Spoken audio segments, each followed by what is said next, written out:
ಶ್ರೀಮದಾನಂದತೀರ್ಥ ಭಗವತ್ಪಾದಾಚಾರ್ಯ ಗುರುಭ್ಯೋ ನಮಃ. ಜಯತಿ ಹರಿರಚಿಂತ್ಯಃ ಸರ್ವದೇವೈಕವಂದ್ಯಃ ಪರಮಗುರುರಭೀಷ್ಟಾವಪ್ತಿರಃ ಸಜ್ಜನಾನಾಂ ನಿಖಿಲಗುಣಗಣಾರ್ಣೋ ನಿತ್ಯನಿರಮುಕ್ತದೋಷಃ ಸರಸಿಜನಯನೋऽಸೋ ಶ್ರೀಪತಿರ್ಮಾನದೋ ನಃ. ನಮಸ್ತೆ ಪ್ರಾಣೇಶ ಪ್ರಣತ ವಿಭವಾಯಾವನಿಮಗಾಃ ನಮಸ್ವಾಮಿನ್ ಗಾಮಪ್ರಿಯತಮಃ ನೂನಂ ಗುರುಗುಣ ನಮಸ್ತುಭ್ಯಂ ಭೀಮ ಪ್ರಬಲತಮ ಕೃಷ್ಣೇಷ್ಟ ಭಗವನ್ ನಮಃ ಶ್ರೀಮನ್ಮಧ್ವಪ್ರದೃಶ ಸದೃಶಂ ನಮೋ ಜಯ ಜಯ. ಭವತಿ ಯದನುಭಾವಾತ್ ಏಡಮುಖೋऽಪಿ ವಾಕ್ಮಿ ಜಡಮತಿರಪಿ ಜಂತುರ್ಜಾಯತೆ ಪ್ರಾಜ್ಞಮೂಲಿಃ ಸಕಲವಚನಚೇತೋ ದೇವತಾ ಭಾರತೀ ಸಾ ಮಮ ವಚಸಿ ನಿಧತ್ತಾಂ ಸನ್ನಿಧಿಂ ಮಾನಸೇ ಚ ಯಂ ಪ್ರವ್ರಜन्तಮನುಪೇತಮಪೇತಕೃತ್ಯಂ ದ್ವೈಪಾಯನೋ ವಿರಹ ಕಾತರ ಆಜುಹಾರ ಪುತ್ರೇತಿ ತನ್ನಯತಯಾ ತರವೋಪಿ ನೇದುಃ तं ಸರ್ವಭೂತಹೃದಯಂ ಮುನಿಮಾನತೋऽಸ್ಮಿ. ವಕ್ರತುಂಡ ಮಹಾಕಾಯ ಸೂರ್ಯಕೋಟಿಸಮಪ್ರಭ ನಿರ್ವಿಘ್ನಂ ಕುರು ಮೇ ದೇವ ಸರ್ವಕಾರ್ಯೇಷು ಸರ್ವದಾ. ನಮೋऽस्तु ತಾತ್ವಿಕಾ ದೇವಾಃ ವಿಷ್ಣುಭಕ್ತಿಪರಾಯಣಾಃ ಧರ್ಮಮಾರ್ಗೇ ಪ್ರೇರಯಂತೋ ಭವಂತಃ ಸರ್ವ ಏವ ಹಿ. ಯಸ್ಯ ವಾಕ್ಕಾಮಧೇನುರ್ನಕಾಮಿತಾರ್ಥಾನ್ ಪ್ರಯಚ್ಛತಿ ಸೇವೇತಂ ಜಯಯೋಗೀಂದ್ರಂ ಕಾಮಬಾಣಚ್ಯುತಂ ಸದಾ. ಅಂಜನಾಸೂನು ಸಾನ್ನಿಧ್ಯಾತ್ ವಿಜಯೇನ ವಿರಾಜಿತಂ ಅಜಿತಪ್ರೀತಿಜನಕಂ ಭಜೇಹಂ ವಿಜಯಧ್ವಜಂ. ಜ್ಞಾನವೈರಾಗ್ಯಭಕ್ತ್ಯಾದಿ ಕಲ್ಯಾಣಗುಣಶಾಲಿನಃ ಲಕ್ಷ್ಮೀನಾರಾಯಣಮುನೀಂ ವಂದೇ ವಿದ್ಯಾಗುರುಂ ಮಮ. ವ್ಯಾಸರಾಜೇಂದುಮಾಸಾಶೇ ಚಂದ್ರಿಕಾ ಯಸ್ಯ ಸಮ್ಮತ ದುರ್ವಾದಿಚೋರಾನ್ ವಿದ್ರಾವ್ಯ ರಕ್ಷಿತಂ ಭುವನತ್ರಯಂ ತಪೋ ವಿದ್ಯಾವಿರಕ್ತ್ಯಾದಿ ಸದ್ಗುಣೋಗಾಕರಾನಹಂ ವಾದಿರಾಜಗುರುಂ ವಂದೇ ಹಯಗ್ರೀವಪದಾಶ್ರಯಾನ್. ಭಕ್ತಾನಾಂ ಮಾನಸಾಂ ಭೋಜವಾನವೇ ಕಾಮಧೇನವೇ ನಮತಾಂ ಕಲ್ಪತರವೇ ಚೈಂದ್ರಗುರವೇ ನಮಃ. ಪ್ರಣಮತ್ಕಾಮಧೇನುಂ ಚ ಭಜತ್ಸುರತರೂಪಂ ಶ್ರೀಭಾವಬೋಧಕೃತ್ಪಾದಚಿಂತಾಮಣಿमुपास्महे. ಶ್ರೀಮತೋ ರಾಘವೇಂದ್ರಸ್ಯ ನಮಾಮಿ ಪದಪಂಕಜೆ ಕಾಮಿತಾಶೇಷಕಲ್ಯಾಣಕಲನಾಕಲ್ಪಪಾತಪೌ ಸತ್ಯಾಭಿಘ್ನಕರಾಬ್ಜೋತ್ಥಾನ್ ಪಂಚಾಶದ್ವರ್ಷಪೂಜಕಾನ್ ಸತ್ಯಪ್ರಮೋದತೀರ್ಥಾರ್ಯಾನ್ ನೌಮಿನ್ಯಾಯಸುಧಾರತಾನ್. ಆಪಾದಮೌಳಿಪರ್ಯಂತಂ ಗುರುಣಾಂ ಆಕೃತಿಂ ಸ್ಮರೇತ್ ತೇನ ವಿಘ್ನಾಃ ಪ್ರಣಶ್ಯಂತಿ ಸಿದ್ಧ್ಯಂತಿ ಚ ಮನೋರಥಾಃ. ಸ್ವಸ್ತ್ಯಸ್ತು ಸತಾಂ ಅಖಿಲಸನ್ಮಂಗಲಾನಿ ಭವಂತು. ಸಮ್ಯಕ್ ಶ್ಲೋಕೈಕಶ್ರವಣಪಠನಮಾತ್ರೇಣ ಕಥಾವಕ್ತೃಶ್ರೋತॄಣಾಂ ನಿಖಿಲಕಲಿಕೃತಕಲ್ಮಷಾಪನೂದನಪಟುತಲೆ ಧರ್ಮಾರ್ಥಕಿಲಪುರುಷಾರ್ಥಸಾಧನೀಭೂತೆ ಪರತರತತ್ವವಿನಿರ್ಣಯಃ. ಹರಿ ಓಂ. ಸ್ವಸ್ತ್ಯಸ್ತು ಸತಾಂ. ಪರಮ ಪವಿತ್ರರಾದ ವಾಯುದೇವರ ದಿವ್ಯವಾದ ಸನ್ನಿಧಾನದಲ್ಲಿ ಪಕ್ಷಮಾಸದಲ್ಲಿ ವಿಶೇಷವಾಗಿ ಎಲ್ಲ ಪಿತೃಗಳ ಆಶೀರ್ವಾದವನ್ನ ಪಡೆಯಬೇಕು ಎನ್ನುವ ಉದ್ದೇಶದಿಂದ 15 ದಿವಸಗಳ ಕಾಲ ಜ್ಞಾನ ಸತ್ರವನ್ನ ಇಲ್ಲಿಯ ಮಂಡಳಿಯವರು ಆಯೋಜನೆಯನ್ನು ಮಾಡಿದ್ದಾರೆ. ವಿಶೇಷವಾಗಿ ಜ್ಞಾನ ಲಾಭ ಅದು ಯಾವಾಗಲೂ ಆಗ್ತಾ ಇರಬೇಕು. ನಿಂತ ನೀರಾಗಬಾರ್ದು. ಜ್ಞಾನ ಅಂತ ಅನ್ನೋದು ಹರಿತಾ ಇರಬೇಕು. ಆ ನಿರರ್ಥಕವಾಗಿ ಅದರಲ್ಲಿಯೂ ಕೂಡ ಈ ಪಕ್ಷ ಮಾಸ ಯಾರ ಆರಾಧನೆಯನ್ನು ನಾವು ಮಾಡ್ತಾ ಇದ್ದೇವೆ, ಯಾರ ಪ್ರಸಾದದಿಂದ ನಾವು ಇವತ್ತು ಇದ್ದೇವೆ, ಮುಂದೆ ಯಾರ ಪ್ರಸಾದವನ್ನು ಬಯಸ್ತಾ ಇದ್ದೇವೆ, ಅವರ ಬಗ್ಗೆ ತಿಳಿಯುವುದು ನಮ್ಮೆಲ್ಲರ ಆದ್ಯ ಕರ್ತವ್ಯವೂ ಕೂಡ ಆಗಿದೆ. ಏನೋ ಹಿಂದಿನವರು ಮಾಡ್ಕೊಂಡು ಬಂದಿದ್ರು, ನಾವು ಮಾಡ್ಕೊಂಡು ಬಂದ್ವಿ, ಅಷ್ಟಕ್ಕೆ ಸೀಮಿತ ಆಗಬಾರದು. ಅದರ ಹಿನ್ನೆಲೆ ಏನು, ಅದರ ಉದ್ದೇಶವೇನು, ಅದರಿಂದ ನಮಗಾಗುವ ಲಾಭ ಏನು, ಅದರಿಂದ ಪಿತೃಗಳಿಗೆ ದೊರಕುವ ಸಂತೋಷ ಏನು, ಈ ಎಲ್ಲದರ ಜ್ಞಾನ, ಅದರ ಅರಿವು ನಮಗಾದರೆ ನಾವು ಮಾಡಿದ ಆ ಕರ್ಮದ ಸಾಫಲ್ಯ ಅಂತ ನಮಗಾಗುತ್ತೆ. ಇಲ್ಲ ಅಂದ್ರೆ ಈ ಮಾಡಿದ ಕರ್ಮ ಅದು ಕೇವಲ ಮೆಕ್ಯಾನಿಸಮ್ ಆಗುತ್ತೆ ಅಷ್ಟೆ. ಮಾಡುವ ಕ್ರಿಯೆ ಅದು ಕೇವಲ ಯಾಂತ್ರಿಕವಾಗಿರದೆ ಅದು ಮಾಂತ್ರಿಕವಾಗಿ ಫಲ ಸಿಗುವಂತೆ ಮಾಡುವ ಕರ್ಮದ ಅರಿವು ನಮಗೆ ಆಗಬೇಕು. ಅಂದರೆ ಏನು ಮಾಡ್ತಾ ಇದ್ದೇವೆ ಅನ್ನೋದರ ಬಗ್ಗೆ ನಮಗೆ ಸ್ವಲ್ಪವಾದರೂ ಕೂಡ ಮಾಹಿತಿ ಅಂತ ನಮಗಿರಬೇಕು. ಈ 15 ದಿವಸಗಳಲ್ಲಿ ಮುಖ್ಯವಾಗಿ ಪಿತೃಪಕ್ಷ ಅಂತ ಹೇಳಿ ಕರೆಸಿಕೊಳ್ತಾ ಇದೆ. ಸಮಸ್ತ ಪಿತೃಗಳ ಆರಾಧನೆಯನ್ನ ಮಾಡ್ತೇವೆ. ಪಿತೃಗಳ ಆರಾಧನೆ ಅಂದ್ರೆ ಏನು? ಪಿತೃಗಳ ಆರಾಧನೆ ಯಾರಿಗೆ ಮಾಡ್ತಾ ಇದೆ? ಸ್ವಂತ ನಮ್ಮ ಪಿತೃಗಳಿಗೋ, ಅವರ ಅಂತರ್ಯಾಮಿಗೋ, ಅಥವಾ ಅವರ ಅಂತರ್ಯಾಮಿಯಾಗಿ ಅವರ ನಿಯಮನವನ್ನು ಮಾಡುವವರು ಯಾರಾದರೂ ಇದ್ದಾರೋ? ಆ ಪಿತೃಗಳ ಆರಾಧನೆಯಿಂದ ನಮಗೆ ಆಗುವ ಅನುಗ್ರಹ ಏನು?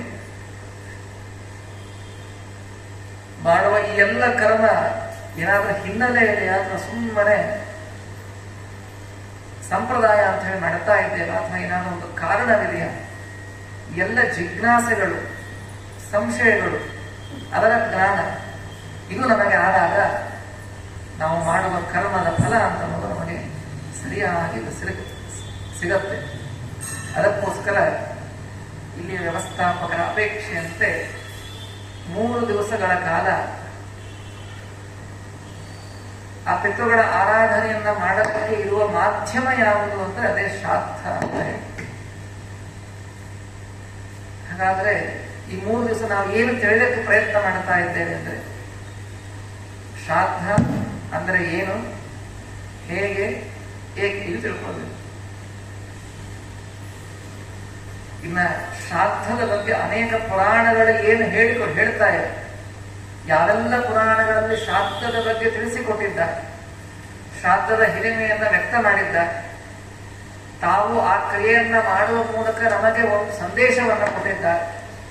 ಅನೇಕ ಪುರಾಣಗಳಲ್ಲಿ ಬರುವ ಅದರ ವಿಧಿವಿಧಾನಗಳ ಬಗ್ಗೆ, ಅದನ್ನು ಮಾಡಿ ಅನುಗ್ರಹವನ್ನು ಪಡೆದವರ ಬಗ್ಗೆ ತಿಳಿಯುವ ಪ್ರಯತ್ನ. 3ನೇ ದಿವಸ ಎಲ್ಲರಿಗೂ ಕೂಡ ಸಂವಾದ, ಪ್ರಶ್ನೋತ್ತರಕ್ಕೆ ಅವಕಾಶವಿದೆ. ಮುಂಚೆನೆ ತಿಳಿಸಿದ್ರೆ ನಿಮಗೆ ಇದರ ಬಗ್ಗೆ ಏನಾದರೂ ಡೌಟ್ಸ್ ಇದ್ರೆ, ಏನಾದರೂ ಸಂಶಯವಿದ್ರೆ ಅವಶ್ಯವಾಗಿ ಅದಕ್ಕೆ ಉತ್ತರವನ್ನು ಕೊಡಲಿಕ್ಕೆ ಪ್ರಯತ್ನವನ್ನ ಮಾಡುವುದು ಅಂತ ಆದರೆ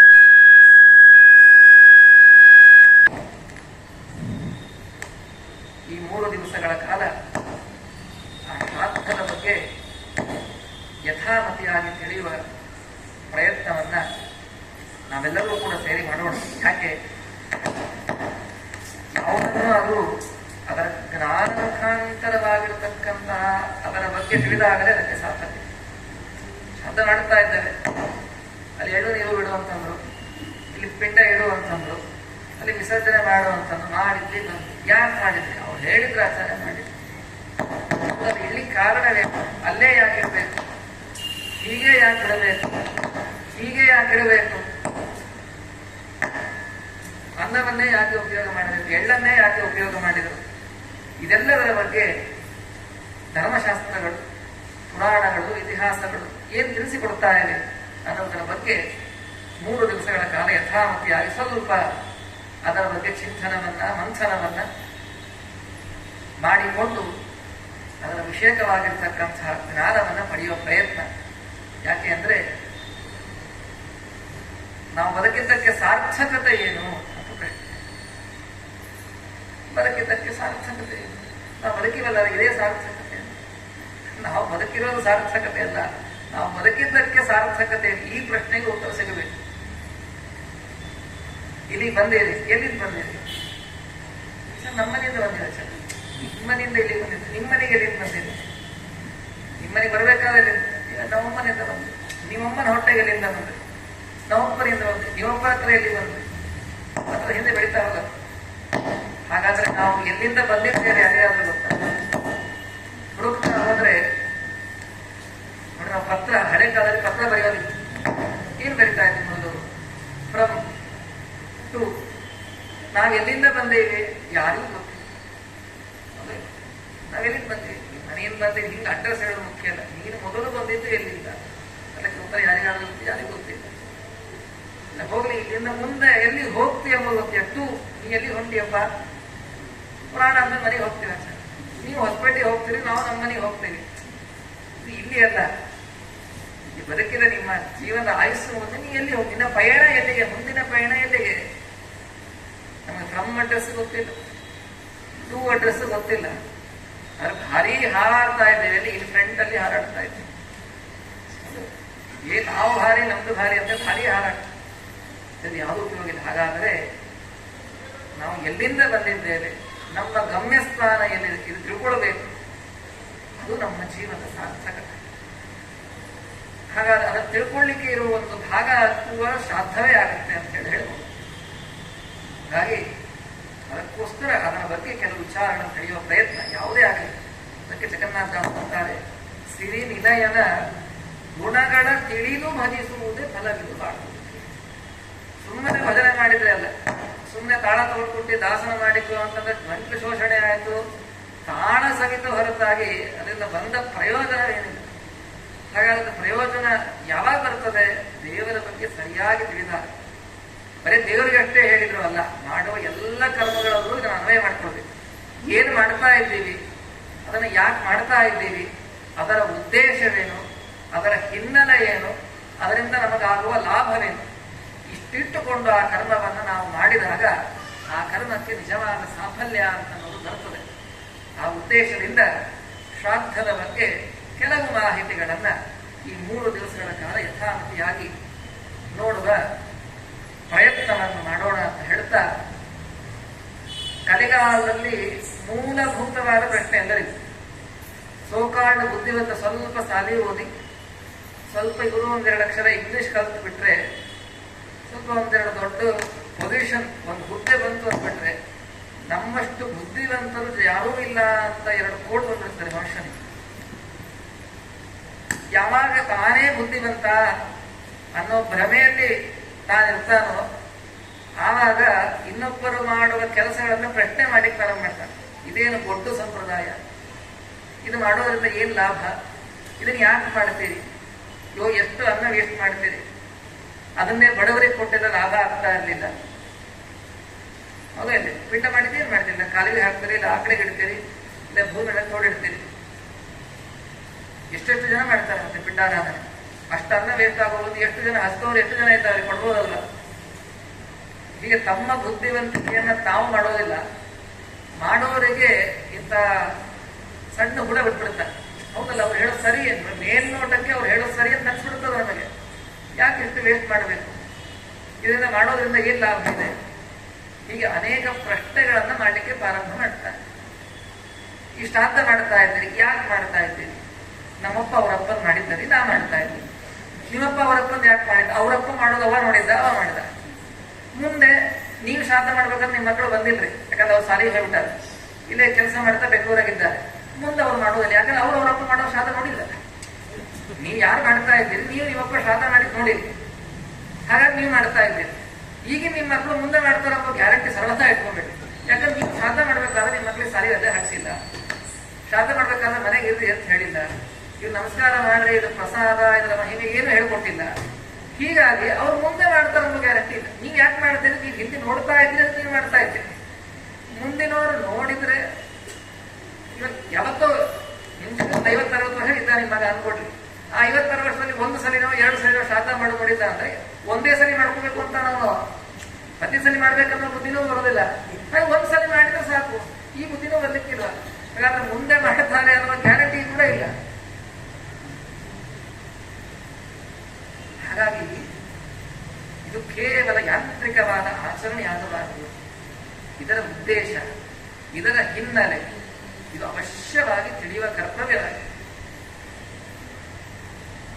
ಹೀಗಾಗಿ ಇಂತಹ ಪ್ರಶ್ನೆಯನ್ನ ಮಾಡುವವರು ಕಲಿಗಾಲದಲ್ಲಿ ಬರ್ತಾರೆ ಅಂತ ವೇದವ್ಯಾಸರಿಗೆ ಗೊತ್ತಿತ್ತು. ಸರ್ವಜ್ಞ ಶಿಖಾಮಣಿಗಳು ಎಲ್ಲ ಭೂತ ವರ್ತಮಾನ ಭವಿಷ್ಯತ್ ಎಲ್ಲದರ ಜ್ಞಾನ ಭಗವಂತನ ಸಾಕ್ಷಾತ್ ಬಿಂಬನಾದ ರೂಪನಾದ ವೇದವ್ಯಾಸದೇವರಿಗೆ ಗೊತ್ತಿತ್ತು. ಹಾಗಾಗಿ ವೇದವ್ಯಾಸದೇವರು ಮುಂದೆ ಇಂಥ ಕಲಿಗಾಲದಲ್ಲಿ ಪ್ರಶ್ನೆ ಮಾಡುವರು ಬರ್ತಾರೆ ವಿತಂಡವಾದಿಗಳು. ಶ್ರಾದ್ದ ಯಾಕೆ ಮಾಡಬೇಕು, ಯಾಕೆ ಊಟಕ್ಕೆ ಹಾಕಿಸ್ಬೇಕು, ಯಾಕೆ ದಾನ ಕೊಡಬೇಕು, ಯಾಕೆ ಖರ್ಚು ಮಾಡಬೇಕು, ಇದರಿಂದ ಏನ್ ಲಾಭ, ಎಷ್ಟು ವೇಸ್ಟ್, ಮಡಿ ಸ್ನಾನ ಅಂತೇಳಿ ಎಷ್ಟು ನೀರು ವೇಸ್ಟ್, ಮಡಿ ಅಡಿಗೆ ಅಂತೇಳಿ ಇಡ್ಲಿ ವೇಸ್ಟ್, ಕಟ್ಟಿಗೆ ವೇಸ್ಟು, ಮತ್ತೆ ಏರ್ ಪೊಲ್ಯೂಷನ್, ಇಷ್ಟ ಆದ್ರೆ ಆ ದರ್ಬೆ ಗಿರ್ಬೆ ಎಲ್ಲ ಹಾಕಿದ್ರೆ ಅಲ್ಲೇ ಚೆಲ್ಲಿ ಹೋಗ್ತೀರಿ, ಅದರಿಂದ ವಾತಾವರಣದ ಪೊಲ್ಯೂಷನ್. ಆ ಮಾಡಿದ ಅನ್ನ ವಿಸರ್ಜನೆ ಮಾಡಲಿಕ್ಕೆ ಕಾಲುವೆ ಗಿಲುವೆ ಇತ್ತು ಸರಿ, ಇಲ್ಲ ಅಂದ್ರೆ ಮುನ್ಸಿಪಲ್ ತೊಟ್ಟಿ ಬಂದ್ಬಿಡ್ತದೆ. ಇಂಥ ಊರುಗಳಲ್ಲಿ ಇಲ್ಲ. ಪ್ರತ್ಯಕ್ಷ ಬೆಂಗಳೂರು, ಇಂಗಳೂರು, ಹೈದರಾಬಾದಲ್ಲಿ ಹೋದ್ರೆ ಮಠದ ಮುನ್ಸಿಪಲ್ ವೆಹಿಕಲ್ ಬಂದು ನಿಂತಿರ್ತದೆ. ಮೊದಲು ಒಂದು ಬಾಡ್ಲೇರಿ ಇಲ್ಲಿ ಹಾಕ್ಬಿಡ್ರಿ ಅಂತಾರೆ, ಅಲ್ಲಿ ನೀವು ಹಾಕಿ ಬಂದ್ಬಿಡ್ತೀರಿ. ಆಮೇಲೆ ಅವ್ರು ಕೊಯ್ದು ಮುನ್ಸಿಪಲ್ ತೊಟ್ಟಿಗೆ ಹಾಕ್ತಾರೆ. ಅವ್ರು ಎಲ್ಲಿ ವಿಸರ್ಜನೆ ಮಾಡ್ತಾರೋ ಅಥವಾ ಯಾವ ಹೋಟ್ಲಿಗೆ ದೋಸೆ ಹೋಗ್ತದೋ ಗೊತ್ತಿಲ್ಲ. ಹೀಗಾದ್ರೆ ಇವೆಲ್ಲ ಯಾಕೆ ಏನು ಯೋಚನೆ ಮಾಡೋದ್ರಿಂದ ಏನ್ ಲಾಭ, ಪ್ರಶ್ನೆ ಮಾಡೋರು ಬರ್ತಾರೆ ಅಂತ ಹೇಳಿ ತಿಳಿದುಕೊಂಡು ವೇದವ್ಯಾಸದೇವರು ಬ್ರಹ್ಮಾಂಡ ಪುರಾಣದಲ್ಲಿ ಅವರೇ ಪ್ರಶ್ನೆ ಮಾಡ್ಕೊಂಡ್ಬಿಟ್ಟು, ಯಾಕೆ ಶ್ರಾದ್ದ ಮಾಡ್ತೀರಿ, ಯಾಕೆ ಶ್ರಾದ್ದ ಮಾಡ್ಬೇಕು, ಯಾಕೆ ಶ್ರಾದ್ದ ಮಾಡೋದ್ರಿಂದ ಏನಾಗುತ್ತೆ ಹೀಗೆ ಪ್ರಶ್ನೆ ಮಾಡೋರಿಗೆ ಬರ್ತಾರೆ ಅಂತ ಹೇಳಿ ತಿಳಿದು ಭವಿಷ್ಯತ್ತಿನ ಜ್ಞಾನವುಳ್ಳ ವೇದವ್ಯಾಸದೇವರು ಬ್ರಹ್ಮಾಂಡ ಪುರಾಣದಲ್ಲಿ ತಾವೇ ಪೂರ್ವ ಪಕ್ಷವನ್ನು ಮಾಡಿಕೊಂಡು ಇದಕ್ಕೆ ಅವರೇ ಉತ್ತರವನ್ನು ಕೊಡ್ತಾರೆ. ಏನು, ಯಾಕೆ ಶ್ರಾದ್ದ ಅಂದ್ರೆ ಅದಕ್ಕಂತಾರೆ ವೇದವ್ಯಾಸದೇವರು ಅದ್ಭುತವಾದ ಒಂದು ನಮಗೆ ದೃಷ್ಟಾಂತದ ಮೂಲಕ ಶ್ರಾದ್ದದ ಮಹಿಮೆಯನ್ನು ತಿಳಿಸಿಕೊಡ್ತಾರೆ ವೇದವ್ಯಾಸದೇವರು. ಏನದು, ದರ್ಶನ ಧ್ಯಾನ ಸಂಸ್ಪರ್ಶಾತ್ ಮಕ್ಷೀ ಕೂರ್ಮೀಚ ಪಕ್ಷಿಣ ಯಥಾತೆ ತೃಪ್ತಿಮಾಯಾಂತಿ ಶ್ರಾದ್ದೇನ ಪಿತರಸ್ತತ ಅಂತ ಹೇಳಿ ಬ್ರಹ್ಮಾಂಡ ಪುರಾಣದಲ್ಲಿ ಇದು ವೇದವ್ಯಾಸದೇವರ ಮಾತು. ಏನು ಹೇಳಿಕೊಟ್ಟಿದ್ದಾರೆ, ಅನೇಕ ಜನ ಯಾರು ಶ್ರಾದ್ದದ ಮೇಲೆ ಮಾಡುವ ಕರ್ಮಗಳ ಮೇಲೆ ಏನು ಅನುಮಾನವನ್ನು ವ್ಯಕ್ತ ಮಾಡುತ್ತಾ ಇದ್ದಾರಲ್ಲ, ಸಂಶಯವನ್ನು ಪಡಬಹುದವರು ಯಾರಿದ್ದಾರಲ್ಲ, ಅವರಿಗೆ ದೃಷ್ಟಾಂತದ ಮೂಲಕ ನೀವು ಈ ಮಾಡುವ ಕರ್ಮದಲ್ಲಿ ಯಾವ ಸಂಶಯವನ್ನು ಇಟ್ಕೊಳ್ಬೇಡ್ರಿ ಅಂತ ಹೇಳಿ ಉತ್ತರವನ್ನು ಕೊಡ್ತಾರೆ ವೇದವ್ಯಾಸದೇವರು. ಇದಕ್ಕೆ ಕೊಟ್ಟ ದೃಷ್ಟಾಂತ ಎಷ್ಟು ಚಂದ ಇದೆ, ವೇದವ್ಯಾಸದೇವರ ದೃಷ್ಟಾಂತ ನಮಗೆ ಯಾರಿಗೂ ಊಹೆ ಮಾಡಲಿಕ್ಕೆ ಶಕ್ಯವಿಲ್ಲ. ಅಂತಹ ದೃಷ್ಟಾಂತವನ್ನು ಕೊಡ್ತಾರೆ. ಅದಕ್ಕೆ ಅವರು ಬಳಸಿಕೊಂಡ ದೃಷ್ಟಾಂತ ಎಂಥದ್ದು, ಪ್ರಕೃತಿಯನ್ನೇ ದೃಷ್ಟಾಂತವಾಗಿ ಬಳಸಿಕೊಂಡಿದ್ದಾರೆ. ಎಂಥ ಪರಮಾತ್ಮ ಅದ್ಭುತವಾದ ಸೃಷ್ಟಿ. ದೇವರ ಸೃಷ್ಟಿ ಹೇಗಿದೆ, ಇವರು ಮನುಷ್ಯನ ಸೃಷ್ಟಿನ ಹೂಳೋದು ಗೊತ್ತ್ರಿ, ತಾಜ್ ಮಹಲ್ ಹೂಳ್ತಾರೆ. ಅದೇ ಹೋಗಿ ಶ್ರೀರಂಗದ ದೇವಸ್ಥಾನ ಹೂಳೋದು ಗೊತ್ತಿಲ್ಲ.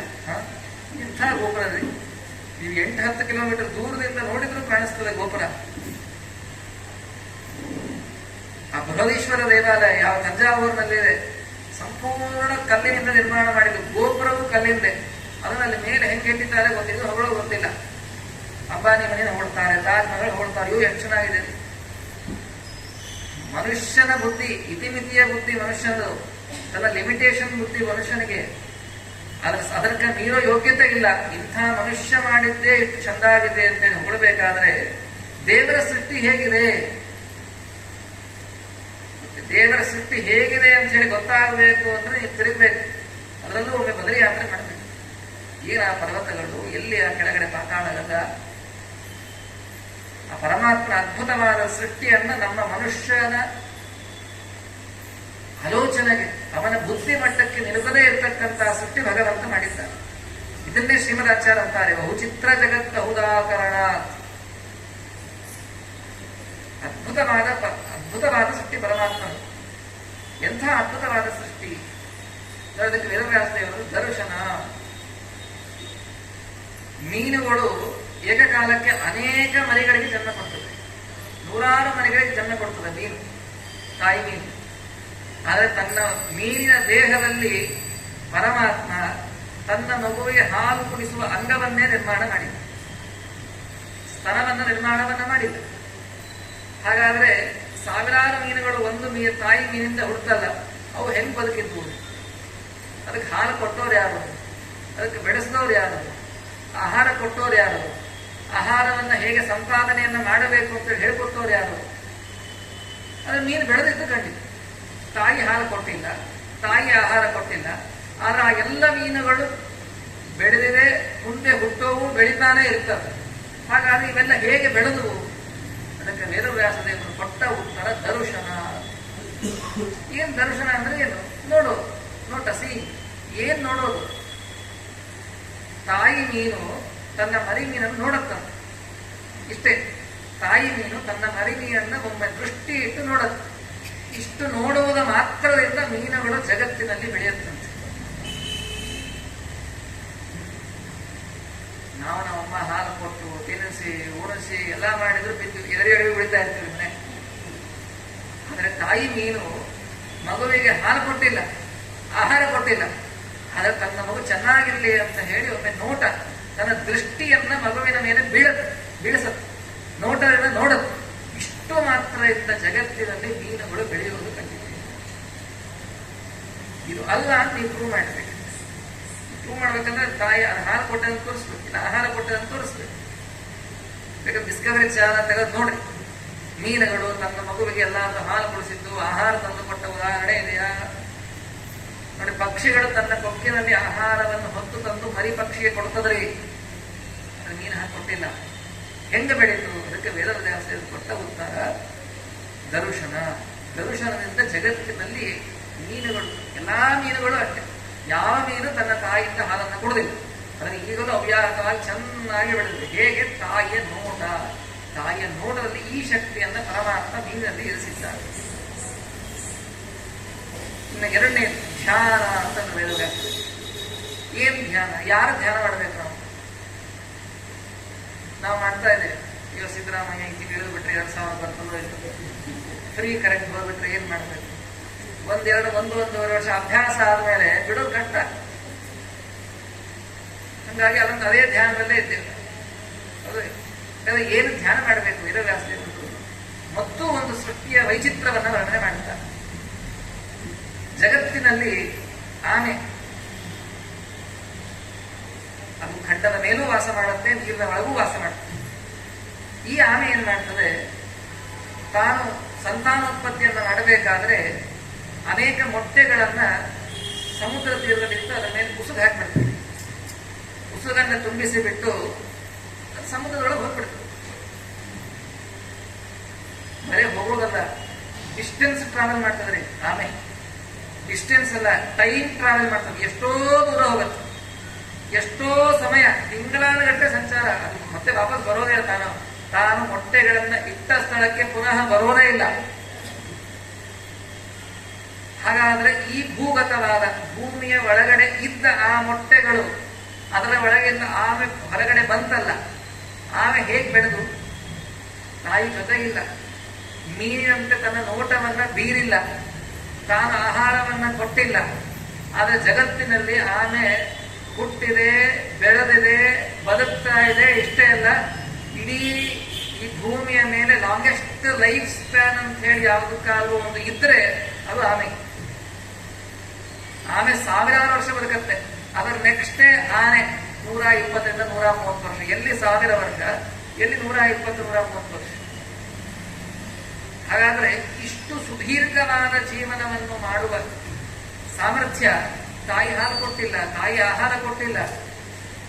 ಈ ಆಮೆ ಇಷ್ಟು ಚೆನ್ನಾಗಿ ಹೇಗೆ ಬದುಕಿತು ಅಂದ್ರೆ ಅದಕ್ಕೆ ವೇದವ್ಯಾಸದೇವರು ಕೊಟ್ಟ ಉತ್ತರ ಧ್ಯಾನ. ಏನ್ ಧ್ಯಾನ ಅಂದ್ರೆ ಆಮೆ ಎಲ್ಲೋ ಹೋಗ್ಬಿಡ್ತದೆ. ತನ್ನ ಮಗು ಆ ಮೊಟ್ಟೆಯಿಂದ ಹೊರಗಡೆ ಬರುವ ದಿವಸ ಅದು ಗೊತ್ತಾಗತ್ತೆ, ನನ್ನ ಮಗು ಇವತ್ತು ಭೂಮಿಯಲ್ಲಿ ಹುಟ್ಟಿ ಬರ್ತದೆ. ಇದು ಯಾವಾಗ ಆಮೆ ಗೊತ್ತಾಗುತ್ತಲ್ಲ, ಆಮೇಲೆ ಗೊತ್ತಾದ ದಿವಸ ನನ್ನ ಮಗು ಚೆನ್ನಾಗಿ ಇರಲಿ ಅಂತ ಹೇಳಿ ಮನಸ್ಸಲ್ಲಿ ತನ್ನ ಮಗುವಿನ ಬಗ್ಗೆ ಧ್ಯಾನ ಮಾತ್ರ ಮಾಡುತ್ತೆ. ಇಷ್ಟು ಮಾತ್ರ ಮಾಡುವುದರಿಂದ ಜಗತ್ತಿನಲ್ಲಿ ಆಮೆಗಳು ಸುಖವಾಗಿ ದೀರ್ಘಕಾಲದವರೆಗೆ ಬದುಕ್ತಾ ಇದೆ. ನೋಡಿ, ತಾಯಿಯ ಧ್ಯಾನದಲ್ಲಿ ಈ ಶಕ್ತಿ. ಇದು ಆ ಭಗವಂತನ ಸತ್ಯ ವೈಶಿಷ್ಟ್ಯತೆ. ದರ್ಶನದಿಂದ ಮೀನು, ಧ್ಯಾನದಿಂದ ಆಮೆ.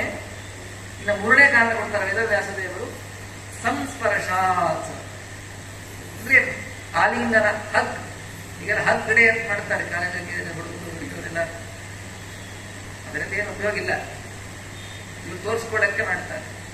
ಆದರೆ ಆಲಿಂಗನದಿಂದ ಆಗುವ ಲಾಭವೇನು ವೇದವ್ಯಾಸದೇವರು ಹೇಳ್ತಾರೆ. ಒಂದು ಪ್ರಾಣಿ ಇದೆ, ಯಾವುದು? ನವಿಲು. ನವಿಲು ಕೂಡ ಮೊಟ್ಟೆಯನ್ನೇ ಇಡ್ತದೆ, ಮೊಟ್ಟೆಗೆ ಚೆನ್ನಾಗಿ ಕಾವು ಕೊಡ್ತದೆ. ಮರಿ ನವಿಲುಗಳು ಆ ಮೊಟ್ಟೆಯಿಂದ ಹೊರಗಡೆ ಬರ್ತದೆ. ಬಂದ ಮೇಲೆ ತಾಯಿ ನವಿಲು ಅದು ಅಷ್ಟೇ ಮಗುವಿಗೆ ಹಾಲು ಕುಡಿಸೋದಿಲ್ಲ. ತಾನು ಆಹಾರವನ್ನು ಸಂಪಾದನೆಯನ್ನು ಮಾಡಿಕೊಂಡು ಬಂದು ತನ್ನ ಮಗುವಿಗೆ ಅದನ್ನು ತಿನ್ನಿಸೋದಿಲ್ಲ, ಅಥವಾ ಆಹಾರವನ್ನು ಹೇಗೆ ಸಂಪಾದನೆ ಮಾಡಬೇಕು ಅಂತ ಹೇಳಿ ಮಗುವಿಗೆ ಅದು ಹೇಳಿಕೊಡೋದಿಲ್ಲ. ಮತ್ತು ಸಾವಿರಾರು ನವಿಲುಗಳು ಬೆಳೀತಾ ಇವೆ ಅಲ್ಲ, ಇದು ಹೇಗೆ ಬೆಳೆದು? ಅದಕ್ಕೆ ವೇದವ್ಯಾಸದೇವರು ಅಂತಾರೆ ಸಂಸ್ಪರ್ಶ. ಈ ನವಿಲು ಅಂದ್ರೆ ತಾಯಿ ನವಿಲು ತನ್ನ ಮಗು ಮರಿ ನವಿಲಿಗೆ ರೆಗ್ಯುಲರ್ ಇಂಟರ್ವೆಲ್ಸ್ ಅಲ್ಲಿ ಆಲಿಂಗನ ಮಾಡಿಕೊಳ್ತಾರೆ. ತಾಯಿಯ ಆಲಿಂಗನದಿಂದ ಅದಕ್ಕೆ ಮುಂದೆ ಏನ್ ಮಾಡ್ಬೇಕು, ಆಹಾರ ಹೇಗೆ ಸಂಪಾದನೆ ಮಾಡಬೇಕು, ಇದೆಲ್ಲದರ ಜ್ಞಾನ ಬಂದ್ಬಿಡುತ್ತದೆ. ಆ ಬಂದ ಜ್ಞಾನದಿಂದ ಅದು ಭೂಮಿಯಲ್ಲಿ ಸಸ್ಟೈನ್ ಆಗತ್ತೆ, ಬೆಳೆಯತ್ತೆ, ಬದುಕತ್ತೆ. ಹಾಗಾದ್ರೆ ಆಮೆಗಳು, ನವಿಲುಗಳು ಹೇಗೆ ಬೆಳೆದು ಅಂದ್ರೆ ತಾಯಿಯ ಆಲಿಂಗನದಿಂದ ಬೆಳೆದು. ಹಾಗಾದ್ರೆ ನೋಟದಿಂದ ಮೀನುಗಳು, ಧ್ಯಾನದಿಂದ ಆಮೆ, ಸಂಸ್ಪರ್ಶ ಆಲಿಂಗನದಿಂದ ಯಾವ ನವಿಲುಗಳು ಬೆಳೆದಿದೆ. ಇದು ಕಾಣ್ತಾ ಇದ್ದೀರಿ. ಇದು ಇಲ್ಲ ಅಂದ್ರೆ ನೀವಿಲ್ಲ ಅಂತ ನೀವು ಪ್ರೂವ್ ಮಾಡಬೇಕು. ಇದು ಇದೆ, ಇದು ಭಗವಂತನ ಸೃಷ್ಟಿ, ಇದು ಡಿಸ್ಕವರಿ ಚಾನಲ್ ಎಲ್ಲಾ ಕಡೆ ಇದೆ, ಇದು ಪ್ರಮಾಣ ಇದೆ. ನೀವಿಲ್ಲ ಅಂದ್ರೆ ನೀವು ಅದನ್ನು ಪ್ರೂವ್ ಮಾಡಬೇಕು. ವೇದವ್ಯಾಸ ಇದೆ ಅಂತ ಹೇಳಿ ಇದನ್ನು ಸೃಷ್ಟಿ ಮಾಡಿದ ಆ ಭಗವಂತನೇ ಹೇಳ್ಬಿಟ್ಟಿಲ್ಲ, ಇದು ಹುಟ್ಟೋದು, ಇದು ಬೆಳೆಯೋ ಕ್ರಮ ಹೀಗೆ ಅಂತ ಹೇಳಿ. ಯಾವ ರೀತಿಯಾಗಿ ಅದಕ್ಕೆ ದರ್ಶನ, ಧ್ಯಾನ, ಸಂಸ್ಪರ್ಶ, ಮಕ್ಷಿ ಅಂದ್ರೆ ನೀರು, ಕೂರ್ಮೀಚ, ಕೂರ್ಮಿ ಅಂದ್ರೆ ಟೊಟಾಯ್ಸ್ ಅಂದ್ರೆ ಆಮೆಗಳು, ಪಕ್ಷೀಚ ಅಂದ್ರೆ ನವಿಲು. ಇದೇ ರೀತಿಯಾಗಿ ಯಾವ ರೀತಿಯಾಗಿ ನೀವು, ಆಮೆ, ನವಿಲುಗಳು ಜಗತ್ತಿನಲ್ಲಿ ಕೇವಲ ನೋಟದಿಂದ, ಧ್ಯಾನದಿಂದ, ಆಲಿಂಗನದಿಂದ ಬೆಳೆಯೋದು ಕಂಡಿದೆಯೋ? ಇಲ್ಲ, ಯಾರು ಸಂಶಯವಿದೆಯಾ? ಇಲ್ಲ, ಹೌದಿಲ್ಲ. ಹಾಗೆ ಯಥಾ ತೇ ತೃಪ್ತಿ ಮಾಯಾಂತಿ ಶ್ರಾದ್ದೇನ ಪಿತರಸ್ತಥ ಅಂತ ಹೇಳಿದ್ರು. ಅದೇ ರೀತಿಯಾಗಿ ಇಲ್ಲಿ ಮಾಡುವ ಶ್ರಾದ್ದಾದಿ ಕರ್ಮಗಳಿಂದ ನಿಮ್ಮ ಪಿತೃಗಳು ಪ್ರೀತರಾಗ್ತಾರೆ, ಅದರಲ್ಲಿ ಸಂಶಯ ಪಡಬೇಡಿ. ಯಾವ ರೀತಿಯಾಗಿ ಈ ಮೂರಲ್ಲಿ ಸಂಶಯ ಪಟ್ಟಿಲ್ಲೋ, ನೀವು ಮಾಡುವ ಶ್ರಾದ್ದ ಕರ್ಮ ನಿಮ್ಮ ಪುತ್ರಗಳಿಗೆ ಮುಟ್ಟೋದಿಲ್ಲ ಅಂತಕ್ಕಂಥ ಸಂಶಯ ನಿಮಗೆ ಬೇಡ ಅಂತ ಹೇಳ್ಬಿಟ್ಟು. ಅದು ಎಂಥ ಅದ್ಭುತವಾಗಿರ್ತಕ್ಕಂಥ ದೃಷ್ಟಾಂತದ ಮುಖಾಂತರ, ನಮ್ಮ ದೃಷ್ಟಾಂತ ಅಲ್ಲ, ಭಗವಂತನೇ ನಿರ್ಮಾಣವನ್ನ ಮಾಡಿದ ಈ ಜಗತ್ತಿನಲ್ಲಿ ಹುಟ್ಟಿದ ಅನೇಕ ಪ್ರಾಣಿಗಳ, ಪಕ್ಷಿಗಳ ದೃಷ್ಟಾಂತವನ್ನ ಕೊಟ್ಟು, ಈ ದೃಷ್ಟಾಂತದ ಮುಖಾಂತರ ನೀವು ಮಾಡತಕ್ಕಂಥ ಕರ್ಮ ಏನಿದೆ ಅದು ನಿಮ್ಮ ಪಿತೃಗಳಿಗೆ ಸೇರ್ತದೆ. ಅದರಲ್ಲಿ ಯಾವ ಸಂಶಯಗಳು ಕೂಡ ಬೇಡ. ಶ್ರಾದ್ದ ಮಾಡಿದ ನಮ್ಮ ಪಿತೃಗಳಿಗೆ ಮುಡ್ತದೋ ಇಲ್ಲೋ ಅಂತಕ್ಕಂಥ ಅನುಮಾನವನ್ನ, ಸಂಶಯವನ್ನ ನಿಮ್ಮ ತಲೆಯಿಂದ ತೆಗೆದುಹಾಕರಿ ಅಂತ ಹೇಳಿ, ಮುಂದೆ ಮಾಡುವ ವಿದಂಡವಾದಿಗಳಿಗೆ ಹಿಂದೆಯೇ ವೇದವ್ಯಾಸದೇವರ ಅವತಾರ ಯಾವಾಗ, ವೇದವ್ಯಾಸದೇವರ ಹುಟ್ಟಿದ ಯಾವಾಗ? ಧೃತರಾಷ್ಟ್ರ ಶತಶತ್ವರ್ಷೀಯ ವ್ಯಾಸ ಅಜೀಜನತ್.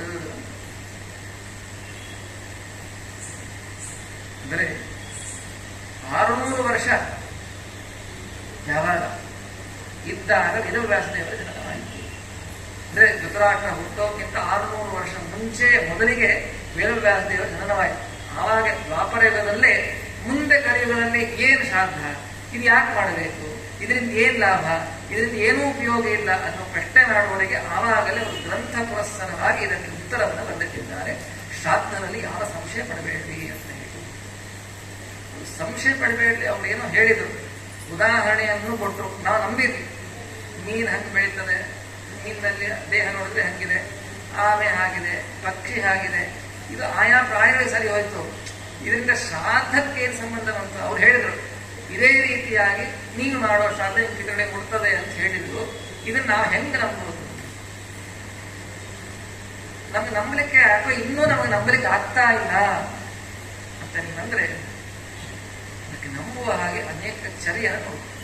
ನಿಮಗೆ ಯಾಕೆ ನಂಬಿಕೆ ಬರುವುದಿಲ್ಲ ಹೇಳ? ಶ್ರಾದ್ದ ಮಾಡಿದ್ರೆ ನೀವು ಮಾಡಿದ ಆ ಕರ್ಮದ ನಾಶ ಎಲ್ಲ ಆಯ್ತು, ನಿಮ್ಮ ಕಣ್ಣೆದುರಿಗೆ ಆಯ್ತು. ಒಂದೋ ನೀವೇ ಹೋಗಿ ನದಿಯಲ್ಲಿ ವಿಸರ್ಜನೆ ಮಾಡಿ ಬಂದ ನೀರಲ್ಲಿ ಹಾಕಿ ಬಂದ, ನಿಮ್ ಪಿತೃಗಳಿಗಂತೂ ಹೋಗಿಲ್ಲ, ನೀರಲ್ಲಿ ಹೋಯ್ತು. ಇನ್ನ ಕಾಲುವೆ ಇಲ್ಲ, ನೀರಿಲ್ಲ ಅಂದ್ರೆ ಆಕಳು ತಿನ್ಸಿದ್ವಿ, ಆಕಳು ತಿಂತು, ನಿಮ್ಮಪ್ಪ ಅಮ್ಮಗಂತೂ ಮುಟ್ಟಿಲ್ಲ, ಹೌದೋ ಇಲ್ಲ? ಇನ್ನ ಬೇಡ, ಆಕಳು ಕೂಡ ಸಿಕ್ಕಿಲ್ಲ, ಭೂಮಿಯನ್ನ ತೋಡಿ ಇಟ್ವಿ, ಭೂಗತ ಆಯ್ತು, ಅಲ್ಲೂ ನಿಮ್ಮಪ್ಪ ಅಮ್ಮ ಸಿಕ್ಕಿಲ್ಲ, ಅದೂ ಆಗಿಲ್ಲ. ಇನ್ನು ಉಳಿದಿದ್ದೇನು? ಅಗ್ನಿಯಲ್ಲಿ ಹಾಕಿದ್ವಿ, ಸುಟ್ಟು ಭಸ್ಮ ಆಯಿತು. ಈ 4 ವಿಧಾನ ಬಿಟ್ಟು ಪಿಂಡ ವಿಸರ್ಜನೆ ಬೇರೆ ಅವಕಾಶ ಇಲ್ಲ. ನೋಡ್ರಿ, ಈ ಉದಾಹರಣೆ ಹೇಳೋ ಮುಖಾಂತರ ಇದಕ್ಕಿರೋ ಆಪ್ಷನ್ಸ್ ಇಟ್ಟೆ. ಪಿಂಡ ವಿಸರ್ಜನೆ ಏನ್ ಮಾಡಬೇಕು ನೋಡ್ರಿ, ಒಂದು ಶುದ್ಧವಾದ ನೀರಿನಲ್ಲಿ ಮಾಡಿ. ನೀರು ಹೊರಸಾಗುವುದಿಲ್ಲ ಸರ್, ನೀರೇನು ಹೊರಸಾಗುದಿಲ್ಲ. ನೀವು ಹಾಕುವ ಪದಾರ್ಥ ಏನಿದೆ ನೋಡ್ರಿ ಅದರಲ್ಲಿ, ಅದೇ ಪ್ಲಾಸ್ಟಿಕ್ ಇಷ್ಟಕ್ಕೇನೆ ಹಾಕಿರ್ತೀರಿ ಪಿಂಡದೊಳಗೆ. ಏನೋ ಅದೇ ಪ್ಲಾಸ್ಟಿಕ್ ಪಿಂಡ ಅಂತೀನಿ ಇನ್ನೂ ಬಂದಿಲ್ಲ, ಮುಂದೆ ಏನ್ ಬರ್ತಾ ಇಲ್ಲ ಗೊತ್ತಿಲ್ಲ, ಬರ್ಬೋದು, ಈಗಂತೂ ಇಲ್ಲ, ಹೌದೋ ಇಲ್ಲ? ಹಾಗಾದ್ರೆ ಹಾಕಿರೋದು ಅನ್ನ, ಹಾಲು. ಈಗ ಹಾಲಿಲ್ಲ ಅಷ್ಟೇ, ಹೊತ್ತೆ ಮಾಮೂಲಾಗಿ ಹಾಲು, ಮೊಸರು, ತುಪ್ಪ, ಜೇನುತುಪ್ಪ, ಎಳ್ಳು, ನೀರು ಇಟ್ಟಿರ್ತದೆ, ಬೆಲ್ಲ ಇರ್ತದೆ. ಹಾಗೆ ನೀವು ಪಿಂಡ ವಿಸರ್ಜನೆ ಮಾಡಿದ್ರಿ, ಅಲ್ಲಿ ಇರೋ ಜಲಚರಗಳ ಸ್ವೀಕಾರ ಮಾಡಿದ್ರು, ಹಾಗಾಗಿ ವಾಟರ್ ಕಂಟಾಮಿನೇಟ್ ಆಗಿಲ್ಲ, ಅಲ್ಲಿರತಕ್ಕಂಥ ಪ್ರಾಣಿಗಳಿಗೆ ಆಹಾರವಾಯಿತು. ಇನ್ನು ನೀವು ದರ್ಭೆಯನ್ನು ನೀರಿಗೆ ಹಾಕಿದ್ರಿ, ಈಗ ದರ್ಭೆಯಿಂದ ಮತ್ತೆ ನದಿ ಹೊರಸಾಯ್ತಲ್ಲ, ಇಲ್ಲ, ದರ್ಭೆ ಪಾಸಿಟಿವ್ ರೇಸ್ನ ರಿಲೀಸ್ ಮಾಡ್ತದೆ. ಹಾಗಾಗಿ ನೀರಿನಲ್ಲಿ ತರಂಗಗಳ ಉತ್ಪತ್ತಿಯಾಗಿ ನೀರಿನಲ್ಲಿ ಏನಾದರೂ ಕಲುಷಿತವಾದ ನೀರಿದ್ರೆ ಈ ದರ್ಭೆಯನ್ನ ಅದರಲ್ಲಿ ಹಾಕಿದಾಗ ಅದು ಶುದ್ಧಿ ಆಯ್ತು, ಪ್ಯೂರ್ ಆಯ್ತು ನೀರು. ನೀವು ದರ್ಭೆ ಹಾಕಿದ್ದಕ್ಕೆ ನೀರು ಹೊರಸಾಗಿದ್ದಲ್ಲ, ನೀವು ದರ್ಭೆ ಹಾಕಿದ್ದರಿಂದ ನೀರಿನಲ್ಲಿದ್ದ ಕಂಟಾಮಿನೇಷನ್ ಹೋಯ್ತದ. ಅದೇನ್ ಗೊತ್ತಾಗ್ತದೆ? ನೀವು ಗ್ರಹಣ ಇದ್ದಾಗ ಏನ್ ಮಾಡ್ತೀರಿ? ಎಲ್ಲಾ ಪದಾರ್ಥ ದರ್ಭೆ ಇಡ್ತೀರಿ, ಹೌದಿಲ್ಲ? ಯಾಕೆ ಇಡ್ತೀರಿ? ಅದು ಇಂಪ್ಯೂರ್ ಆಗಬಾರ್ದು ಅಂತ ಹೇಳಿ. ದರ್ಭೆ ಇದೆ ಅಂತಂದ್ರೆ ಅದು ಪ್ಯೂರ್ ಅಂತ ಹೇಳಿ ಅರ್ಥ. ಹಾಗಾದ್ರೆ ನದಿಯಲ್ಲಿ ನೀವು ದರ್ಭೆಯನ್ನೇ ವಿಸರ್ಜನೆ ಮಾಡಿದಾಗ ನದಿ ಇಂಪ್ಯೂರ್ ಆಯ್ತು, ಪ್ಯೂರ್ ಆಯ್ತು? ಹಾಗಾದ್ರೆ ನದಿ ಪ್ಯೂರ್ ಆಯ್ತು. ಹಾಗೆ ಅಲ್ಲಿ ಯಾವ ದೋಷವೂ ಕೂಡ ಆಗಿಲ್ಲ. ಇನ್ನು ಆಕಳಿಗೆ ಇಟ್ರಿ, ಬಹಳ ಇಡಬಾರ್ದ. ಆಕಳಿಗೆ ಅಕ್ಕಿ ಇಡ್ಬೋದು, ಅಕ್ಕಿ ಅನ್ನ ತುಂಬಾ ಕಡಿಮೆ, ಹುಲ್ಲು ತಿನ್ನೋ ಪ್ರಾಣಿ ಅದು. ಅಕ್ಕಿಯನ್ನ ಯೋಗ್ಯತೆಯನ್ನು ಮೀರ್ತಿಂದ ಆಕಳು ಸತ್ಬಿಡ್ತದೆ. ಹಾಗೆ ಒಬ್ಬರೋ ಇಬ್ಬರು ಶ್ರಾದ್ದ ಮಾಡಿದ್ರೆ ಇಡಬಹುದು. 150 ಚಟಕ ಮಾಡಿ ಅಷ್ಟು ಒಂದೇ ಆಕಳಿಗೆ ತಿನ್ಸಿದ್ರೆ ಗೋಹತ್ಯೆ ಭಾಗ ಬಂದ್ಬಿಡ್ತದೆ. ಹಾಗೆ ಆದಷ್ಟು ನೀರು ಸಿಕ್ಕರೆ ಒಬ್ಬರೇ ಮಾಡ್ತಾ ಇದ್ದಾಗ ಆಕಳಾದ್ರೆ ಪರವಾಗಿಲ್ಲ. ಇಲ್ಲ 3ನೇ ಪಕ್ಷ ಭೂಮಿಯನ್ನು ತೋಡಿ ಇಡಬಹುದು. ಇಲ್ಲಿ ಇಡಬಹುದು. ಬೆಂಗಳೂರಿಗೆ ಏನ್ ಮಾಡ್ತೀವಿ? ಎಲ್ಲಿ ನೋಡು ಸಿಮೆಂಟು, ಎಲ್ಲಿ ನೋಡು ಕಾಂಕ್ರೀಟು. ಹಾಗಿದ್ದಾಗ ಒಂದು ಮಾಡಬಹುದು. ಕಲಿಗಾರ ಇದೊಂದು ಪ್ರಶ್ನೆ, ಶ್ರಾದ್ದ ಏನೋ ಮಾಡ್ಬೇಕಂತೀರ, ಮಾಡಿ ವಿಸರ್ಜನೆ ಮಾಡಬೇಕು. ನಮಗೆ ಮುನ್ಸಿಪಲ್ ವೆಹಿಕಲ್ಗೆ ಹಾಕ್ಲಿಕ್ಕೆ ಮನಸ್ಸಿಲ್ಲ, ಎಲ್ಲಾರು ಪಿಂಡ ಜೊತೆ ಸೇರಿಸಿ ಮನಸ್ಸಿಲ್ಲ, ಸಂಗೋಡ್ ಸಂಕ್ರಾಂತಿ ಆಗಲಿಕ್ಕೆ ಇಷ್ಟ ಇಲ್ಲ, ನಮ್ದೇ ಸಪರೇಟ್ ಆಗಿರೋದು. ಏನ್ ಮಾಡ್ಬೇಕು? ನಮ್ಮ ಮನೆಗೆ ಭೂಮಿ ಇಲ್ಲ, ಎಲ್ಲ ಕಾಂಕ್ರೀಟ್ ಹಾಕಿಬಿಟ್ಟಿವಿ, ಟೈಲ್ಸ್ ಹಾಕಿಬಿಟ್ಟಿವಿ, ತೋಡ್ಲಿಕ್ಕೆ ಜಾಗ ಇಲ್ಲ. ಏನ್ ಮಾಡ್ಬೋದು? ಹೊಸ ಪಾಟ್ ತಗೊಂಡ್ಬರಿ, ಆ ಪಾಟಿನ ಕೆಳಗೆ ಮಣ್ಣು ಹಾಕ್ರಿ, ಅದರ ಮೇಲೆ ಈ ಪಿಂಡ ಎಲ್ಲ ಹಾಕ್ರಿ, ಅದ್ರ ಮೇಲೆ ಮತ್ತೆ ಮಣ್ಣು ಹಾಕ್ಬಿಟ್ಟು ಸ್ವಲ್ಪ ಬಿಸಿಲಿರ್ತಕ್ಕಂಥ ಪ್ರದೇಶಕ್ಕೆ ಇಡ್ರಿ. ಒಂದು 2-3 ತಿಂಗಳೊಳಗೆ ಅದೆಲ್ಲವೂ ಕೂಡ ಹೋಗ್ಬಿಡ್ತು, ನಾಶ ಆಗಿಬಿಡ್ತು. ಆ ಬಿಸಿಲಿಗೆ, ಆ ಭೂಮಿಯ ಹೀಟಿಗೆ, ಆ ಮಣ್ಣಿನ ಕಾಲಿಗೆ ಅದೆಲ್ಲ ನಾಶವಾಗುತ್ತೆ. ಇಲ್ಲ ಅದು ಕೂಡ ಇಲ್ಲ, ಟೈಮ್ ಇಲ್ಲ. ಅಥವಾ ನಾಯಿಗೆ ಹೆಗ್ಗಣವನ್ನು ಕೆದರಿ ಬಿಟ್ರೆ ಏನ್ ಮಾಡಬೇಕು? ನಾಯಿ ತಿನ್ಬಾರ್ದಲ್ಲ, ನಾಯಿ ಸ್ಪರ್ಶ ಆಗಬಾರ್ದಲ್ಲ. ಕೊನೆಯದೋ ಒಂದು ಗುಂಡ ಮಾಡಿಸೋದು ಉರಿತಾ ಇರ್ತಕ್ಕಂಥ ಕೆಂಡದಲ್ಲಿ ಹಾಕಿ ಅದೆಲ್ಲ ನಾಶವಾಗಿ ಹೋಗ್ಬಿಡ್ತು. ಹೀಗಾಗಿ ಈ 4 ವಿಧದಿಂದ ನಾಶವಾಯಿತು. ಅಂದ್ರೆ ನಮ್ಮ ಅಪ್ಪ ಅಮ್ಮನೆಗೆ ಶ್ರಾದ್ದ ಮುಟ್ಟಿಲ್ಲ. ನೀವು ಮಾಡಿದ ಈ ಶ್ರಾದ್ದದ ಕರ್ತವ್ಯ ನಾಶ ನಿಮ್ ಕಣ್ಣಿದ್ರಿಗೆ ಆಯ್ತು, ಇದು ಅವರಿಗಂತೂ ಮುಟ್ಟಿಲ್ಲ. ಯಾಕೆ ಮಾಡಬೇಕು? ಅವರೇನು ಹೇಳಿದ್ರು ನಿಮ್ಮಿದ್ರಲ್ಲಿ ಮುಟ್ತದೆ ಅಂತ ಹೇಳಿ. ಆದ್ರೆ ನಮಗಂತೂ ನಂಬಿಕೆ ಇಲ್ಲ. ಯಾಕೆ? ಒಂದು ಅಗ್ನಿಯಲ್ಲಿ ಹೋಗಿದೆ, ಒಂದ ಭೂಗತವಾಗಿದೆ, ಒಂದ ಜಲಗತವಾಗಿದೆ, ಒಂದ ಪ್ರಾಣಿಗತವಾಗಿದೆ. ಏನ್ ಮಾಡ್ಬೇಕು? ಇದು ಅವರಿಗೆ ಮುಟ್ಟಿಲ್ಲ ಅಂತ ನಮ್ಗೆ ಈಗಲೂ ಅನಿಸ್ತಾ ಇದೆ ಅಂತ ನಿಮಗೆ ಪ್ರಶ್ನೆ ಬಂದ್ರೆ, ಇಲ್ಲಿ ಮುಖ್ಯವಾಗಿ ನಾವು ತಿಳಿಯಬೇಕಾದದ್ದೇನು? ನೀವೇನು ಅನ್ಕೊಂಡಿರಿ? ಏನು ಪಿಂಡದ ಮಾಧ್ಯಮದ ಮುಖಾಂತರ ಆರಾಧನೆ ಮಾಡಿದ್ದೇವೆ, ಪಿತೃ ಆರಾಧನೆ, ಪಿತೃಪಿತಾಮ ಪ್ರಪಿತಾಮ ಪಕ್ಷ ಮಾಸದಲ್ಲಿ ಸಮಸ್ತ ಪತಿಗಳು ಬಂದಿದ್ದಾರೆ. ಅಂದ್ರೆ ಆ ಪಿಂಡದ ಮಾಧ್ಯಮದಲ್ಲಿ ಆರಾಧನೆ ಮಾಡಿದ್ದೇವೆ. ಆ ಪಿಂಡದಲ್ಲಿ ಯಾರು ಬಂದಾರೆ? ಮೇಲ್ನೋಟಕ್ಕೆ ನಮ್ಮ ತಂದೆ, ನಮ್ಮ ತಾತ, ನಮ್ಮ ಅಜ್ಜಿ, ನಮ್ಮ ತಾಯಿ, ನಮ್ಮ ಅಣ್ಣ, ನಮ್ಮ ತಮ್ಮ, ನಮ್ಮ ಹೆಣ್ಣು ಕೊಟ್ಟು ಮಗ, ಅತ್ತೆ, ನಮ್ಮೆಲ್ಲ ಜ್ಞಾತಿಗಳು ಬಂದಿದ್ದಾರೆ ಅಂತ ನೀವು ಅನ್ಬೋದು. ಆದ್ರೆ ಮೇಲ್ನೋಟಕ್ಕೆ ಅವರ ಹೆಸರು. ಆದ್ರೆ ಪಿಂಡ ಮಾಧ್ಯಮದಲ್ಲಿ ಬಂದವರು ಯಾರು ಅಂದ್ರೆ ಪಿತೃದೇವತೆಗಳು ಬಂದಿದ್ದಾರೆ. ಯಾರು ಅವರು ಪಿತೃದೇವತೆಗಳು? ವಸು, ರುದ್ರ, ಆದಿತ್ಯ ಅಂತಕ್ಕಂಥ ಈ ಪಿತೃದೇವತೆ. ಇವರು ಆ ಪಿಂಡದ ಮುಖಾಂತರ, ಪಿಂಡವದ ಮಾಧ್ಯಮದಲ್ಲಿ ಆರಾಧಿತರಾಗಿದ್ದಾರೆ. ಅಂದ್ರೆ ಇವರು ಬಂದಿದ್ದಾರೆ, ಇವರು ಸಂವಿಧಾನವನ್ನು ಕೊಟ್ಟಿದ್ದಾರೆ. ಈ ವಸೂರುದ್ರ ಆದಿತ್ಯ ಅಂತಕ್ಕಂಥವರು ಏನ್ ಮಾಡ್ತಾರೆ ಅಂದ್ರೆ, ನೀವು ಇಲ್ಲಿ ಮಾಡಿದ ಪಿಂಡಾರಾಧನೆಯ ಪುಣ್ಯವನ್ನ ಮೊದಲು ಭಗವಂತನಿಗೆ ಸಮರ್ಪಣೆ ಮಾಡ್ತಾರೆ. ಈ ವಸೂರುದ್ರ ಆದಿತ್ಯರಲ್ಲಿ ಪ್ರದ್ಯುಮ್ನ ಸಂಕರ್ಷಣ ವಾಸುದೇವ ರೂಪಿಯಾಗಿ ಪರಮಾತ್ಮ ಇದ್ದಾರೆ. ನೀವು ಮಾಡಿದ ಆರಾಧನೆಯನ್ನ ಈ ವಸೂರುದ್ರ ಆದಿತ್ಯ ಅಂತಕ್ಕಂತಹ ಪಿತೃದೇವತೆಗಳು ಪ್ರದ್ಯುಮ್ನ ಸಂಕರ್ಷಣ ವಾಸುದೇವ ಅಂತಕ್ಕಂತಹ ಭಗವಂತನಿಗೆ ಅರ್ಪಣೆ ಮಾಡುತ್ತಾರೆ. ಅದರಿಂದ ತೃಪ್ತನಾದ ಪರಮಾತ್ಮ ಅದರ ಪುಣ್ಯ ಭಾಗವನ್ನ ಮತ್ತೆ ವಸೂರುದ್ರ ಆದಿತ್ಯರಿಗೆ ಟ್ರಾನ್ಸ್ಫರ್ ಮಾಡ್ತಾರೆ. ಆ ವಸೂರುದ್ರ ಆದಿತ್ಯರು ಏನ್ ಮಾಡ್ತಾರೆ, ಅದನ್ನ ತೆಗೆದುಕೊಂಡು ನಮ್ಮ ಪಿತೃಗಳು ಎಲ್ಲೇ ಇರಲಿ, ಯಾವುದೇ ಅವಸ್ಥೆಯಲ್ಲಿ, ಹೇಗೇ ಇರಲಿ, ಈ ದಿವಸ ನೀವು ಮಾಡಿದ ಶ್ರಾದ್ದದ ಪುಣ್ಯವನ್ನ ಅವರಿಗೆ ಒಯ್ದು ಮುಟ್ಟಿಸುವ ಕೆಲಸವನ್ನ ಮಾಡ್ತಾರೆ. ಹಾಗಾದ್ರೆ ವಸೂರುದ್ರ ಆದಿತ್ಯ ಅಂತಕ್ಕಂಥ ಪಿತೃದೇವತೆಗಳು ಏನ್ ಮಾಡ್ತಾರೆ ಅಂದ್ರೆ, ಇವರು ಪೋಸ್ಟ್ಮೆನ್ ಕೆಲಸ ಮಾಡ್ತಾರೆ. ನಮಗೂ ನಮ್ಮ ಪಿತೃಗಳಿಗೂ ಭಗವಂತನಿಗೂ ಮಧ್ಯದಲ್ಲಿ ಇರ್ತಕ್ಕಂತಹ ಪೋಸ್ಟ್ಮೆನ್ಗಳು ಯಾರು ಅಂತಂದ್ರೆ ವಸು, ರುದ್ರ, ಆದಿತ್ಯ ಅಂತಕ್ಕಂಥ ಪಿತೃದೇವತೆ. ಇವರು ಎಷ್ಟು ಜನ ಇದ್ದಾರೆ? ಅಷ್ಟವಸುಗಳು, ಏಕಾದಶ ರುದ್ರರು, ದ್ವಾದಶ ಆದಿತ್ಯರು, ಈ 3 ಗಣ. ಈ ಗಣದ ಒಳಗಡೆ ಪ್ರದ್ಯುಮ್ನ, ಸಂಕರ್ಷಣ, ವಾಸುದೇವ ರೂಪಿಯಾದ ಪರಮಾತ್ಮ ಇದ್ದಾರೆ. ನೋಡ್ರಿ, ಹಾಗಾದ್ರೆ ಭಗವಂತನ ರೂಪ ಎಂದು ಹೇಳ್ತಾ ಇದ್ದಾರೆ ಸಂಕರ್ಷಣ. ಹೆಸರೇ ಎಷ್ಟು ಚೆನ್ನಾಗಿ ಹೆಸರು, ಸಮ್ಯಕ್ ಕರ್ಷತಿ.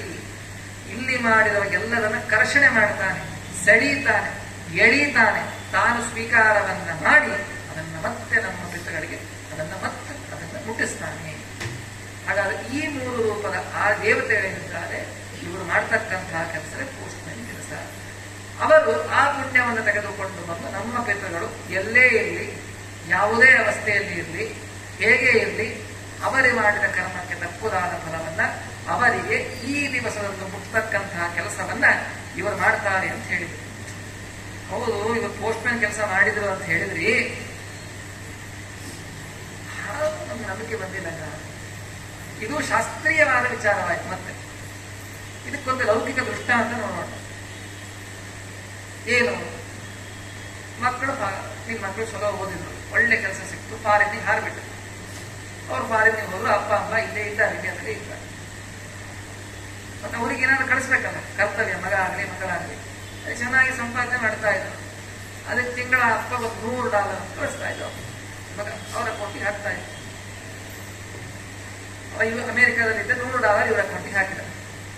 ಅಪ್ಪ ಬ್ಯಾಂಕಿಗೆ ಹೋದ, $82 ಇಟ್ಕೊಂಡು $8,200 ಕೊಡ್ರಿ, $100, $8,200 ಬಿಡಿಸ್ಕೊಂಡು ಬಂದ. ಏನಾಗಬೇಕಾಗಿತ್ತಲ್ಲಿ? ಅವ ಕಳಿಸಿದ್ದು $100. ಅಪ್ಪ ಇಲ್ಲಿ ಏನು ಇಸ್ಕೋಬೇಕಾಗಿತ್ತು? $100 ಇಸ್ಕೋಬೇಕಾಗಿತ್ತು. ಆದ್ರೆ ಈಗ ಕೈಯಲ್ಲಿ ಇಸ್ಕೊಂಡಿದ್ದೇನು? Indian currency, INR. ಅಲ್ಲಿ ಕಳಿಸಿದ್ದು $, ಇಲ್ಲಿ ಬಂದಿದ್ದು ಇಂಡಿಯನ್ ರುಪೀಸ್. ಇದೆಂಗಾಯ್ತು? ಹಾಗಾದ್ರೆ ಆ $ನ ಇಂಡಿಯನ್ ಕರೆನ್ಸಿಯಾಗಿ ಪರಿವರ್ತನೆ ಮಾಡಲಿಕ್ಕೆ ಎಕ್ಸ್ಚೇಂಜ್ ಆಫೀಸರ್ ಅಂತ ಇರ್ತಾನೆ. ಅವ ಏನ್ ಮಾಡ್ದ, ಮಗ ಕಳಿಸಿದ $, ರೂಪದ ಹಣವನ್ನ ಇಲ್ಲಿ ಇರುವ ಅವರ ತಂದೆಗೆ ಇಂಡಿಯನ್ ಕರೆನ್ಸಿಯ ರೂಪದಲ್ಲಿ ಅದನ್ನ ಕೊಟ್ಟ. ಹಾಗಾದರೆ ಲೋಕದಲ್ಲೇ ನಾವು ನೋಡ್ತೇವೆ, ಹೌದು, ಅಲ್ಲಿ ಎಲ್ಲೋ ಕಳಿಸಿದ ಹಣ, ಯಾವುದೋ ರೂಪದಲ್ಲಿ ಕಳಿಸಿದ ಹಣ, ಇಲ್ಲಿ ಇರುವ ಇವರ ತಂದೆ ತಾಯಿಗಳಿಗೆ ಹಣ ಮತ್ತೊಂದು ರೂಪದಲ್ಲಿ, ರೂಪಾಂತರದಲ್ಲಿ ಅವರಿಗೆ ಹೋಗಿ ಮುಟ್ಟಿತ್ತು. ಇದನ್ನ ಮಾಡಿದವರು ಯಾರು? Exchange officer. ಹೌದು ಇಲ್ಲ? ಹೀಗೆ ನೀವು ಮಾಡಿದ ಶ್ರಾದ್ದದ ಪುಣ್ಯವನ್ನ ಈ ವಸೂರುದ್ರ ಆದಿತ್ಯ ಅಂತಕ್ಕಂತಹ ಈ ಎಕ್ಸ್ಚೇಂಜ್ ಆಫೀಸರ್ಗಳು ನಿಮ್ಮ ಪಿತೃಗಳು ಎಲ್ಲೇ ಇರಲಿ, ಯಾವುದೇ ರೂಪದಲ್ಲಿ ಇರಲಿ, ಯಾವುದೇ ಅವಸ್ಥೆಯಲ್ಲಿ ಇರಲಿ, ಅವರಿಗೆ ಈ ದಿವಸ ಅದರ ಪುಣ್ಯ ಭಾಗವನ್ನು ಒಯ್ದು ಮುಟ್ಟಿಸ್ತಾರೆ. ಇವತ್ತು ನೀವು ಶ್ರಾದ್ದ ಮಾಡಿರಿ ಅನ್ಕೊಟ್ಟು, ಇವತ್ತು ನೀವು ಪಕ್ಷ ಮಾಡಿದ್ದೀರಿ ಅನ್ಕೊಟ್ಟು, ಈ ವಸೂರುದ್ರ ಆದಿತ್ಯ ಅಂತಕ್ಕಂತಹ ದೇವತೆಗಳು ಅದರ ಭಾಗವನ್ನು ಭಗವಂತನಿಗೆ ಅರ್ಪಣೆ ಮಾಡಿ, ಭಗವಂತನಿಂದ ಕೊಟ್ಟದನ್ನು ಮತ್ತೆ ಸ್ವೀಕಾರವನ್ನು ಮಾಡಿ, ನಿಮ್ಮ ಪಿತೃಗಳು ಅವ್ರು ಏನಾಗಿರ್ಬೋದ್ರಿ, ಅವರು ತುಂಬಾ ಪುಣ್ಯ ಮಾಡಿದರು ಅಂತಂದ್ರೆ ದೇವತೆಗಳಾಗಿ ಹುಟ್ಟಿರ್ತಾರೆ, ಇಲ್ಲ ಮನುಷ್ಯರಾಗಿ ಹುಟ್ಟಿರ್ತಾರೆ, ಇಲ್ಲ ಪ್ರಾಣಿ ಪಕ್ಷಿಯಾಗಿ ಹುಟ್ಟಿರ್ತಾರೆ, ಇಲ್ಲ ಗಿಡವಾಗಿ ಹುಟ್ಟಿರ್ತಾರೆ. ಇಷ್ಟೇ ಅವಸ್ಥೆ. ಇದು ಬಿಟ್ಟರೆ ಬೇರೆ ದಾರಿ ಇಲ್ಲ. ಹೌದೋ ಇಲ್ಲ? ನಿಮ್ಮ ಪಿತೃಗಳು ಅಕಸ್ಮಾತ್ ಅವರು ಅತೀ ಪುಣ್ಯವನ್ನ ಸಂಪಾದನೆ ಮಾಡಿ ಅವರು ದೇವತೆಗಳಾಗಿದ್ರೆ ಇವತ್ತಿನ ದಿವಸ ಅವರಿಗೆ ಅಮೃತವನ್ನು ಕೊಡ್ತಾರೆ. ಯಾರು ಇದೆ ನಿಮ್ಮ ಪಿತೃಗಳು ಅಕಸ್ಮಾತ್ ಅವರ ಮನುಷ್ಯರಾಗಿದ್ರೆ ಅವರು ಇವತ್ತು ಏನು ಊಟ ಮಾಡ್ತಾರೋ ಅದನ್ನ ಅವರಿಗೆ ಆಹಾರ ಸಿಗುತ್ತೆ. ಅವ್ರು ಮಾಡಿದ ಪಾಪಕರ್ಮನ್ನ ಭಾರಿ ಭಿಕ್ಷಾ ಬಿಡ್ತಿರುವ ದಿವಸ.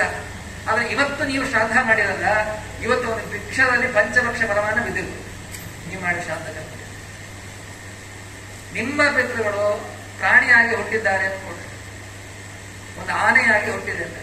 ಪುಷ್ಕಳವಾಗಿರ್ತಕ್ಕಂತಹ ಹುಲ್ಲು, ಹಲಸು, ಬಾಳೆ, ಕಬ್ಬು ಎಲ್ಲ ಆನೆ, ಅದಕ್ಕೆ ಅವರ ಆಹಾರ ಇದಕ್ಕೆ ಸಿಗುದಂತೆ ಮಾಡ್ತಾರೆ. ಅಕಸ್ಮಾತ್ ನಿಮ್ಮ ಪಿತೃಗಳು ಹಾವಾಗಿ ಹುಟ್ಟಿದಂತೆ ಹಾವಿನ ಆಹಾರ ಇಲ್ಲಿ ತಿನ್ನೋದು ಬೇರೆ, ಪ್ರಧಾನವಾಗಿ ನಿತ್ಯ ತಿನ್ನೋದು. ಯಾವತ್ತೋ ಒಂದು ದಿವಸ ಆಹಾರ ಸಂಪಾದನೆ ಮಾಡ್ತಾರೆ. ನಿತ್ಯ ಅದು ವಾಯುಭಕ್ಷಕ, ಅದರ ಪ್ರಧಾನವಾದ ಆಹಾರವೇ ಗಾಳಿ, ಪುಷ್ಕಳವಾದ ಗಾಳಿ ಸಿಗುವಂತೆ. ಪಕ್ಷಿಯಾಗಿದೆ ಅದು ತಿನ್ನುವ ಆಹಾರ, ಗಿಡವಾಗಿದೆ ಅದಕ್ಕೆ ಬೇಕಾದ ನೀರು, ಗೊಬ್ಬರ. ಹಾಗಾದರೆ ನಿಮ್ಮ ಪಿತೃಗಳು ಯಾವುದೇ ಲೋಕದಲ್ಲಿ ಯಾವುದೇ ಅವಸ್ಥೆಯಲ್ಲಿ ಹೇಗೆ ಇರಲಿ, ಇಂದು ನೀವು ಮಾಡಿದ ಶ್ರಾದ್ದ ಕರ್ಮದ ಫಲದಿಂದ ಅವರಿಗೆ ಉತ್ತಮವಾದ ಆಹಾರ. ಅವರು ಭಿಕ್ಷುಕರಾಗಿದ್ದಿಲ್ಲ ನಮ್ಮ ಪಿತೃಗಳು, ಅಂಬಾನಿ ಮಗ ಆಗಿ ಹುಟ್ಟಾರಂತ ಅನ್ಕೊಡ್ರಿ ನಿಮ್ಮ ಪಿತೃಗಳು. ಅವ್ರ ಮನೆಗೆ ಪ್ಲೇಟ್ ತುಂಬ ಜಗ್ಗಿ ಏನು ಪಂಚಭಕ್ಷ ಪರಮಾನ್ನ ಇದ್ದೇ ಇದೆ. ಅವರಿಗೆ ಹಾಗಿದ್ರೆ ಏನು ಉಪಯೋಗ ಇಲ್ಲ. ಪಂಚಭಕ್ಷ ಪರಮಾನ್ನ ಇರ್ಬೋದು, ತಿನ್ನೋ ಯೋಗ್ಯತೆ ಬೇಕಲ್ಲ, ತಿನ್ನಬೇಕು ಅನ್ನೋ ಹಸಿವೆ ಇರಬೇಕಲ್ಲ. ಇವತ್ತಿನ ದಿವಸ ಅವರಿಗೆ ಹಸಿವೆ ಆಗಿ ತಿನ್ನುವಂತೆ ಮಾಡ್ತಾರೆ. ಹಾಗಾದ್ರೆ ನೀವು ಮಾಡುವ ಶ್ರಾದ್ದದ ಕರ್ಮ ಅವರು ಯಾವುದೇ ಲೋಕದಲ್ಲಿ ಯಾವುದೇ ಅವಸ್ಥೆಯಲ್ಲಿ ಹೇಗೆ ಇರಲಿ ಅವರಿಗೆ ಬೇಕಾಗಿರ್ತಕ್ಕಂಥ ಆಹಾರವನ್ನ ಈ ದಿವಸ ಅವರಿಗೆ ಮುಟ್ಟಿಸ್ತಕ್ಕಂತಹ ಕೆಲಸವನ್ನ ಈ ವಸು, ರುದ್ರ, ಆದಿತ್ಯ ಅಂತಕ್ಕಂತಹ ದೇವತೆಗಳು ಮಾಡ್ತಾರೆ. ಹಾಗಾದ್ರೆ ಇವು ಎಂಥವರು ಅಂತಂದ್ರೆ ಇವರು ಆ ಪರಮಾತ್ಮಯು ನಮ್ಮ ಪಿತೃಗಳು ಮಧ್ಯದಲ್ಲಿ ಇರುವ ಪೋಸ್ಟ್ಮೆಂಟ್ ಕೆಲಸವನ್ನು ಮಾಡ್ತಾರೆ. ನಾವು ಮಾಡಿದ ಈ ಪಿತೃ ಉದ್ದೇಶವಾಗಿರ್ತಕ್ಕಂತಹ ಶ್ರಾದ್ದದ ಕರ್ಮದ ಫಲವನ್ನ ಅವರಿಗೆ ಮುಟ್ಟಿಸ್ತಕ್ಕಂತಹ ಕೆಲಸವನ್ನು ಮಾಡ್ತಕ್ಕಂಥವರೇ ಈ ವಸು, ರುದ್ರ, ಆದಿತ್ಯ ಅಂತಕ್ಕಂತಹ ದೇವತೆಗಳು. ಹಾಗಾದ್ರೆ ಪ್ರಧಾನವಾಗಿ ನಾವು ಪಿಂಡ ಮಾಧ್ಯಮದಲ್ಲಿ ಆರಾಧನೆ ಮಾಡಿದ್ದು ಯಾರನ್ನ ಅಂತಂದ್ರೆ ಪಿತೃ ದೇವತೆಗಳನ್ನ ಆರಾಧನೆ ಮಾಡಿದ್ದು. ನಮ್ಮ ಪಿತೃಗಳೂ ಬಂದಿರ್ತಾರೆ, ಪ್ರಧಾನವಾಗಿ ಆರಾಧನೆ ಆದದ್ದು ಅಲ್ಲಿ ಪಿತೃ ದೇವತೆಗಳ ಆರಾಧನೆ. ಹಾಗಾದ್ರೆ ಪಿತಾಮಹ ಅಂತರ್ಯಾಮಿಯಾದ ವಸು, ರುದ್ರ, ಆದಿತ್ಯ, ಅಂತರ್ಯಾಮಿಯಾದ ಪ್ರದ್ಯುಮ್ನ, ಸಂಕರ್ಷಣ, ವಾಸುದೇವ, ಈ ಭಗವಂತನ ಪ್ರೀತಿಗೋಸ್ಕರ ಮಾಡಿದ ಕರ್ಮವೇ ಶ್ರಾದ್ದ. ಶ್ರಾದ್ದ ಕೇವಲ ನಮ್ಮ ಪಿತೃಗಳಿಗೋಸ್ಕರ ಮಾಡಿದ್ದಲ್ಲ, ನಮ್ಮ ನಿಯತ ಪಿತೃಗಳು, ಅಂತರ್ಯಾಮಿಯಾದ ಪಿತೃ ದೇವತೆಗಳು, ಅಂತರ್ಯಾಮಿಯಾದ ಭಗವಂತನ ರೂಪ, ಇಂತಹ ಭಗವಂತನ ಅನುಗ್ರಹವನ್ನು ಪಡಿಲಿಕ್ಕೆ ಮಾಡಿರ್ತಕ್ಕಂತಹ ಕರ್ಮವೇ ಶ್ರಾದ್ದ ಅಂತ ಹೇಳಿ ಕಲಿಸಿಕೊಳ್ಳಿ. ಶ್ರಾದ್ದ ಅಂತಂದ್ರೆ ಏನು ಅಂತಂದ್ರೆ ಕೇವಲ ನಮ್ಮ ಪಿತೃಗಳ ಆರಾಧನೆ ಮಾತ್ರ ಅಲ್ಲ, ನಮ್ಮ ನಿಯತ ಪಿತೃಗಳು, ಅಂತರ್ಯಾಮಿಯಾದ ಪಿತೃ ದೇವತೆಗಳು, ಅಂತರ್ಯಾಮಿಯಾದ ಭಗವಂತನ ಆರಾಧನೆಯ ಕ್ರಿಯೆಗೆ ಹೆಸರು ಏನು? ಶ್ರಾದ್ದ. ಈ ಶ್ರಾದ್ದಕ್ಕೆ ಏನಂತ ಕರೀತಾರೆ? ಶ್ರದ್ಧೆಯ ಕ್ರಿಯತೆ ಕರ್ಮ. ಅದು ಶ್ರಾದ್ದ. ಯಾವುದು ಶ್ರದ್ಧೆಯಿಂದ ಮಾಡಲ್ಪಡುತ್ತದೋ ಅದಕ್ಕೆ ಶ್ರಾದ್ದ ಅಂತ. ನೋಡ್ರಿ, ಶ್ರಾದ್ದ ಅಂತ ಹೇಳಿ ಯಾವ್ದು ಕರೀತೀವಿ? ದೇವರ ಪೂಜೆ ಶ್ರದ್ಧೆಯಿಂದ ಮಾಡ್ತೇವೆ. ಮನೆಯಲ್ಲಿ ದೇವರ ಪೂಜೆ ಕೂತಿದ್ರು, ನೀವು ಬಂದೇ ಭೇಟಿಯಾಗ್ರಿ, ಆಚಾರ್ಯರಿದ್ದಾರೆ, ನಮ್ಮ ತಾಯಿ ಏನಂತಾರೆ, ಶ್ರಾದ್ದ ಮಾಡ್ತಾ ಇದ್ದಾರೆ ದೇವರ ಪೂಜೆ. ಆಚಾರ ಶ್ರಾದ್ದ ಮಾಡ್ತಾ ಇದ್ದಾರೆ ಅಂತಲ್ಲ, ಇಲ್ಲ ದೇವರ ಪೂಜೆ ಮಾಡ್ತಾ ಇದ್ದಾರೆ.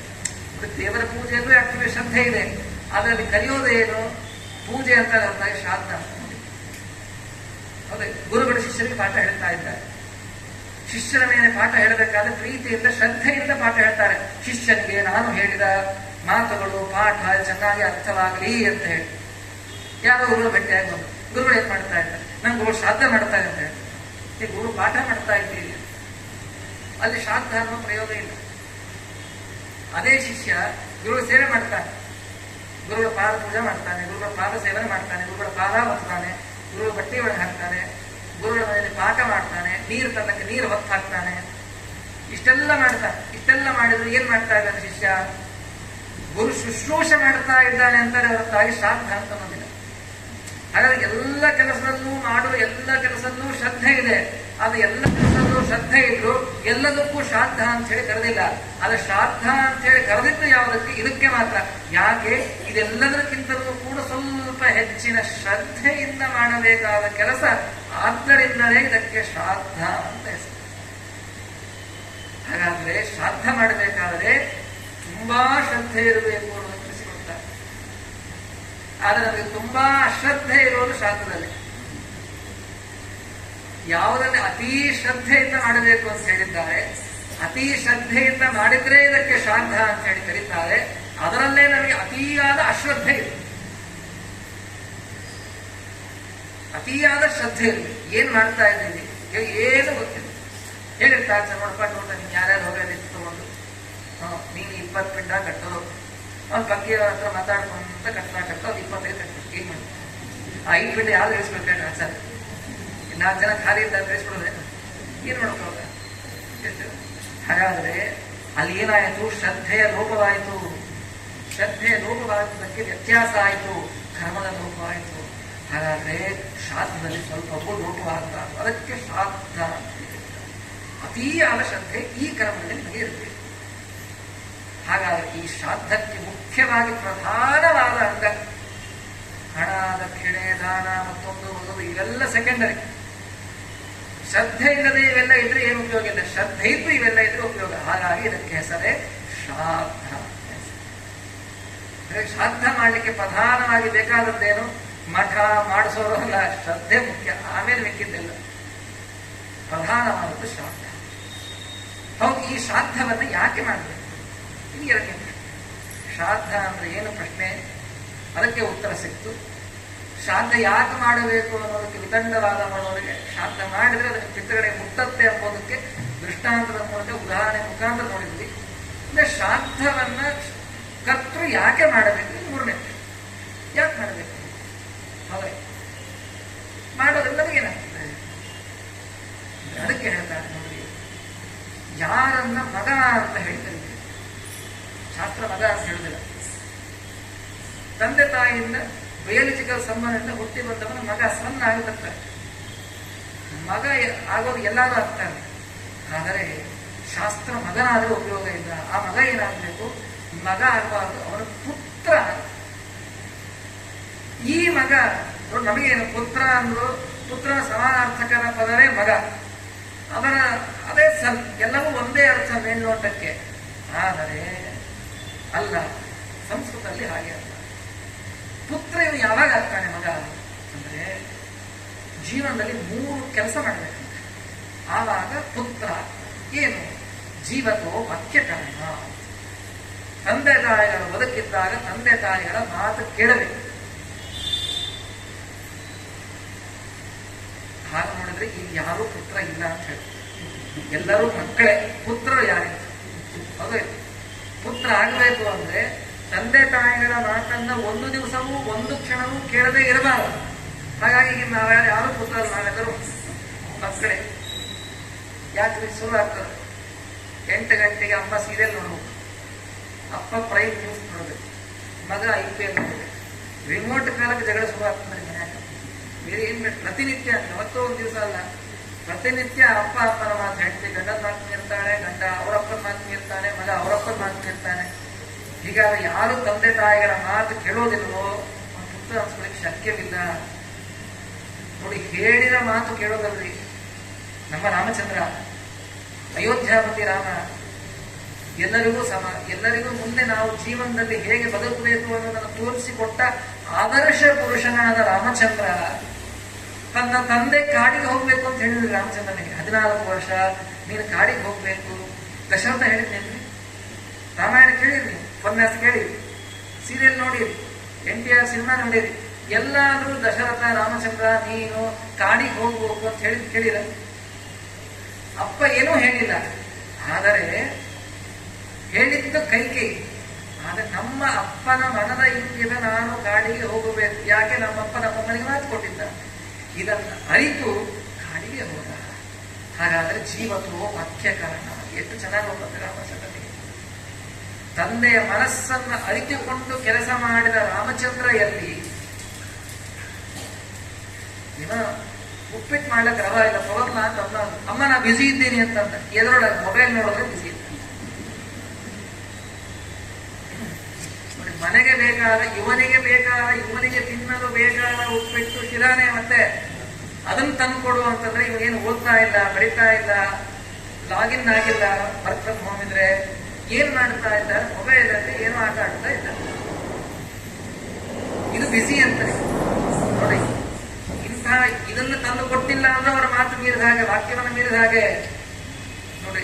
ಹೇಳದೇ ಮಾಡಿದ ರಾಮಚಂದ್ರೆಯಲ್ಲಿ ಹೇಳಿದ್ದನ್ನೂ ಮಾಡದೇ ಇರುವ ನಾವೇ. ಅದಕ್ಕೆ ಅದದ್ದೇನು? ಜೀವನೋ ವಾಕ್ಯಕರಣ. ಬದುಕಿದ್ದಾಗ ತಂದೆ ತಾಯಿಗಳ ಮಾತನ್ನ ಪ್ರಯತ್ನ ಪೂರ್ವಕವಾಗಿ ಕೇಳಬೇಕು. ಪ್ರಯತ್ನಪೂರ್ವಕ ಕೇಳಬೇಕು. ಅವ್ರು ಹೇಳೋದಲ್ಲ, ಮನಸ್ಸಿನಲ್ಲಿ ಏನು ಹೇಳಬೇಕು ಅಂತ ಅನ್ಕೊಂಡಿದ್ದಾರೆ ತಿಳ್ಕೊಂಡು ಮಾಡಬೇಕು. ಇವನು ಉತ್ತಮ ಪುತ್ರ ಅಂತ. ಇಲ್ಲ ಹೇಳಿದ ಮೇಲೆ ಮಾಡಿದ್ರೆ ಅವನು ಅಧಮ ಪುತ್ರ. ಹೇಳಿದ್ರೂ ಮಾಡದೆ ಹೋದ್ರೆ ಅಧಮಾಧಮ ಪುತ್ರ. ಈಗ ನಾವೆಲ್ಲ ಯಾವ ಕ್ಯಾಟಗರಿ ನಾವೇ ಮಾಡ್ತೀವಿ. ಹಾಗಾದ್ರೆ ನಮ್ಮ ಸ್ಥಾನ ಎಲ್ಲಿದೆ ನೋಡಿ. ಬದುಕಿದ್ದಾಗ ತಂದೆ ತಾಯಿಗಳ ಮಾತು ಕೇಳಬೇಕು. ಯಾಕೆ? ತಂದೆ ತಾಯಿಗಳು ಪ್ರತ್ಯಕ್ಷ ದೇವತಾ. ನಮಗೆ ದೇವರು ಹುಡುಕಿಕೊಂಡು ಮಠ ಮಂದಿರಗಳಿಗೆ ಹೋಗ್ತೇವೆ. ಅಲ್ಲಿ ಏನ್ ಕಾಣಿಸ್ತದೆ? ಪ್ರತಿಮೆ ದೇವರಲ್ಲ, ಪ್ರತಿಮೆ ಒಳಗಡೆ ದೇವರಿದ್ದಾನೆ. ಪ್ರತಿಮೆ ಜಡ, ಅದು ಕಲ್ಲು ದೇವರು ಹೆಂಗಾಗ್ತದೆ? ಕಲ್ಲಿನ ಒಳಗಡೆ ದೇವರಿದ್ದಾನೆ. ಭಗವಂತನ ಸಂಗ್ರಹ ಒಳಗಡೆ ಇದೆ. ಆದರೆ ಅದು ಮಾತಾಡುವುದಿಲ್ಲ, ಕೇಳೋದಿಲ್ಲ. ಆದರೆ ಪ್ರತ್ಯಕ್ಷವಾಗಿ ನಮಗೆ ಬೇಕಾದನ್ನು ಕೊಡೋದು ಸಾಮರ್ಥ್ಯ ಇರೋರು ಯಾರು? ನೀವು ಕೇಳಿದ ಮೊಬೈಲು, ಪೆನ್ನು, ಪೆನ್ಸಿಲು, ಡೆಬ್ಬಿನೋ, ಡ್ರೆಸ್ಸು, ಇದೆಲ್ಲವನ್ನ ಪ್ರತ್ಯಕ್ಷವಾಗಿ ನಿನಗೆಲ್ಲ ದಿನನಿತ್ಯದ ನೀಡ್ಸ್ ಅನ್ನ, ದಿನನಿತ್ಯದ ನಿನ್ನ ಆಗು ಹೋಗಲು ನಿನಗೆ ಬೇಕಾದನ್ನು ಪ್ರತ್ಯಕ್ಷವಾಗಿ ಕೊಡ್ತಾ ಇರೋ ನಿಮ್ಮ ತಂದೆ ತಾಯಿಗಳು. ಅಲ್ಲ, ಅದು ಪ್ರತ್ಯಕ್ಷ ದೇವತೆಗಳಲ್ವಾ? ಅವ್ರ ಮಾತು ಕೇಳಬೇಕಾದ ನಮ್ಮ ಕರ್ತವ್ಯ ಅಲ್ವಾ? ನಾವು ಅದನ್ನೇ ಬಿಡ್ತಾ ಇದ್ದೀವಿ. ಹಾಗಾದ್ರೆ ಮಗನಾದ ಕರ್ತವ್ಯ ಏನು ಶಾಸ್ತ್ರ ಹೇಳಿತು? ಜೀವತ್ವೋ ವಾಕ್ಯಕರಣ. ಬದುಕಿದ್ದಷ್ಟು ದಿವಸ ಅವರು ಹೇಳಿದ್ದನ್ನ ಪ್ರಯತ್ನ ಪೂರ್ವಕವಾಗಿ ಕೇಳಬೇಕು. ನೋಡಿ, ಇದೇ ಶಂತನು, ಭೀಷ್ಮಾಚಾರ್ಯ ಕಥೆ ಕೇಳ್ತೀವಿ. ಶಂತನು ಏನು ಹೇಳಲಿಲ್ಲ, ನಾನು ಸತ್ಯವತಿನ ಅಪೇಕ್ಷೆ ಪಟ್ಟಿದ್ದೇನೆ ಅಂತ ಹೇಳಿ. ಆದ್ರೆ ಅವರಪ್ಪ ಸತ್ಯವತಿಯ ತಂದೆ ಕಂಡೀಷನ್ ಹಾಕಿದ. ಅಯ್ಯೋ, ನನ್ನ ಮಗನಿಗೆ ರಾಜ್ಯ ಹೋಗುತ್ತೆ ಅಂತ ಹೇಳಿ ಅವಳು ಬೇಡ ಅಂತ ಮನೆಗೆ ಬಂದು ಕುತ್ಕೊಂಡಿದ್ದೆ ಶಂತನು. ಅವರ ಅಪ್ಪನ ಮುಖ ಬೇಜಾರಾಗಿರೋದು ನೋಡಿ ಹುಡುಕಿಕೊಂಡು ಹೋಗಿ ಅವರ ತಂದೆ ಹತ್ರ ಮಾತಾಡಿ, ಇಲ್ಲ ನಮ್ಮ ಅಪ್ಪಗೆ ಸತ್ಯವತಿನ ಕೊಡಬೇಕು ಅಂತ ಹೇಳಿ, ನೋಡಪ್ಪ ನಿನಗೆ ರಾಜ್ಯ ತಗೋಬಾರದು ಅಂತ ಹೇಳಿ ತಂದೆಗೋಸ್ಕರ ರಾಜ್ಯವನ್ನ, ನ್ಯಾಚುರಲಿ ಅವನ ಮುಂದೆ ರಾಜ್ಯ ಅವನೇ ಆಗಬೇಕು, ಸರಳ ಅಧಿಕಾರ ಇದೆ, ಹಕ್ಕು ಇದೆ, ನ್ಯಾಯಯುತವಾಗಿ ಭೀಷ್ಮನಿಗೆ ಸೇರಬೇಕು. ಇಷ್ಟಿದ್ರು ರಾಜ್ಯವನ್ನ ಬಿಟ್ಟ, ಮದುವೆ ಆಗಲಿಲ್ಲ. ಇಂತಹ ತ್ಯಾಗವನ್ನು ಮಾಡಿದ ನೋಡಿ. ಜೀವತೋ ವಾಕ್ಯಕರಣ. ತಂದೆ ಹೇಳಿಲ್ಲ, ಆದರೆ ತಂದೆಯ ಮುಖವನ್ನ ನೋಡಿ, ಬಾಡಿದ ಮುಖವನ್ನು ನೋಡಿ ಏನು ಅಂತ ಹೇಳಿ ತಾನೇ ತಿಳಿದುಕೊಂಡು ತನ್ನ ತಂದೆಗೆ ಬೇಕಾದ್ದನ್ನು ಮಾಡುತ್ತಾನೆ. ಜೀವತೋ ವಾಕ್ಯಕರಣ.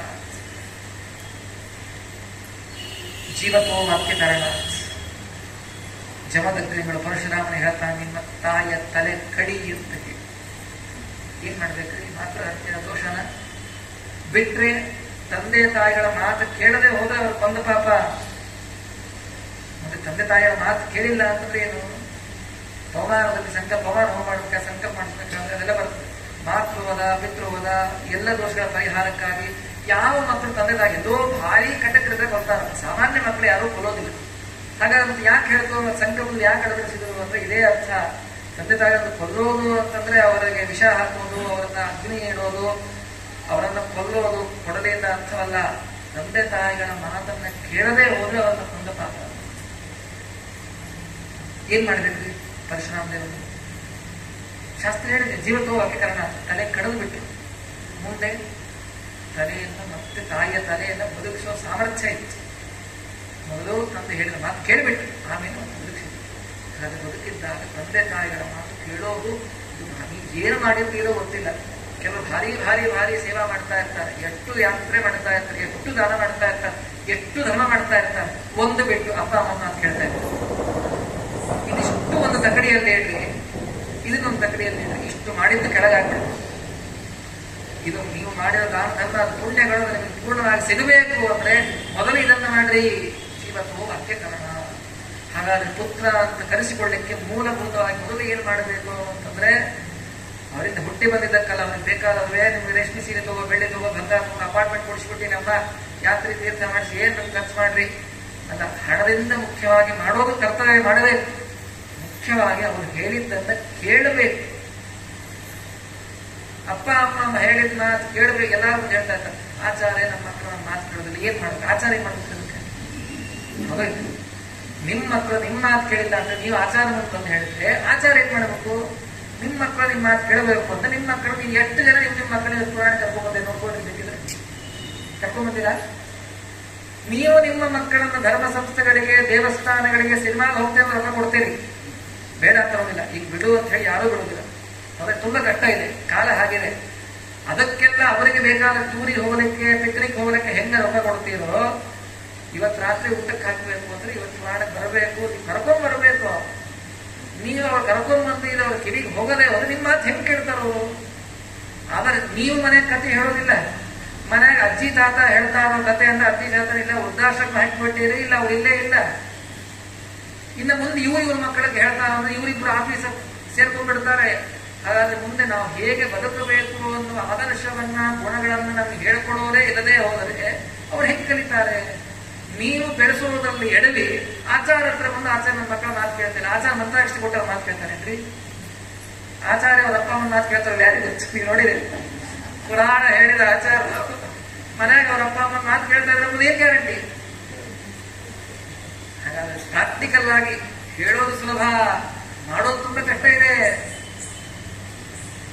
ಹಾಗಾದ್ರೆ ಜೀವತ್ವ ವಾಕ್ಯಗಳ ಪ್ರಧಾನವಾದ ಘಟ್ಟ ಏನು ಅಂದ್ರೆ ಮುಖ್ಯವಾಗಿ ಬದುಕಿದ್ದಾಗ ತಂದೆ ತಾಯಿಗಳ ಮಾತು ಕೇಳಬೇಕು. ಇನ್ನು ಎರಡನೇದು ಪ್ರತ್ಯಬ್ಧೆ ಭೂರಿ ಭೋಜನೆ. ಅವರು ತೀರಿ ಹೋದಾಗ ಅವರ ಉದ್ದೇಶವಾಗಿ 12ನೇ ದಿವಸ ವರ್ಷಾಂತರಿಕದಲ್ಲಿ ಅಲ್ಲಿ ಬ್ರಾಹ್ಮಣರಿಗೆ ಭೋಜನವನ್ನು ಮಾಡಿಸಬೇಕು. ಭೂರಿ ಭೋಜನ, ಪ್ರತ್ಯಕ್ಷ ಬ್ರಾಹ್ಮಣ ಕೂಡಿ ಮಾಡಿಸೋದು. ಕೆಲವರು ಭೂರಿ ಭೋಜನ, ಭೂರಿ ಅನ್ನೋದು ಭಾರಿ ಶಬ್ದ ಅಂದ್ರೆ ಬಹಳ ಜನ ಕಲೆ ಹಾಕ್ಬೋದು. 100-200 ಜನ ಕಲೆ ಹಾಕ್ಬೋದು. 100-200 ಜನ ಬಂದಾಗ 100 ರೂಪಾಯಿ ಲಕ್ಷ ಕೊಡೋದು 10 ರೂಪಾಯಿ ಆಗ್ತದೆ. ಭೂರಿ ಭೋಜನ, ಭೋಜನ ಭೂರಿ ಆಗಬೇಕು, ಭೂರಿ ಭೋಜನ ಆಗಬಾರ್ದು. ಶಾಸ್ತ್ರ ತಿಳ್ಕೊಡ್ರಿ, ಶಾಸ್ತ್ರಕ್ಕೆ ಶ್ರಾದ್ದಕ್ಕೆ 100 ಜನರನ್ನ ಕರಿಬಾರದು. ನ ಪುಣ್ಯ ಶ್ರಾದ್ದ ವಿಸ್ತಾರ ಅಂತ ಹೇಳಿದ್ದಾರೆ. ಶ್ರಾದ್ದವನ್ನ ವಿಸ್ತಾರ ಮಾಡಬಾರದು. ನೀವು ಇಬ್ಬರನ್ನ ಕರೆಯಲ್ಲಿ 10 ಜನ ಕರೆದ್ರೆ 200 ರೂಪಾಯಿ ಕೊಡೋದನ್ನ 10 ಜನಕ್ಕೆ ಡಿವೈಡ್ ಮಾಡ್ತೀವಿ. 20-20 ರೂಪಾಯಿ ಕೊಡ್ತಾರೆ, ಅವ್ರು ಬೈಕೊಂಡು ಹೋಗ್ತಾರೆ. ಏನು 20 ಅವ್ರು ಬಂದಿರೋ ಆಟೋ ಚಾರ್ಜ್ ಕೂಡ ಆಗುದಿಲ್ಲ ಅದ್ರೊಳಗೆ. ಬೈಕೊಂಡು ಹೋಗಲ್ಲ, ಇನ್ನು ಆಶೀರ್ವಾದ ಏನ್ ಮಾಡ್ತಾರೆ ಅನ್ನೋದು. ನಾವು ಶ್ರಾದ್ದ ಮಾಡಿರೋ ಪುಣ್ಯ ಹೆಂಗ್ ಬರ್ತದೆ? ಪುಣ್ಯ ಹೌದು. ಹಾಗಾದ್ರೆ ಏನು ಭೂರಿ ಭೋಜನ ಅಂದ್ರೆ ಬಹಳ ಜನರನ್ನ ಕರೆಸಿ ಭೋಜನಕ್ಕೆ ಹಾಕಿದ್ರೆ ಭೂರಿ ಭೋಜನ ಅಲ್ಲ. ಭೋಜನ ಭೂರಿ ಆಗಬೇಕು. ಇಬ್ಬರಿಗೆ ಅನೇಕ ಪದಾರ್ಥಗಳನ್ನ ಮಾಡಿಸಿ ಅವರಿಗೆ ಅಪೇಕ್ಷಿತವಾದದನ್ನ ಹಾಕಿಸ್ರಿ, ಹೀಗೆ ಮಾಡಿಸ್ರಿ. ಹಾಗಾದ್ರೆ ಎರಡನೇ ಕರ್ತವ್ಯ ಏನು ಅನ್ನೋದು ಅಂತಂದ್ರೆ ಪ್ರತ್ಯಬ್ಧೆ ಭೂರಿ ಭೋಜನ. ಇವರು ತೀರಿಕೊಂಡ ಹೋದ ಮೇಲೆ ಅವರ ಉದ್ದೇಶವಾಗಿ ಬ್ರಾಹ್ಮಣನ ಭೋಜನ. ಆದ್ರೆ ಕಲಿಗಾಲ ಏನಂತ ಗೊತ್ತೇನ್ರಿ? ಆ 12ನೇ ದಿವಸ ವರ್ಷಾಂತಿಕ ಏನು ಪ್ರತ್ಯಕ್ಷ ಕೂಡಿಸಿ ಮಾಡಿಸಿ ಮುಗಿಸ್ಬಿಟ್ರು ಅಂತಂದ್ರೆ ಇವರು ಪ್ರತಿ ವರ್ಷ ಮಠಕ್ಕೆ ಹೋಗಿ 400 ರೂಪಾಯಿ ರಸೀದಿ ಬರೆಸಿ ಬಂದಿರ್ತಾರೆ. ಆದ್ರೆ ರಸೀದಿಯೊಳಗೆ ಇಬ್ರು ಬಂದಿರ್ತಾರೆ. ಅಲ್ಲಿ 3 ಗಂಟೆ ಹೆಂಡತಿ ಹೋದ್ರು, ಊಟ ಮಾಡಿಕೊಂಡು ಬಂದು. ಶ್ರಾದ್ದದ ಪ್ರಧಾನವಾದ ಅಂಗ ಏನು? ಬ್ರಾಹ್ಮಣ ಭೋಜನ. ನೀವಾಗಿ ಒಬ್ಬ ಬ್ರಾಹ್ಮಣ ಕರ್ಕೊಂಡು ಹೋಗಿ ಊಟಕ್ಕೆ ಹಾಕ್ಸಿಲ್ಲ, ಇಲ್ಲ ಒಬ್ಬ ಮಠದಲ್ಲಿರೋ ಒಬ್ಬ ಬ್ರಾಹ್ಮಣ ಒಂದು 200 ರೂಪಾಯಿ ರಸೀದಿ ಹಂಸೋದಕ್ಕೆ ವರ್ಷನೇನು? ಹಾಗಾದ್ರೆ ನೀವು ಮಾಡಿದ ಶ್ರಾದ್ದ ಕರ್ಮ ಸಂಪೂರ್ಣ ಆಗ್ಲೇ ಇಲ್ಲ. ಯಾಕೆ? ನೀವು ಬ್ರಾಹ್ಮಣ ಊಟಕ್ಕೆ ಬರಸೇ ಇಲ್ಲ. ಹೌದು, ನೀವು ಸುಮ್ಮನೆ ಆಲೋಚನೆ ಮಾಡಿ. ನಾವು ಎಲ್ಲಿ ಎಡುತ್ತಾ ಇದ್ದೇವೆ? ಇದು ತಿಳಿದೋ ನಡ್ತಾ ಇದೆ, ಅದು ಎಡುತ್ತಾ ಇದ್ದೀನಿ, ಹೌದಾ ಇಲ್ಲ? ಹಾಗಾದ್ರೆ ಶ್ರಾದ್ದದ ಪ್ರಧಾನವಾದ ಅಂಗವೇ ಬ್ರಾಹ್ಮಣ ಭೋಜನ. ಆ ಬ್ರಾಹ್ಮಣ ಭೋಜನವಿಲ್ಲದೆ ಶ್ರಾದ್ದ ಮುಗಿತಾ ಇದೆ. ನಮಗೇನು ಮತ್ತೆ ಜ್ಯೋತಿಷ್ಯರು ಹೋದಾಗ ಪಿತೃದೋಷ ಇದೆ ಅಂತ ಬಿಡ್ತಾರೆ. ಯಾಕೆ ನಾವು ಶ್ರಾದ್ದ ಮಾಡ್ತಾ ಇದ್ದೀವಿ, ಪಿತೃದೋಷ ಯಾಕೆ ಬಂತು ಅಂದ್ರೆ ಇಲ್ಲಿ ಮಾಡಿದ ಶ್ರಾದ್ದ ಅದು ಪೂರ್ಣ ಸರಿಯಾಗಿ ಆಗಿಲ್ಲ. ಪೂರ್ಣ ಸರಿಯಾಗಿ ಆಗ್ಬೇಕು ಅಂದ್ರೆ ಬ್ರಾಹ್ಮಣ ಭೋಜನ ಆಗ್ಬೇಕು. ನೀವೆಲ್ಲಿ ಮಾಡಿಸಿರಿ? ಫಟ್ಟಪಾಲ್ ಮಠದಲ್ಲಿ ಮಾಡೋದಲ್ಲ. ಮಠದಲ್ಲಿ ಮಾಡಿದ್ರು ಅಂದ್ರು ನೀವು ನಿಮ್ಮ ಲೆಕ್ಕ ಹಿಡಿದು ನಮ್ಮ ಮನೆಗೆ 8 ಜನ ಲೆಕ್ಕ ಬರ್ತಾರೆ, ಎಣಿಸಿಕೊಂಡು 10 ಜನ ಲೆಕ್ಕ ಬರ್ಸ್ತಾರೆ ಅಷ್ಟೇ ಹೊರತಾಗಿ ಒಬ್ಬ ಬ್ರಾಹ್ಮಣನಿಗೆ ಅಂತೇಳಿ ಪ್ರಾಯ 99% ಬರ್ಸೋದಿಲ್ಲ. ಬ್ರಾಹ್ಮಣ ಭೋಜನವಾಗದೆ ಹೋದ್ರೆ ಶ್ರಾದ್ದ ಪರಿಪೂರ್ಣವಾಗೇ ಇಲ್ಲ, ಆ ಫಲ ನಿಮ್ಗೆ ಸಿಗಲಿಲ್ಲ. ಹಾಗಾದ್ರೆ ಎರಡನೇದು ದೋಷ ಹೋಗ್ಬಿಡ್ತಲ್ಲಿ. ಎಲ್ಲಿ ನಮಗೆ ಬರ್ತಾ ಇದೆ ತಪ್ಪು, ಎಲ್ಲಿ ದೋಷ ಆಗ್ತಾ ಇದೆ ಅಂದ್ರೆ ಪ್ರತ್ಯಬ್ಧೆ ಭೂರಿ ಭೋಜನ. ಬ್ರಾಹ್ಮಣರ ಭೋಜನ ಆಗ್ಬೇಕು ಅಂತಂದ್ರು ಅದು ಆಗ್ತಾನೆ. ಹಾಗಾಗಿ ಪಿತೃದೋಷ ಹಾಗೆ ಉಳಿದು ನೀವೆಷ್ಟು ಗೋಕರ್ಣಕ್ಕೆ ಹೋಗಿ ಎಷ್ಟು ರಾಮೇಶ್ವರಕ್ಕೆ ಹೋಗಿ ಒಂದು ಪಿಂಡ ಹೊಡಿಸಿದ್ರು ಯಾಕೆ? ಇಲ್ಲಿ ದೋಷ ಇದೆ. ಹಾಗಾದ್ರೆ ಬ್ರಾಹ್ಮಣ ಭೋಜನ ಅತ್ಯಂತ ಪ್ರಧಾನವಾದ ಅಂಗ. ಒಂದು ಅಷ್ಟೇ ಮುಖ್ಯವಾಗಿ ಅಲ್ಲಿ ಬಹಳ ಜನ ವಿಸ್ತಾರವಾಗಿ ಕರಿಬಾರ್ದು. ಎಷ್ಟು ಸಂಕ್ಷೇಪ ಆಗೋದು. ಯೋಗ್ಯತಾ ಇತ್ತು ಬೇರೆ, ಯೋಗ್ಯತಾ ಇಲ್ಲ ಅಂದ್ರೆ ಒಬ್ಬರನ್ನ ಕರೆದ್ರೂ ಪರವಾಗಿಲ್ಲ. ಆದರೆ ಅಲ್ಲಿ ಚೆನ್ನಾಗಿ ಆರಾಧನೆ ಆಗಬೇಕು. ಪ್ರತ್ಯಂತೆ ಭೂರಿ ಗೋಚರ, ಇದು ಎರಡನೇ ಕರ್ತವ್ಯ. ಮಗನ ಎರಡನೇ ಕರ್ತವ್ಯ. ಇನ್ನು ಮೂರನೇ ಕರ್ತವ್ಯ ಏನು? ಗಯಾಯಾಮ್ ಪಿಂಡದಾನಾಂಚ. ಜೀವನದಲ್ಲಿ ಒಮ್ಮೆಯಾದರೂ ಕೂಡ ಗಯಾ ಕ್ಷೇತ್ರಕ್ಕೆ ಹೋಗಿ ಗಯಾಶಿರದ ಮೇಲೆ ನಮ್ಮ ಪಿತೃಗಳ ಉದ್ದೇಶವಾಗಿ ಪಿಂಡವನ್ನ ಅದರ ಮೇಲೆ ಬಿಡಿಸ್ಬೇಕು. ಯಾಕಂದ್ರೆ ಏನು? ಜೀವತೋ ವಾಕ್ಯಕರಣ, ಬದುಕಿದ್ದಾಗ ತಂದೆ ತಾಯಿಗಳ ಮಾತನ್ನ ಕೇಳುವುದು.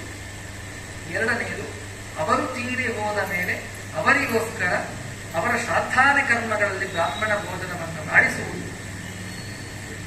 ಜೀವನದಲ್ಲಿ ಒಮ್ಮೆಯಾದರೂ ಗಯಾಕ್ಷೇತ್ರಕ್ಕೆ ಹೋಗಿ ಪಿಂಡ ಪ್ರದಾನ ಮಾಡುವುದು. ಆಚಾರ ಹೇಳಾರ ಅಂತ ಹೇಳಿ ನಾಳೆನೇ ಹೊರಡುದು ಅಂತ ಹೆಂಗೆ ಮಾಡ್ತಿರ್ತಾರೆ. ಆಚಾರ ಹೇಳಾರ ಪುರಾಣದಲ್ಲಿ ಗಯಾಕ್ಕೆ ಹೋಗ್ಬೇಕು, ಯಾವಾಗ ಹೋಗ್ಬೇಕು? ಅವರು ತೀರಿ ಹೋದ ಮೊದಲನೇ ವರ್ಷ ಹೋಗಬಾರ್ದು, 1 ವರ್ಷ ಹೋಗ್ಬಾರ್ದು. ಎಲ್ಲಿವರೆಗೆ? ಎಲ್ಲಿಗೂ ಹೋದ ಇದ್ದವ್ರು ಮಾಡ್ತಾ ಒಂದೊಂದು ಮಾಸಿಕ ಒಂದೊಂದು ಊರಾಗಿ ಯಾರು ಹೇಳೋದು ಗೊತ್ತಿಲ್ಲ. ಒಂದೊಂದು ಮಾಸಿಕ ಒಂದೊಂದು ಊರು ಹೊಡ್ಕೊಂಡು ಹೋಗ್ತಾರೆ. ಎಲ್ಲೂ ಹೇಳಿಲ್ಲ. ಯಾಕೆ? ನೀವು ಹೋಗ್ತೀರ ಅನ್ಕೊಂಡು ಇಲ್ಲಿಂದ ಯಲಬೂರಿಗೆ ಹೋದ್ರೆ 1 ಮಾಸಿಕ ಅಂತ ಅನ್ಕೊಂಡು. ಯಲಬೂರು ಏನದು? ಕೃಷ್ಣಾ ನದಿ. ಕೃಷ್ಣಾ ನದಿ ಅಂದ್ರೆ ಏನೋ ಅದು ಮಹಾನದಿ. ಮಹಾನದಿಗೆ ಹೋದ ಕೂಡಲೇ ಸಮಸ್ತ ಪಿತೃಗಳು ಬಂದ್ಬಿಡ್ತಾರೆ ಶ್ರಾದ್ದ ಮಾಡಬೇಕು ಅಂತ ಹೇಳಿ. ಇಲ್ಲಿ ವರ್ಷಾಂತಿಕ ಆಗಿರಲಿಲ್ಲ. ನೀವು ಇವ್ರು ಶ್ರಾದ್ದ ಮಾಡಕ್ ಹೋಗಿರ್ತೀರಿ, ಇನ್ನ ಮಿಕ್ಕಿ ಪಿತೃಗಳು ಹೋಗ್ತಾ ಶ್ರಾದ್ದ ಮಾಡೋದು ಬಿಟ್ಬಿಡ್ತೀರಿ. ಹಾಗಾದ್ರೆ ಅದು ಶ್ರಾದ್ದ ಲೋಪ ಆಯ್ತು. ನೀವು ಮಾಡಲಿಕ್ಕೆ ಹೋಗಿದ್ದು ಶ್ರಾದ್ದ ಕರ್ಮ, ನೀವು ಕಟ್ಟಿಕೊಂಡೇ ಬಂದಿದ್ದು ಪಾಪ ಕರ್ಮ. ಹಾಗೆ ಸಂವತ್ಸರದಲ್ಲಿ ಮೊದಲನೇ ವರ್ಷ ಎಲ್ಲರೂ ಹೋಗಬಾರ್ದು, ಎಲ್ಲರೂ ಶ್ರಾದ್ದವನ್ನು ಮಾಡಬಹುದು. ಏಕೆಂದ್ರು ಅವ್ರಿಗೆ ಗೊತ್ತಿಲ್ಲ, ಗೊತ್ತಿದ್ದು ಮಾಡ್ತಾ ಇದ್ರೆ ಸತ್ತು, ಗೊತ್ತಿದ್ದು ಮಾಡ್ತಾ ಇದ್ರೆ ಸತ್ತು. ಒಂದೊಂದು ಕ್ಷೇತ್ರದಲ್ಲಿ ಹೋಗಿ ಮಾಡಬೇಕು. 1 ವರ್ಷಾಂತಿಕ ಆದ್ಮೇಲೆ ನಿಮ್ಗೆ ಯಾರು ಬೇಡ ಅಂತಾರೆ, ಅವಶ್ಯವಾಗಿ ಮಾಡು. ಮೊದಲನೇ ವರ್ಷದ ಒಳಗಡೆ ಮಾಡಬಾರದು. ಯಾಕೆ? ಇವರು ಸಂವತ್ಸರಿಕ ಆರೋಗ್ಯಕ್ಕಿಂತ ಮುಂಚೆ ಆ ಪಿತೃಗಳ ಪೂರ್ಣಕ್ಕೆ ಸೇರಿರೋದಿಲ್ಲ. ನೀ ಆ ಕ್ಷೇತ್ರಕ್ಕೆ ಹೋದಾಗ ಇವರಿಗೆ ಸಪರೇಟ್ ಆಗಿ ತ್ರಿಪಿಂಡಿ ಶ್ರಾದ್ದ ಮಾಡ್ತಿ, ಇನ್ನು ನಿಮಗೆ ಪಿತೃಗಳು ಶ್ರಾದ್ದ ಮಾಡೋದಿಲ್ಲ. ಹಾಗಾಗಿ ಅವರು ಅಲ್ಲಿ ದುಃಖಿತರಾಗ್ತಾರೆ. ಹಾಗಾದ್ರೆ ನೀನು ಪುಣ್ಯ ಸಂಪಾದನೆಕ್ಕಿಂತ ಅವರನ್ನು ದುಃಖವನ್ನ ಮಾಡಿ ಅವರಿಗೆ ಕಷ್ಟವನ್ನು ಕೊಟ್ಟು, ಅವರು ಕಷ್ಟ ಕೊಟ್ಟರೆ ನಮ್ಗೇನು ಪರಿಸ್ಥಿತಿ? ಹಾಗಾದ್ರೆ ಗಯಾಶ್ರಾದ್ದ ಮಾಡಬೇಕು ಅನ್ನೋದು ಎಷ್ಟು ಉಚಿತವೋ ಗಯಾಶ್ರಾದ್ದ ಯಾವಾಗ ಮಾಡಬೇಕು ತಿಳ್ಕೊಂಡು ಮಾಡೋದು. ಹಾಗಾದ್ರೆ ಬದುಕಿದ್ದಾಗ ತಂದೆ ತಾಯಿಗಳ ಮಾತು ಕೇಳೋದು, ಅದಾದ ಮೇಲೆ ಪ್ರತ್ಯಕ್ಷಕ್ಕೋಸ್ಕರ ಭೂರಿ ಪೂಜೆ ಮಾಡಿಸೋದು. ಗಯಾದಲ್ಲಿ ಒಮ್ಮೆಯಾದರೂ ಆ ವಿಷ್ಣುಪಾದದ ಆ ಶಿರೆಯ ಮೇಲೆ ಪಿಂಡದಾನವನ್ನು ಯಾರು ಮಾಡ್ತಾರೋ ತ್ರಿಭಿ ಪುತ್ರಸ್ಯ ಪುತ್ರತ. ಈ 3 ಕಾರ್ಯವನ್ನ ಯಾರು ಮಾಡ್ತಾನೆ ಅವನು ಮಾತ್ರ ಪುತ್ರ. ಇದರಲ್ಲಿ ಒಂದು ಮಾಡಿಲ್ಲ ಅಂದ್ರೆ ಒಂದು ಪುತ್ರ ಅಲ್ಲ, ಬರೇ ಮಗ. ಹಾಗಾದ್ರೆ ಯಾಕೆ ಶ್ರಾದ್ದವನ್ನು ಮಾಡಬೇಕು ಅಂದ್ರೆ ಮಗನಾದ ಆದ್ಯ ಕರ್ತವ್ಯ. ನೋಡ್ರಿ, ಅನೇಕ ಋಣಗಳನ್ನು ಮನುಷ್ಯನಾಗಿ ಹುಟ್ಟಿ ಬಂದ ಮೇಲೆ ಅನೇಕ ಋಣಗಳು ಬರ್ತದೆ. ಆ ಋಣಗಳನ್ನು ತೀರಿಸಲಿಕ್ಕೆ ಬ್ರಹ್ಮಯಜ್ಞ ಅಂತ ಮಾಡೋದು. ಕೆಲವು ಮಾಡ್ತಾರೆ, ಕೆಲವರು ಬಿಟ್ಟೇ ಬಿಡ್ತಾರೆ. ನಿತ್ಯವೂ ಮಾಡಬೇಕಾದ ಬ್ರಾಹ್ಮಣನಲ್ಲಿ ಸಂಧ್ಯಾವಂದನೆ ಯಾವ ರೀತಿಯಾಗಿ ನಿತ್ಯ ಕರ್ಮವು, ಬ್ರಹ್ಮಯಜ್ಞವೂ ಅಷ್ಟೇ ನಿತ್ಯ. ಉಪನಯನವಾದ ದಿವಸ, ಉಪನಯನವಾದ ಮೇಲೆ ಯಾವತ್ತೂ ಅವನಿಗೆ ಶ್ರಾವಣಿ ಆಗತ್ತೆ. ಆ ದಿವಸದಿಂದ ಶ್ರಾವಣಿ ಆಗೋವರೆಗೂ ಬ್ರಹ್ಮಯಜ್ಞ ಬರುವುದಿಲ್ಲ. ಶ್ರಾವಣಿ ಆದ ದಿವಸದಿಂದ ಪುರುಷನಾದವನು ಬ್ರಹ್ಮಯಜ್ಞವನ್ನು ಅವಶ್ಯವಾಗಿ ಮಾಡಬೇಕು. ಜೀವತ್ ಪಿತೃಗಳು, ಅಜೀವತ್ ಪಿತೃಗಳು. ಜೀವತ್ ಪಿತೃಗಳು ತಂದೆ ತಾಯಿಗಳು ಬದುಕಿದ್ರೆ ದೇವ ಋಷಿ ಆಚಾರ್ಯ ತರ್ಪಣ. ತಂದೆ ತಾಯಿಗಳು ಹೋಗಿದ್ರೆ ತಂದೆ ಮಾತ್ರ, ತಾಯಿ ಹೋಗಿದ್ರೆ ತಂದೆ ಬದುಕಿದ್ರೆ ಬರೋದಿಲ್ಲ. ತಂದೆ ಹೋಗಿದ್ರೆ ಪಿತೃ ತರ್ಪಣ ಬರ್ತದೆ. ಈ 4 ಋಣಗಳನ್ನು ತೀರಿಸಿಕೊಡ್ತಕ್ಕಂಥ. ಹಾಗೆ ಆ ಮಗನಾದವನಿಗೆ ತಂದೆ ತಾಯಿಗಳ ಋಣವನ್ನು ತೀರಿಸಲಿಕ್ಕೆ ಇರುವ ಮಾಧ್ಯಮ ಏನು ಅಂದ್ರೆ ಅದು ಶ್ರಾದ್ದ.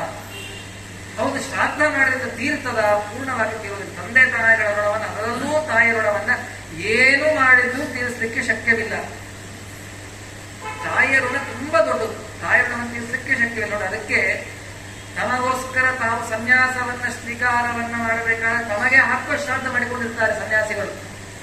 ಮಾಡಿಕೊಂಡರು ಸನ್ಯಾಸಿ ಆದ ಮೇಲೆ ಒಬ್ಬರಿಗೆ ನಮಸ್ಕಾರ ಯಾರಿಗೆ ಅಂತಂದ್ರೆ ತಾಯಿಗೆ ಮಾತ್ರ. ಅದು ಬಿಟ್ಟ ಗುರುಗಳು ದೇವರಿಗೆ ಮಾಡ್ತಾರೆ, ಅದು ಬೇರೆ ಮಾತು. ಆದರೆ ತಾಯಿಗೆ ಮಾತ್ರ ನಮಸ್ಕಾರ. ಎಲ್ಲಿವರೆಗೆ? ತಾಯಿ ಇದ್ದಾಗ ಪ್ರತ್ಯಕ್ಷ ನಮಸ್ಕಾರ ಮಾಡುವ ಮೇಲೆ, ತಾಯಿ ತೀರಿ ಹೋದ ಮೇಲೆ ಅವರ ಶ್ರಾದ್ದವನ್ನ ಮಾಡಿದಾಗ ಮಗ ಸನ್ಯಾಸಿ ಆಗಿದ್ರೆ ಶ್ರಾದ್ದ ದಿವಸ ಆ ಸನ್ಯಾಸಿ ಬಂದು ಆ ಪಿಂಡದ ಮೇಲೆ ತನ್ನ ದಂಡದಿಂದ ದಂಡತೀರ್ಥವನ್ನು ಕೊಡಬೇಕು. ಪಿಂಡಕ್ಕೆ ನಮಸ್ಕಾರ ಮಾಡಬೇಕು. ತಮಗೆ ಸ್ವಯಂ ಪಿಂಡವನ್ನ ಇಟ್ಟುಕೊಂಡು ಸನ್ಯಾಸವನ್ನ ಸ್ವೀಕಾರವನ್ನ ಮಾಡಿದ ವ್ಯಕ್ತಿ ಅವರ ತಾಯಿ ತೀರಿ ಹೋದರೆ ಅವರ ತಾಯಿಯ ಪಿಂಡಕ್ಕೆ ನಮಸ್ಕಾರ, ಪಿಂಡಕ್ಕೆ ತೀರ್ಥ, ದಂಡ ತೀರ್ಥ. ಹಾಗಾದ್ರೆ ಸನ್ಯಾಸಿಯಾದರೂ ತೀರದೇ ಇರುವ ಋಣ ತಾಯಿಯ ಋಣ. ಹಾಗಾದ್ರೆ ಆ ಋಣವನ್ನ ಸಂದಾಯವನ್ನ ಮಾಡಲಿಕ್ಕೆ ಇರುವ ಮೀಡಿಯಂ ಮಾಧ್ಯಮ ತೀರ್ತದೆ ಅಂತ ಹೇಳಿ ಅಲ್ಲ, ತೀರ್ಲಿಕ್ಕೆ ಇರುವ ಒಂದು ಮಾಧ್ಯಮ, ಇದನ್ನ ಮಾಡಲೇಬೇಕು. ಮಾಡಿದ ತೀರಿ ಹೋಗ್ಬಿಡ್ತದೆ ಅಂತ ಹೇಳ್ತಾ ಇದ್ದಾರೆ. ಮಾಡಬೇಕಾದ ಅತ್ಯ ಕರ್ತವ್ಯ, ಅದಕ್ಕೋಸ್ಕರ ಶ್ರಾದ್ದವನ್ನ ಮಾಡಬೇಕು. ಇದು ಶ್ರಾದ್ದದ ಹಿನ್ನೆಲೆ. ಹಾಗಾದ್ರೆ ಅವರು ಮಾಡೋರು ಇಂತಹ ಅದ್ಭುತವಾದ ದೇಹವನ್ನ ಕೊಟ್ಟಿದ್ದಾರಲ್ಲ, ಇದಕ್ಕೆ ಏನ್ ಕೊಡ್ಬಾರ್ದು ತಂದೆ ತಾಯಿ. ಕೆಲಸ ಇರ್ತದೆ, ಅಪ್ಪ ಅಮ್ಮ ಬಹಳ ಬೈದ್ಬಿಟ್ರೆ ನಿನ್ನ ಹಡ್ಕೊಂಡು ನಾವೇನು ಅಂದಿದ್ವಾ ಕಳ್ತಾರೆ ಮಕ್ಕಳು. ಬಹಳ ನಿಮಗೆ ಅನುಭವ ಇರ್ತದೆ, ನಾ ಏನು ಹೇಳೋ ಅವಶ್ಯಕತೆ ಇಲ್ಲ. ನಿತ್ಯ ಜೀವನದ ನಡೆಯುವ ನಿಮ್ಮೇ ನಾವೇ ಹಡ್ಕೊಂಡು ಹೇಳಿದ್ದೇನ್ರಿ, ಈಗ ಬೈತೀರಿ ನೀವು, ಇಷ್ಟು ಹೊಡಿತೀರಿ ಇರ್ತಾರೆ, ಅನಾಯಾಸ ಎಂದ್ಬಿಡ್ತಾರೆ. ಆದರೆ ಇಷ್ಟು ತಪ್ಪು. ಅವರು ಮಾಡುವ ಉಪಕಾರದ ಮುಂದೆ ಏನೂ ಇಲ್ಲ. ಅವರು ಮಾಡುವ ಉಪಕಾರ ಸ್ಮರಣೆಗೆ ನಾವು ನಿತ್ಯ ಅವರಿಗೆ ಲಕ್ಷ ನಮಸ್ಕಾರ ಹಾಕಿದ್ರು ಕಡಿಮೆನೆ. ಈ ಶ್ರಾದ್ದ ಬಹಳ ಸಣ್ಣದನ್ನು ಹೇಳ್ತಾರೆ. ಆದರೆ ಬೇರೆ ದಾರಿ ಇಲ್ಲ. ಉತ್ತಮವಾದ ಮಾರ್ಗ ಯಾವುದು ಅಂದ್ರೆ ಶ್ರಾದ್ದ. ಇರ್ತಕ್ಕಂಥ ಎಲ್ಲ ಮಾಧ್ಯಮಗಳಲ್ಲಿ ಆ ಪಿತೃಗಳ ಋಣವನ್ನ ತೀರಿಸಿಕೊಳ್ಳಲಿಕ್ಕೆ, ಅವರ ಅನುಗ್ರಹವನ್ನು ಪಡೀಲಿಕ್ಕೆ, ಅವರಿಗೆ ಉತ್ತಮ ಗತಿಯಾಗುವಂತೆ ಮಾಡಲಿಕ್ಕೆ ಇರುವ ಒಂದು ಮಾಧ್ಯಮ ಮೀಡಿಯಾ ಯಾವುದಂದ್ರೆ ಶ್ರಾದ್ದ. ಅದಕ್ಕೋಸ್ಕರ ಶ್ರಾದ್ದ ಕರ್ಮವನ್ನು ಅತ್ಯವಶ್ಯಕವಾಗಿ ಮಾಡಬೇಕು. ಎಲ್ಲಿಂದ 8 ವರ್ಷ ಕೆಲವು ಎಷ್ಟೋ ಘಟನೆ ನೋಡಿರ್ತೀವಿ. ಉಪನಯನ ಆಗಿ 3 ತಿಂಗಳಿಗೆ ತಂದೆ ಹೋಗ್ಬಿಡ್ತಾರೆ. ಅಯ್ಯೋ ಸಣ್ಣ ಕೂಸು ಶ್ರಾದ್ದ ಮಾಡಬೇಕು ಅಷ್ಟೇ. ಇದರಲ್ಲಿ ಯಾವ ದುಃಖ ದುರ್ಮಾನಗಳಿಂದ ಅನಿವಾರ್ಯವಾದ ಕೆಲಸ. 80 ವರ್ಷ ಆದ್ರೂ ಮಾಡ್ತಾರೆ. ಯಾಕಂದ್ರೆ ಶ್ರಾದ್ದವೇ ಮುಖ್ಯವಾದ ಹಾಗಾಗಿ ಈ 3 ಕರ್ಮವನ್ನ ಯಾರು ಮಾಡುತ್ತಾರೆ ಅವನಿಗೆ ಮಾತ್ರ ಪುತ್ರ. ಇಲ್ಲ ಅಂದ್ರೆ ಬರೀ ಒಂದು ಬಯಾಲಜಿಕಲ್ ಸನ್ ಅಷ್ಟೇ, ಮಗ. ಅಂತಹ ಮಗ ಇದ್ದರೇನು ಇಲ್ಲದಿದ್ದರೆ. ಹಾಗಾದ್ರೆ ಯಾಕೆ ಮಗ ಪುತ್ರ ಇವನು? ಯಾಕೆ ಪುತು ಅಂತಕ್ಕಂಥದ್ದು ಒಂದು ನರಕ ಇದೆ. ಎಷ್ಟು ನರಕ ಇದೆ? 84 ಲಕ್ಷ. ಯಾಕೆ 84 ಲಕ್ಷ ಜೀವರಾಶಿಗಳಿವೆ. ಅದರಲ್ಲಿ ಏಸು ಕಾಯಂಗಳ 84 ಲಕ್ಷ ಜೀವರಾಶಿ. 84 ಲಕ್ಷ ಜೀವರಾಶಿ, 84 ಲಕ್ಷ ನರಕ. ಅದರಲ್ಲಿ ಪ್ರಧಾನವಾದ ನರಕ 21. ಅದರಲ್ಲಿ ಒಂದು ನರಕ ಯಾವುದು? ಪುತು ಅಂತಕ್ಕ. ಈ ನರಕದಿಂದ ಪಾರು ಮಾಡೋರು ಯಾರು? ಪಾರು ಮಾಡೋದು ಅಂತಂದ್ರೆ ದೋಣಿ ದಾಟು. ಉನ್ನಾಮ ನರಕ ಪ್ರಾಯತೆ ಇತಿ ಪುತ್ರ. ತಂದೆ ತಾಯಿಗಳನ್ನ ಆ ನರಕದಿಂದ ಪಾರು ಮಾಡೋರಿಗೆ ಪುತ್ರ ಅಂತ ಕರೀತಾರೆ. ಹೌದು, ಪಾರು ಮಾಡ್ಲಿಕ್ಕೆ ಬೇಕಾದದ್ದೇನೋ ವೀಸಾನೋ ಎಲ್ಲಿ ಸಿಗ್ತದೆ ಕೇಳ್ಕೊಂಡ್ಬರ್ತೇನೆ. ಟಿಕೆಟ್ ಅಂದ್ರೆ ಅದರ ವೀಸಾ ಯಾವುದು? ಉನ್ನಾಮ ನರಕದಿಂದ ಕಾರಣ ಮಾಡ್ಲಿಕ್ಕೆ ಇರೋ ವೀಸಾ ಯಾವುದಂದ್ರೆ ಶ್ರಾದ್ದ. ತಂದೆ ತಾಯಿಗಳ ಮಾತು ಕೇಳೋದು, ಅವರಿಗೋಸ್ಕರ ಮಾಡುವುದು. ಇದೇ ಅದಕ್ಕೆ ಇರ್ತಕ್ಕಂಥ ವೀಸಾ. ಇದನ್ನು ಮಾಡಿದವನೇ ಪುತ್ರ, ಇಲ್ಲಾಂದ್ರೆ ಪುತ್ರ. ಇಲ್ಲಾಂದ್ರೆ ಇದನ್ನು ಮಾಡದೆ ಹೋದ್ರೆ ನಿಮ್ಮ ಪಿತೃಗಳು ನರಕದಲ್ಲಿ ಬಿಡ್ತಾರೆ. ಕೆಲವೊಂದು ಟೈಮ್ ಇಲ್ಲ ಆಚಾರ್ಯ. ಮಠಕ್ಕೆ ಇವತ್ತು ಬ್ರಾಹ್ಮಣ ಸಂತರ್ಪಣೆ ಆಗಲಿ ಅಂತ ಲಕ್ಷ ರೂಪಾಯಿ ಕೊಟ್ಬಿಟ್ಟಿವೆ. ಲಕ್ಷ ರೂಪಾಯಿ ಕೊಟ್ಟಿದ್ದಕ್ಕೆ ಪುಣ್ಯ ಏನ್ ಬರಬೇಕು? ಅವ್ರಿಗೆ ಪುಣ್ಯ ಬರ್ತದೆ. ಆದ್ರೆ ನೀನು ಶ್ರಾದ್ದ ಮಾಡಿದಾಗ ಅವ್ರು ತೃಪ್ತಿ ಆಗೋದಿಲ್ಲ. ಅವ್ರು ನರಕದಲ್ಲಿ ಹಾಗೆ ಇರ್ತಾರೆ. ಕೆಲಗೆ ಅನ್ಕೊಂಡ್ಬಿಡ್ತಾರೆ, ನಾವು ದಾನ ಮಾಡಿದ್ರೆ ಸಾಕು, ನಮ್ಮ ಕೈ ಟೈಮ್ ಇಲ್ಲಪ್ಪ, ನಮ್ಗೆ ಟೈಮೇ ಇಲ್ಲ, ಟೈಮ್ ದಾನ ಮಾಡಿದಾಗಲ್ಲ ಆಚಾರ್ಯ, ನಮ್ಮಲ್ಲಿ ಹಣ ತುಂಬಾ ಇದೆ, ಹಣ ಕೊಟ್ಬಿಡ್ತೇವೆ, ಹಣದಿಂದ ಪುಣ್ಯ ಬರ್ತದೆ. ಆದ್ರೆ ಈ ನರಕದಿಂದ ಕಾರಣ ಆಯ್ತಾ? ಯಾಕೆ? ಅವರಿಗೆ ಅಪೇಕ್ಷೆಯಿಂದ ಹಣ ಅಲ್ಲ, ಅವರಿಗೆ ಅಪೇಕ್ಷೆ ನೀನು ಮಾಡೋ ಈ ಕರ್ಮ ನನ್ನ ಮಗ ನನಗೋಸ್ಕರ ಶ್ರದ್ಧಾ ಮಾಡಿ.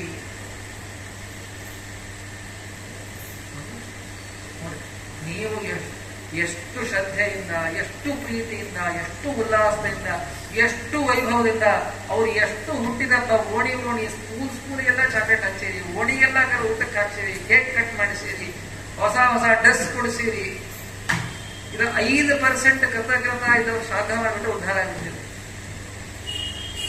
ಅದು ಹೋದ್ಮೇಲೆ ನಮ್ಮಪ್ಪ ನಮಗೇನೂ ಮಾಡಿಟ್ಟಿಲ್ಲ ಹೇಳ್ಕೊಂತ ಬೈಕೊಂತ ಶ್ರಾದ್ದ ಮಾಡ್ತಾರೆ. ಏನ್ ಮಾಡ್ಬೇಕ್ರಿ? ಇಂಥ ಎಂಥ ಅಮೂಲ್ಯವಾದ ದೇಹ ಕೊಟ್ಟಿದ್ದಾನೆ ನಿಮ್ಮ ತಂದೆ. 1 ಕೋಟಿ ರೂಪಾಯಿ ಕೊಡ್ತೀನಿ, ಒಂದು ಹಾರ್ಟ್ ತಗೊಂಬರಿ, ನನ್ನ ಕಡೆ ರೊಕ್ಕ ಇದೆಯಪ್ಪ, 1 ಕೋಟಿ ರೂಪಾಯಿ ನಾನು ಕೊಟ್ಬಿಡ್ತೀನಪ್ಪ, ಒಂದು ಹಾರ್ಟ್ ತಗೊಂಬ, ಒಂದು ಕಿಡ್ನಿ ತಗೊಂಬ, ಒಂದು ಲಂಗ್ಸ್ ತಗೊಂಬ, ಒಂದು ಕಣ್ಣು ತಗೊಂಬ, ತಗೊಂಡ್ಬರ್ತೀರಿ. ಹಾಗಾದ್ರೆ ಎಷ್ಟು ಕೋಟಿ ಬೆಲೆ ಮಾಡುತ್ತೋ ಗೊತ್ತಿಲ್ಲ. ಇಂಥ ದೇಹವನ್ನು ಕೊಟ್ಟ ಮೇಲೆ ಇದಕ್ಕಿಂತ ಆಸ್ತಿ ಇನ್ನೇನು ಕೊಡ್ಬೇಕ್ರಿ ತಂದೆ ತಾಯಿಗಳು? ಇದಕ್ಕೆ ಏನ್ ಕೊಡ್ಬಂದ್ರೆ ನಾವು ತಂದೆ ತಾಯಿಗಳು? ಅದು ಇಷ್ಟಾದ್ರೂ ನಮ್ಗೆ ಏನೂ ಮಾಡಿಲ್ಲ. ಬೆಳ್ಳಿ ಕೊಟ್ಟಿಲ್ಲ, ಬಂಗಾರ ಕೊಟ್ಟಿಲ್ಲ, ಗದ್ದೆ ಕೊಟ್ಟಿಲ್ಲ, ಸೈಟ್ ಕೊಟ್ಟಿಲ್ಲ. ಯಾವುದು ನಿಮ್ಮ ಜೊತೆಗೆ ಬರೋದಿಲ್ಲೋ ಅಂಥ ಕ್ಷುಲ್ಲಕವಾದ ವಸ್ತುಗಳಿಗೆ ಇಂಥ ಅಮೂಲ್ಯವಾದ ದೇಹವನ್ನ ಕೊಟ್ಟ ತಂದೆ ತಾಯಿಗಳನ್ನ ಬೈಕೊಳ್ತಾ ಇದ್ದಾರೆ. ಎಷ್ಟು ತಪ್ಪಲ್ಲ? ಅವ್ರು ಯಾಕೆ ಕೊಡಬೇಕು? ನಿನಗೆ ಬುದ್ಧಿ ಕೊಟ್ಟಿದ್ದಾರೆ, ಸಂಪಾದನಕ್ಕೆ ಮಾಡಿಕೊಂಡು ಬದುಕಲಿಕ್ಕೆ ಬೇಕಾದ ಶಿಕ್ಷಣವನ್ನ, ವಿದ್ಯೆಯನ್ನ ಕೊಟ್ಟಿದ್ದಾರೆ, ಅದನ್ನು ಮಾಡು. ಅದು ಇಲ್ಲೇ ಇಲ್ಲ. ನಮ್ಮಲ್ಲಿ ಯಾವಾಗಲೂ ಏನು ಕೊಟ್ಟಿದ್ದಾರೆ ಅನ್ನೋಕ್ಕಿಂತ ಏನು ಕೊಟ್ಟಿಲ್ಲ ಅನ್ನೋದ್ರ ಮೇಲೆ ನಮ್ಮಲ್ಲಿ ದೃಷ್ಟಿ ಬರುತ್ತೆ. ನಾವು ಎಡುತ್ತಾ ಇರೋದೇ ತಪ್ಪು. ಅವರಿಂದ ನಾವೇನು ಅಪೇಕ್ಷೆ ಪಡೋದು ಬೇಡ. ನಿಮ್ಮಿಂದ ಏನಾದರೂ ಅಪೇಕ್ಷೆ ಪಟ್ಟಿದ್ದಾರೆ ಅವರು? ತಂದೆ ತಾಯಿಗಳ ಅಪೇಕ್ಷೆ ಪಡೋದು ಬೇರೆ ಏನಿಲ್ಲ. ಅವರು ಹೋದ ಮೇಲೆ ಈ ಸ್ತನದಿಂದ ಮಾಡಿದ ಪಿಂಡ ಹಾಕಿಬಿಡಿ. ಇಷ್ಟು ಬಿಟ್ಟು ನಿಜವಾಗ್ಲೇ ಹೇಳ್ತೀನಿ ನಾನು, ಯಾವ ತಂದೆ ತಾಯಿಗಳು ಏನನ್ನು ಬದುಕಿದ್ದಾಗ ಏನು ಬೇಕಾದ್ರೂ ಮಾಡಲಿ, ಆದ್ರೆ ಅವ್ರು ನಿಜವಾಗಿ ಅವರ ಆಂತರ್ಯದಾಗ ಕೇಳಿ ಏನಿಲ್ಲಪ್ಪ ಹೋದ್ಮೇಲೆ ಒಂದ್ಸರಿ ಶ್ರಾದ್ದ ಮಾಡಿದ್ರೆ ಸಾಕು. ಎಷ್ಟೋ ತಂದೆ ತಾಯಿ ಮಕ್ಕಳಿಗೆ ಕಷ್ಟ ಆಗಬಾರ್ದು ಅಂತ ಹೇಳಿ ಮುಂದೆ ಅವ್ರು ಹೋದ್ಮೇಲೆ ಕೊಳ್ಳಿಕ್ಕೆ ಬೇಕಾದ ಒಂದು 6 ಬಂಗಾರ ಬೆಳ್ಳಿ ತಮಗೆ ಬೆಳ್ಳಿ ಲೋಟ ಲೋಟ ತರಿಸಿಟ್ಟು ಮನೆ ಬಿಟ್ಟು ಹೋಗಿರ್ತಾರೆ ಮಕ್ಕಳು. ತೊಂದರೆ ಎಷ್ಟು ಮನೆ ನೋಡಿ ನಾನು. ನೀವು ತಂದಿಟ್ಟು ಹೋಗಬೇಡ್ರಿ, ನಿಮ್ಮ ಮಗ ತಂದು ಕೊಟ್ಟು ಮಾಡುವಂತೆ ಅವರಿಗೆ ಶಿಕ್ಷಣವನ್ನ ಕಲಿಸ್ರಿ. ಮಕ್ಕಳಿಗೆ ಬೋಧನೆ ಮಾಡುವುದರಲ್ಲಿ ಎಡುತ್ತಾ ಇದ್ದೇವೆ ನಾವು. ಯಾಕೆ? ನೀವು ಕೂತ್ಕೊಂಡಿಲ್ಲ ನೋಡ್ರಿ. ಮನೆಯಲ್ಲಿ ನೀವು ಯಾವುದೇ ಕಾರ್ಯಕ್ರಮ ಮಾಡಬೇಕಾದ್ರೆ ದಕ್ಷಿಣೆ ನೀವು ಕೊಡ್ತೀರಲ್ಲ, ನಿಮ್ಮ ಜೊತೆಗೆ ನಿಮ್ಮ ಮಕ್ಕಳ ಕೈಯಲ್ಲಿ ದಕ್ಷಿಣೆ ಕೊಡಿಸ್ರಿ. ಹಬ್ಬ ಮಾಡ್ರಿ, ಹುಣ್ಣಿ ಮಾಡ್ರಿ, ಏನು ಮಾಡಬೇಕಾದ್ರೂ ಮಕ್ಕಳು, ಸೊಸೆಂದ್ರು, ಮೊಮ್ಮಕ್ಕಳು ಎಲ್ಲರನ್ನ ಎದುರಿಟ್ಕೊಂಡು ಮಾಡಿರೋ ನಮ್ಮಪ್ಪ ಹಿಂಗ್ ಮಾಡ್ತಾ ಇದ್ದ, ನಮ್ಮ ತಾತ ಹಿಂಗ್ ಮಾಡ್ತಾ ಇದ್ದ, ಈ ದಕ್ಷಿಣೆ ಕೊಡ್ತಾ ಇದ್ದ. ನೀವು ಕೊಡಬೇಕಾದ ಕಡಿಮೆ ಮಾಡ್ಬೇಕು. ನೀವು 10 ರೂಪಾಯಿ ಕೊಟ್ಟರೆ ಅಂದ್ರೆ ಅವನೊಂದು ನೀವು 50 ವರ್ಷ ಆದ್ಮೇಲೆ ಅವರು 10 ರೂಪಾಯಿ ಕೊಟ್ಟಾಗ ನಮ್ಮಪ್ಪ 10 ರೂಪಾಯಿ ದಕ್ಷಿಣೆ ಕೊಟ್ಟಿದ್ದಾರೆ. 50 ರೂಪಾಯಿ 50 ವರ್ಷ 10 ರೂಪಾಯಿ ಏನು ಬೇರೆ. ಕೆಲವರು ಹೀಗೆ ಇದ್ದಾರೆ, ಈಗಲೂ ಇದ್ದಾರೆ. ನಮ್ಮಪ್ಪ ಶ್ರಾದ್ದಕ್ಕೆ ಅಲ್ಲಿ ಕಾಯಿನ್ ಹಾಕಲಿಕ್ಕೆ 20 ಪೈಸಾ ನಾಕಾಣಿ ಇರ್ತಿದ್ರು. ಅವನ್ನೇ ಹಾಕಬೇಕು ಸಂಪ್ರದಾಯ ಅಂತ ಹೇಳಿ ಆ ನಾಕಾಣಿ 8 ಆಣಿ ಈಗಲೂ ಉಳಿಸ್ಕೊಂಡು ಬಂದು ಶ್ರಾದ್ದ ದಿವಸ ತೆಗೆದುಕೊಡೋ ಇರ್ತಾರೆ. ಯಾಕೆ ನಮ್ಮಪ್ಪ 8 ಆಣಿ ನಾಕಾಣಿ ಹಾಕಿದ್ದಾರೆ? ಹಾಗಾದ್ರೆ ಶಿಕ್ಷಣ ಬರಬೇಕು ಅಂದ್ರೆ ಮನೆಯಲ್ಲಿ ಇನ್ನೂ ಬರಬೇಕು. ಎಲ್ಲ ಕಾರ್ಯಕ್ರಮಗಳಿಗೆ ನೀವು ಒಪ್ಪು ಹೋಗಪ್ಪ, ನೀನು ಈ ಸಾರಿಗೆ ಹೋಗಪ್ಪ, ನೀನು IAS ಓದಿಬಿಡ್ತಾನೆ. IAS ಓದಿದ್ರೆ ಏನ್ ತಪ್ಪು? ಧರ್ಮಕರ್ಮ ಬಿಟ್ಟು IAS ಆಗ್ಬೇಕಾ? ಧರ್ಮಕರ್ಮ ನಾವು ನಮ್ಮ ಧರ್ಮವನ್ನು ಬಿಟ್ಟು IAS ಆಗಿ. ಹಾಗಾದ್ರೆ ಮಕ್ಕಳಿಗೆ ಶಿಕ್ಷಣ ಮನೆಯಿಂದ ಪ್ರಾರಂಭ ಆಗ್ತಾ ಇದ್ದಾರೆ. ಮುಂದೆ ಅನುಭವಿಸೋದು ಕೇಳೋದಿಲ್ಲ. ಏನ್ ಮಾಡ್ತಾರೆ ಇವ್ರ ಇವ್ರ ಹತ್ರ ಪಾದಾಗತ್ತ ನೀವು ಅದು ತಪ್ಪು ಅಂತಿದೆ. ಯಾರು ಘೋಷಣೆ ಮಾಡ್ತಿದ್ವಿ? ಎಲ್ಲರ ಮನೆಯಲ್ಲೂ ನಡೀತಾ ಇದೆ. ಯಾಕೆ? ನಾವು ಅವರಿಗೆ ಹೇಳಿಕೊಟ್ಟಿಲ್ಲ. ಯಾವುದೇ ಕ್ರಮ ನಾವು ಎಷ್ಟು ದಾನ ಕೊಡ್ತೇವೋ, ಮನೆಗೆ ಬಂದು ಹೊಸ ಸೊಸೆ ಬಂತಂದ್ರೆ ಅವ್ರಿಗಿಂತ ದಾನ ಕೊಡ್ತೀವಿ, ಮಗಕ್ಕೇನೋ ದಾನ ಕೊಡ್ತೀವಿ, ದಕ್ಷಿಣೆ ಕೊಡ್ತೀವಿ, ಅನುಮಾನ ಕೊಡ್ತೀವಿ ಅಂದ್ರೆ ಅವ್ರಿಗೆ ಕೊಡಬೇಕು ಅನ್ನೋ ಪ್ರವೃತ್ತಿ ಬರ್ತದೆ. ಪ್ರವೃತ್ತಿ ಬರದೆ ಹೋದರೆ ಯಾವುದೂ ಹುಟ್ಟೋದಿಲ್ಲ. ನೀವು ಸಂಧ್ಯಾ ವಂದನೆ ಮಾಡಿದ್ರೆ ಮಗನ ಸಂಧ್ಯಾ ಮಾಡಿದ್ರೆ ನಾವು ಒಪ್ಪನೆ ಮಾಡಿದ್ರೆ ಆಯ್ತು ಮಾಡಿದ್ರೆ, ನೀವು ಮಠಕ್ಕೆ ಹೋಗಿ ಶ್ರಾದ್ದ ಮಾಡಿದ್ರೆ ನಮ್ಮ ಮನೆ ಮಾಡೋ ಸಂಪ್ರದಾಯ ಇಲ್ಲ ರೀ, ಮಠದಲ್ಲೇ ಮಾಡಬೇಕು ಅಂತ. ಕಷ್ಟಪಡ್ರಿ, ಕಷ್ಟಪಟ್ಟು ಮನೆ ಮಾಡ್ರಿ, ಅವರು ಮನೆ ಮಾಡ್ತಾರೆ. ಎಷ್ಟೇ ಕಷ್ಟ ಇರಲಿ, ಬೇರೆ ನೀವೆಲ್ಲ ಹೊಂದಿಸ್ಕೊಡ್ತೀರೋ ಇಲ್ಲ. ನಿಮಗೆ ಬೇಕಾದ ನಿಮ್ಮ ಆಡಂಬರಗಳಿಗೆ ಮನೆಗೆ ನಿಮ್ಮ ಮಕ್ಕಳು ಮದುವೆ ಆಗಬೇಕಾದ್ರೆ ಮನೆಯನ್ನು ಎಷ್ಟು ಕಷ್ಟಪಟ್ಟು ಎಷ್ಟು ಸ್ವಚ್ಛ ಸಿಂಗಾರ ಮಾಡಿ ಎಲ್ಲ ರೆಡಿ ಮಾಡ್ಕೊಳ್ತೀರ, ಹಾಗೆ ಪಿತೃಯಜ್ಞಕ್ಕೂ ಕೂಡ ಮಾಡಬೇಕು. ಯಾವ ಮನೆಯಲ್ಲಿ ಹವ್ಯ ಕವ್ಯ, ಮನೆ ಅಂತ ಕಳಿಸ್ಕೊಳ್ಳೋದು ಯಾವಾಗ ಗೊತ್ತಾ? ಹವ್ಯ ನಡಿಬೇಕು, ಕವ್ಯ ನಡಿಬೇಕು. ಕವ್ಯ ಅಂತ ಶ್ರಾದ್ದ, ಹವ್ಯ ಅಂತಂದ್ರೆ ಯಜ್ಞ ಆಗಲಿ. ಇದು ಯಾರ ಮನೆಯಲ್ಲಿ ನಡೀತಾ ಇದೆ? ಈಗೆಲ್ಲ ಮಠದಲ್ಲಿ ನಡೀತಾ ಇದೆ. ಅದಕ್ಕೆ ಮಠಗಳು ಅಭಿವೃದ್ಧಿಯಾಗಿ ಬೆಳ್ಳಿ ಕವಚ ಏನು, ಬಂಗಾರ ಕವಚ ಏನು, ಬಂಗಾರದ ಏನು, ಮನೆ ಮಾತ್ರ ಮತ್ತೆ ಸಿಲ್ವರ್ ಹೋಗಿ ಪ್ಲಾಸ್ಟಿಕ್ ಬಂತ್ರಿ. ಈಗ ಮುಂದಿನ ಎಲ್ಲಿ ಕೆಳಗಿದ್ದೀರೋ ಗೊತ್ತಿಲ್ಲ. ಯಾಕೆ? ನೀವು ಧರ್ಮಗಳೆಲ್ಲ ಮಠದಲ್ಲಿ ಮಾಡ್ತಾ ಇದ್ದಾರೆ, ಮಠ ಬೆಳೀತಾ ಇದೆ. ಮನೆಯಲ್ಲಿ ಬಿಟ್ಟಿರಿ, ಮನೆ ಬೆಳೀತಾ ಇದೆ. ಹಾಗಾದ್ರೆ ದೋಷ ಇಲ್ಲಿದೆ.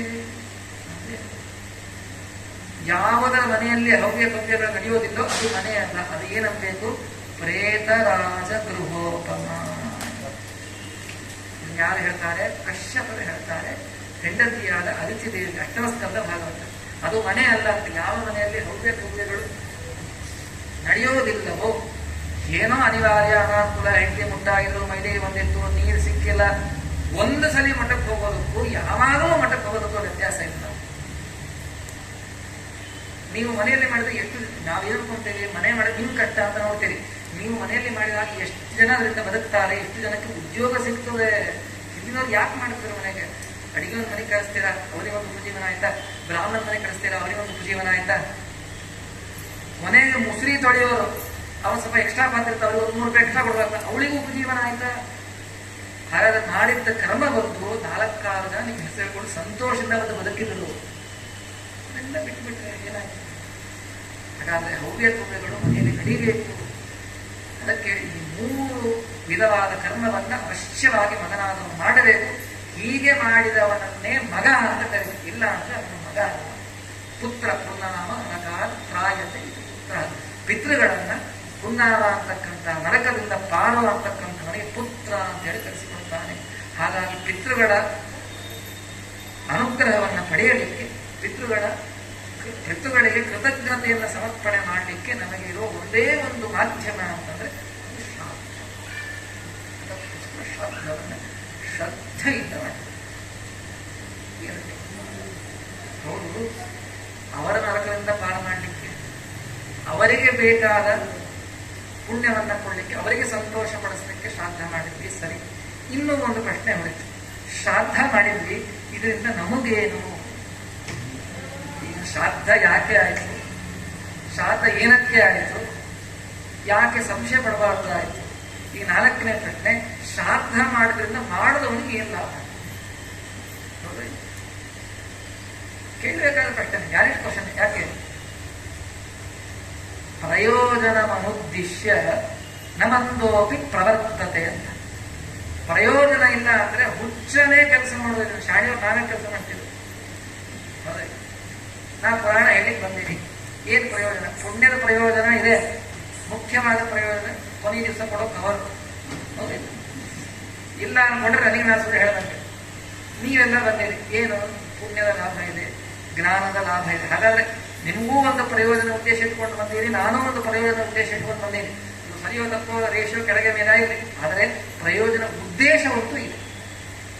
ಹಾಗಾದ್ರೆ ಶ್ರಾದ್ದ ಮಾಡ್ತಾ ಇದ್ದೀವಲ್ವ, ಈ ಶ್ರಾದ್ದ ಮಾಡೋದ್ರಿಂದ ನಮಗೇನು ಲಾಭ? ನಾವ್ಯಾಕೆ ಮಾಡೋದು? ನಮ್ಮ ಪ್ರಯೋಜನ ಇದೆ, ನಾವೇ ಕೊಡ್ತೀವಿ, ಬೇಡ ನಮಗೇನು ಪ್ರಯೋಜನ ಅದೇ ಹೇಳಿ. ಅದಕ್ಕೆ ಹೇಳ್ತಾರೆ ಶಾಸ್ತ್ರಕಾರರು, ಶ್ರಾದ್ದವನ್ನ ಮಾಡೋದ್ರಿಂದ ಏನಾಗತ್ತೆ? ಪಿತಾ ದದಾತಿ ಸತ್ಪುತ್ರಂ ಪಿತಾಮಹ ಬೋಧನಾನಿಚ. ನೀನು ಮಾಡಿದ ಶ್ರಾದ್ದ ಕರ್ಮದಿಂದ ಪಿತೃಗಳು ಪಿತೃದೇವತೆಗಳು ಏನ್ ಮಾಡ್ತಾರೆ? ಸಂತೋಷಗೊಂಡ ಪಿತೃ ಏನ್ ಮಾಡ್ತಾರೆ? ತಂದೆ ಏನ್ ಮಾಡ್ತಾನೆ? ಪಿತಾ ದದಾತಿ ಸತ್ಪುತ್ರಂ. ಒಳ್ಳೆ ಮಕ್ಕಳನ್ನು ಕೊಟ್ಟು, ಮಕ್ಕಳು ಶ್ರಾದ್ದ ಮಾಡಿದ್ರಿ, ಅವನೇನ್ ಮಾಡ್ತಾನೆ? ಒಳ್ಳೆ ಸಂತಾನ ಕೊಡ. ಈಗಲೇ 4 ಮಕ್ಕಳಾಗುತ್ತೆ ನೋಡಿ, ಏನ್ ಮಾಡಿ 4 ಮಕ್ಕಳಿರೋದು ಬೇರೆ, 2 ಮಕ್ಕಳು ನೀವು ಹೋದ್ಮೇಲೆ ಶ್ರಾದ್ದ ಮಾಡ್ಬೇಕಲ್ಲ, ಅದೋ ಇಲ್ಲ. ಮಕ್ಕಳಿರೋದು ಮುಖ್ಯ ಅಲ್ಲ, 2 ಮಕ್ಕಳು ನೀವು ಹೋದ್ಮೇಲೆ ಮಾಡ್ಬೇಕಲ್ಲ. ಹೋದ್ಮೇಲೆ ಮಾಡ್ಬೇಕಲ್ಲ, ಅವ್ರು ಎಂಥ ಮಕ್ಕಳಾಗಿರ್ಬೇಕು? ಸತ್ಪುತ್ರರಾಗಿರ್ಬೇಕು. ಹಾಗಾದ್ರೆ ಅದಕ್ಕೆ ಏನ್ ಮಾಡ್ತಾನೆ? ಪಿತಾ ದದಾತಿ. ಮಕ್ಕಳಾಗಿಲ್ಲ ಅಂದ್ರೆ ಒಳ್ಳೆ ಮಕ್ಕಳಾಗುವಂತೆ ಮಾಡ್ತಾರೆ ಶ್ರಾದ್ದ ಮಾಡೋದು. ಮಕ್ಕಳಾಗಿದ್ರೆ ಇರೋ ಮಕ್ಕಳು ನಿಮ್ಮ ಮಾತು ಕೇಳೋದಂತೆ, ಇರೋ ಮಕ್ಕಳು ಮುಂದೆ ನೀವು ಹೋದ ಮೇಲೆ ನಿಮಗೋಸ್ಕರ ಪಿಂಡೋದಕಾದಿಗಳನ್ನು ಉದರಿಕ್ರಿಯೆಗಳನ್ನು ಮಾಡುವಂತಹ ಮಕ್ಕಳನ್ನು ಕೊಡುತ್ತಾರೆ. ಇಂಥ ಆಶೀರ್ವಾದವನ್ನು ಯಾರು ಮಾಡ್ತಾರೆ? ನೀವು ಶ್ರಾದ್ದವನ್ನು ಮಾಡಿದಾಗ ನಿಮ್ಮ ತಂದೆ ಮಾಡ್ತಾನೆ. ಇದಕ್ಕಿಂತ ಆಶೀರ್ವಾದ ಏನ್ ಬೇಕು? ಒಂದು ಲೆಗಸಿ ಬೆಳೆಸ್ತಾರೆ, ಪರಂಪರಾ ನಮ್ಮಿಂದ ನಿಂತು ಹೋಗಬಾರ್ದಲ್ಲ. ಈಗ ಮುಂದಿನ ಬ್ರಾಹ್ಮಣ ಸಂಸ್ಥೆ ಬೆಳೀತಾ ಹೋಗೋ ನಂಬಿಕೆ ಇಲ್ಲ. ಯಾಕೆ 34 ವರ್ಷದ 1000 ಜನ ಇದ್ದಾರೆ ಮದುವೆ ಎಲ್ಲ, ಅದೇ ಮುಂದೆ ಬೆಳೀತದ ಅನ್ನೋ ನಂಬಿಕೆ ಅಂತೂ ಇಲ್ಲೇ ಇಲ್ಲ. ಹಾಗಾದ್ರೆ ಇದ್ದೋರಾದ್ರೂ ಬೆಳೆಸ್ಬೇಕಲ್ಲ. ಈಗೆಲ್ಲ ಬೇಡ, ಈಗೆಲ್ಲ ಹೊಸ ಏನು, ನಾವು ದುಡಿಯೋಣ, ನೀವು ದುಡಿಯೋಣ, ಐಷಾರಾಮಿಯಾಗಿ ಬದುಕಿಯೋಣ, ಪೆಟ್ಸ್ ಸಾಕೊಂಡ್ರೋಣ, ನಾಯಿ ಬೇಕು, ಮಕ್ಕಳು ಮಾತ್ರ ಬೇಡ. ನಮ್ಮವ್ರಿ ಇದು ನಮ್ಮ ವಿಷಯ ಅಲ್ಲ. ಎಷ್ಟು ದುಃಖ ಪಡ್ಬೇಕು ಇದಕ್ಕೆ. ಹೌದು, ನೀವು ಅಷ್ಟು ಸಂಪಾದನೆ ಮಾಡಿದ್ದಕ್ಕೆ ಅಯ್ಯೋ ಅದನ್ನ ಹೊತ್ತು ಮೇಂಟೈನ್ ಮಾಡಲಿಕ್ಕೆ ಆಗೋಗಿರ್ತೀವಿ. ಮಕ್ಕಳು ಸಾಕಕ್ಕೆ ಆಗೋಗಿದ್ರಿ. ಆಗಿನ ಕಾಲಕ್ಕೆ 10 11 ಮಕ್ಕಳು, ಅವರಿಗೆಲ್ಲ ಊಟ ತಿಂಡಿ ಬಟ್ಟಿ ಓದು ಹೆಂಗ ಮಾಡಿದ್ರು ಗೊತ್ತಿಲ್ಲ. ನೀವು 10 ಮಕ್ಕಳನ್ನ ಸಾಕಲಿಕ್ಕೆ ಇಲ್ಲ, 1 ಆಡ್ಕೊಂಡು ಸಾಕಂತ. ಇಷ್ಟು ಗೊತ್ತಿದೆ. ಹಾಗಾದ್ರೆ ಸತ್ಪುತ್ರ ವಂಶ ಬೆಳಿಬೇಕು, ನಮ್ಮಿಂದ ನಿಂತು ಹೋಗಬಾರದು. ನಮ್ದೇನು ಭಾರಿ ವಂಶ ಇದೆ ಇರೋದಾದ್ರೆ ಬ್ರಾಹ್ಮಣ. ನಿನ್ನ ವಂಶ ಭಾರಿ ಇರೋದು ಯಾಕೆ? ಒಬ್ಬ ಹಿಂದೂ ಒಬ್ಬ ಬ್ರಾಹ್ಮಣ ಆಡಾಕ್ತಾವ, ಅದು ಒಂದು ಯಾವ ಎಕ್ಸ್ಪೈಸೆಡ್ ಗೋಪಿವಾದ ಆಗ್ಬಿಟ್ರೆ ಏನ್ ಸಾಯ್ಬೇಕು? ಇನ್ನು ಗೊತ್ತಿಲ್ಲ. ಇನ್ನು 30 ವರ್ಷಕ್ಕೆ ನಮ್ಮ ಸಂಖ್ಯೆಯನ್ನ ಮೀರಿಸಿದ್ರೆ ನಮ್ಮ ಗತಿ ಏನು ಲೆಕ್ಕ ಹಾಕೊಂಡ್ರಿ. ಈಗ ಎಷ್ಟು ಹಣ್ಣು ಹೂವು ಏನ್ ತಗೊಂತಾ ಇದ್ರೆ ಯಾವ್ದಾದ್ರ ಮೇಲೆ ಅವ್ರು ಉಳಿಕೊಂಡಾಗ ಗೊತ್ತಿಲ್ಲ, ಬಡಿಸ್ತಾ ಇದ್ದೀವಿ ನಾವು. ಅವ್ರದೇ ಪ್ರಾಬಲ್ಯ ಆಗುತ್ತೆ. ಆಗಬಾರ್ದು. ನಮ್ಮ ಸಂತಾನ ಸ್ವಲ್ಪ ನಮ್ಮದನ್ನು ಉಳಿಸ್ಕೊಳ್ಳಿಕ್ಕಾದ ಸಂತಾನ ಬೇಕಲ್ರಿ. ಆ ಸಂತಾನ ಬೇಕು ಅಂದ್ರೆ ಏನಾಗಬೇಕು? ಪಿತೃಗಳ ಆಶೀರ್ವಾದ ಬೇಕು. ಆ ಪಿತೃ ಅದನ್ನೇ ಮಾಡ್ತಾನೆ. ಪಿತಾ ದದಾತಿ ಸತ್ಪುತ್ರ. ಒಳ್ಳೆ ಸಂತಾನವನ್ನು ಕೊಡ್ತಾನೆ. ಸಂತಾನ ಇಲ್ಲ ಅಂದ್ರೆ ಸಂತಾನ ಕೊಡ್ತಾನೆ. ಸಂತಾನ ಇತ್ತಂದ್ರೆ ಇದ್ದ ಸಂತಾನ ಒಳ್ಳೆಯವರಾಗುವಂತೆ ಮಾಡ್ತಾನೆ, ಧರ್ಮಿಷ್ಠರಾಗುವಂತೆ ಮಾಡ್ತಾನೆ. ಇದು ಆ ಪಿತೃ ಕೊಡ್ತಕ್ಕಂಥ ಪಿತಾ ದದಾತಿ ಸತ್ಪುತ್ರ. ಇನ್ನು ಪಿತಾಮಹ ಗೋಧನಾನಿಚ ಅಂತ ಮೂರು ಪಿಂಡ ಇಡ್ತೀವಿ. ಪಿತೃ ಪಿತಾಮ ಪ್ರಪಿತಾಮ. ಅಪ್ಪ ಮಕ್ಕಳನ್ನ ಕೊಟ್ರೆ, ಸಂತತಿಯನ್ನ ಕೊಟ್ರೆ ತಾತ ಸಂತೋಷ ಪಟ್ಟಿರ್ತಾನಿಲ್ಲ, ಶ್ರಾದ್ದ ಮಾಡಿದ್ದಾನೆ. ನೀವು ಬರೀ ಅಪ್ಪ ಒಂದೇ ಶ್ರಾದ್ದ ಮಾಡಿದ್ದೀನಿ, ಒಂದೇ ಪಿಂಡ ಇಡೋದಿಲ್ಲ. ಯಾವತ್ತು ಅಂತ ನಾಳೆ ಇಡ್ತೀವಿ. ನಾಳೆ ಒಂದೇ ದಿವಸ ಒಂದು ಪಿಂಡ ಇಡೋದು. ನೀವು ಯಾವತ್ತೂ ಒಂದು ಪಿಂಡ ಇಡೋದಿಲ್ಲ. ನಾಳೆ ಏನು ಕಾಚತುರ್ದಶಿ, ನಾಳೆ ಒಂದು ದಿವಸ ಬಿಟ್ಟರೆ ಯಾವತ್ತು ಶ್ರಾದ್ದವನ್ನ ಮಾಡಿದಾಗಲೂ ಏಕೋದಿಷ್ಟ ಶ್ರಾದ್ದ ಅಂತ ಹೇಳಿ ಇಲ್ಲವೇ ಇಲ್ಲ. ಮೂರು ಪಿಂಡವನ್ನಿಟ್ಟೇ ಶ್ರಾದ್ದವನ್ನ ಮಾಡೋದು. ಹಾಗಾದ್ರೆ ಅಲ್ಲಿ ತೃಪ್ತನಾದ ತಾತ ಪಿತಾಮಹ, ಅವನೇನು ಸಂತೋಷನಾಗಿರ್ತಕ್ಕಂಥ ಪಿತಾಮಹ ಏನ್ ಮಾಡ್ತಾನೆ ಅಂತಂದ್ರೆ, ಅವನು ಪಿತಾಮಹ ಗೋಧನಾನಿಚ, ಒಳ್ಳೆ ಸಂಪತ್ತನ್ನ ಕೊಡ್ತಾನೆ. ಶಾಸ್ತ್ರಕಾರರು ಗೋಧನಾನಿಚ, ಗೋ ಸಂಪತ್ತು ನೋಡಿ. ಆಗಿನ ಕಾಲಕ್ಕೆ ಸಂಪತ್ತು ಅಂತಂದ್ರೆ ಆಕಳ, ಯಾರ ಮನೇಲಿ ತುಂಬಾ ಆಕಳ ಜಾಸ್ತಿ ಇದೆಯೋ ಅವನು ಭಾರಿ ಶ್ರೀಮಂತ. ಅವಾಗ ಮಟೀರಿಯಲಿಸ್ಟಿಕ್ ವೆಲ್ತ್ ಇದ್ದಿಲ್ರಿ. ಮಟೀರಿಯಲಿಸ್ಟಿಕ್ ಅಂದ್ರೆ ಕರೆನ್ಸಿ ನೋಟ್ಸ್, ಈಗ ಅದೇ ಇದೆ. ಇಂತಾದ ಅದನ್ನೇ ಕೊಡ್ತಾನೆ. ಈಗಿನ ಕಾಲಕ್ಕೆ ಏನ್ ಸಂಪತ್ತಿ ಆ ಸಂಪತ್ತು ಕೊಡ್ತಾನೆ. ಈಗ ಆವಾಗ ನಮ್ಮ ತಾತ ಪಿಂಡ ಇಟ್ಕೊಂಡು ನಮ್ಮ ತಾತ 100 ಆಕಳ ಕೊಟ್ಟು ನಾಯಿನ ಸಾಕಲೆ ಆಚರಣೆ ಮಾಡ್ತೀವಿ. ನಿಮಗೆ ಏನು ಸಂಪತ್ತು ಬೇಕು ಈಗಿನ ಸಂಪತ್ತನ್ನೇ ಕೊಡ್ತಾನೆ. ಪಿತಾಮಹ ಗೋಧನಾನಿಚ. ಇನ್ನು ಮೂರನೇವರು ಕೊಡೋದಲ್ಲ ಯಾರು ಮುತ್ತಾತ, ಅವೇನ್ ಕೊಡ್ತಾನೆ? ವಸ್ತ್ರ ಕೊಡ್ತಾನೆ, ಸಂತೋಷ ಕೊಡ್ತಾನೆ. ಬದುಕಲಿಕ್ಕೆ ಏನ್ ಬೇಕ್ರಿ? ಊಟ, ಮಾನಸಮಕ್ಕೆ ಬಟ್ಟೆ. ಮುತ್ತಾತ ಬಟ್ಟೆ ಕೊಡ್ತಾನೆ, ಸಂಪಾದನೆ ಮತ್ತು ಊಟ ಮಾಡಲಿಕ್ಕೆ ಈ ತಾತನಾದ ಸಂಪತ್ತು ಕೊಡ್ತಾನೆ. ಇವೆರಡು ಅವರು ಕೊಟ್ಟಿದ್ದಾರೆ. ಇದು ಇಲ್ಲಿಗೆ ನೆಲಬಾರದು, ಲೆಗಸಿ ಪರಂಪರೆ ಮುಂದುವರಿಬೇಕು ಎಂದು ತಾತ ಕೊಡ್ತಾನೆ. ಹಾಗಾದ್ರೆ ನೀವು ಮಾಡುವ ಶ್ರಾದ್ದ ಕರ್ಮ ನಿಮಗೆ ಬೇಕಾದ ಐಹಿಕ ಭೋಗವನ್ನ ಕೊಡ್ತದೆ, ಸಂತಾನವನ್ನ ಕೊಡ್ತದೆ, ಸಂಪತ್ತನ್ನ ಕೊಡ್ತದೆ. ಅದರ ಜೊತೆಗೆ ನಮಗೆ ಮಾನ ಸಂರಕ್ಷಣೆಗೆ ಬೇಕಾದನ್ನು ಕೊಡ್ತಾರೆ. ಹಾಗಾದ್ರೆ ನೀವು ಮಾಡತಕ್ಕಂಥ ಈ ಶ್ರಾದ್ದ ಕರ್ಮದಿಂದ ತೃಪ್ತರಾದ ಆ ಪಿತೃಗಳು, ನಮ್ಮ ನಿಯತ ಪಿತೃಗಳು, ಅಂತರ್ಯಾಮಿಯಾದ ಪಿತೃದೇವತೆಗಳು ನಮಗೆ ಬೇಕಾದ ಸಂತತಿಯನ್ನ, ಧನ ಸಂಪತ್ತನ್ನ, ಅದೇ ರೀತಿಯಾಗಿರ್ತಕ್ಕಂಥ ವಸ್ತ್ರವನ್ನು, ಈ ಮೂರನ್ನು ಕೂಡ ಕೊಡ್ತಕ್ಕಂಥ ಸಾಮರ್ಥ್ಯ ಆ ಪಿತೃಗಳಿಗೆ ಇದೆ. ಹಾಗಾದ್ರೆ ಶ್ರಾದ್ದ ಮಾಡಿದ್ದಕ್ಕೆ ಅವರ ತೃಪ್ತಿಯನ್ನು ನೀವು ಪಡಿಸಿದ್ದಾಯ್ತು. ನೀವು ಶ್ರಾದ್ದವನ್ನು ಚೆನ್ನಾಗಿ ಮಾಡಿದ್ದಕ್ಕೆ ಸಂತುಷ್ಟರಾದವರು ಇನ್ ರಿಟರ್ನ್ ಅವರು ನಿಮಗೂ ಕೊಟ್ಟರು. ಹಾಗಾದ್ರೆ ರಿಟರ್ನ್ ಲಾಭ ಇದೆಯೋ ಇಲ್ಲ? ನೀವು ಶ್ರಾದ್ದ ಮಾಡಿದ ನಮ್ದು ಬರೀ ಖರ್ಚಾಯ್ತು ಅಂತ ಅನ್ಕೋಬೇಡ್ರಿ. ನಿಮಗೆ ಬಂದದ್ದು ತುಂಬಾ ಇದೆ, ನಿಮಗೆ ಲಾಭವಾದದ್ದು ಇದೆ. ಹಾಗಾದ್ರೆ ಸಂತೃಪ್ತರಾಗಿರ್ತಕ್ಕಂಥ ಪಿತೃಗಳಿಗೆ ಏನ್ ಮಾಡ್ತಾರೆ? ಇಂತಹ ಅನುಗ್ರಹವನ್ನು ಮಾಡ್ತಾರೆ. ಹಾಗಾಗಿ ಅದು ಶ್ರಾದ್ದ ಕರ್ಮವನ್ನು ಮಾಡಬೇಕು. ಒಂದು ಶ್ರಾದ್ದ ಕರ್ಮವನ್ನು ಮಾಡಬೇಕಾದ್ರೆ ಅದೇ ಅನೇಕ ಕ್ರಿಯೆಗಳನ್ನು ಮಾಡುತ್ತೇವೆ. ಇದರಿಂದ ಅನೇಕ ಪಿತೃಗಳು ತೃಪ್ತರಾಗ್ತಾರೆ.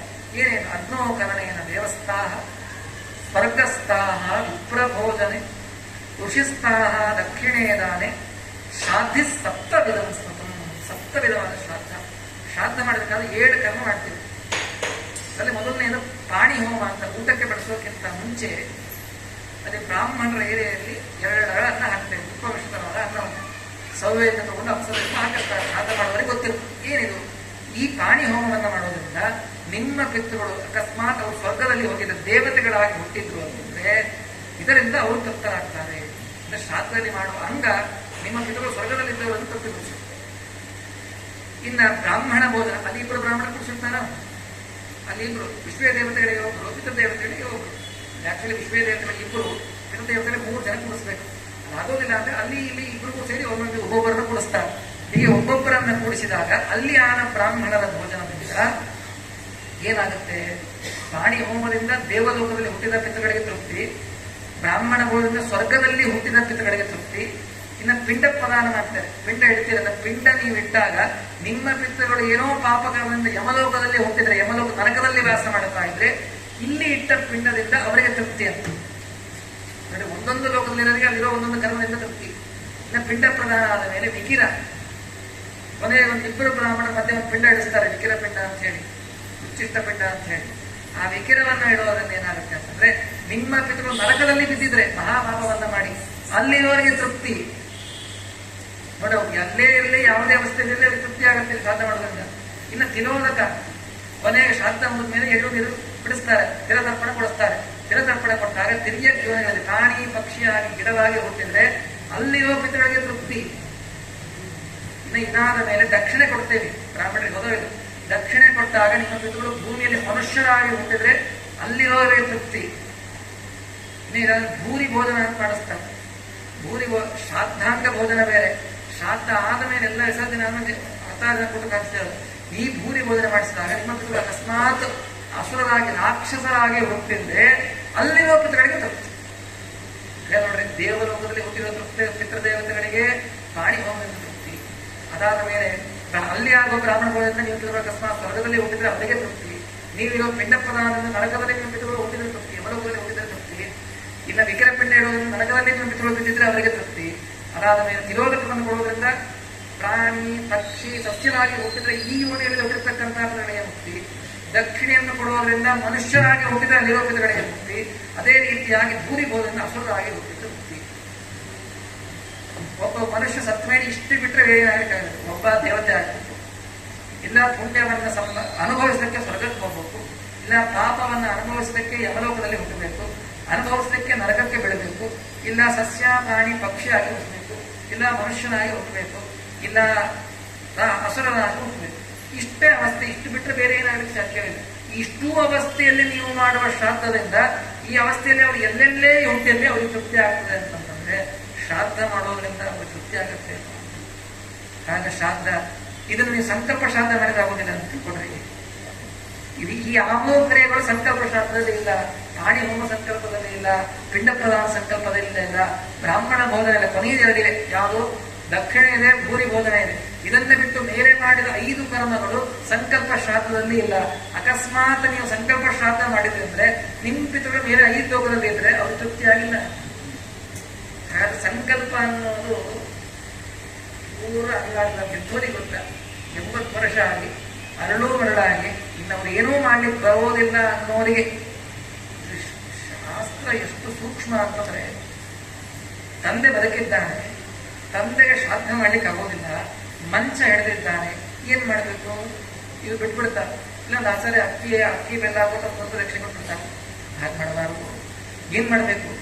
ಬದುಕಿದ್ದು ತಂದೆ ಬದುಕಿದ್ರು ಮಗನಾದವ ಹೆಬ್ಬೆಟ್ಟಿಗೆ ಶನಿವಾರ ಹಾಕೊಂಡು ನಮ್ಮ ತಾತನ ಶ್ರಾದ್ದ ಅಪ್ಪನ ಮುಂದೆ ಮಾಡಬೇಕು.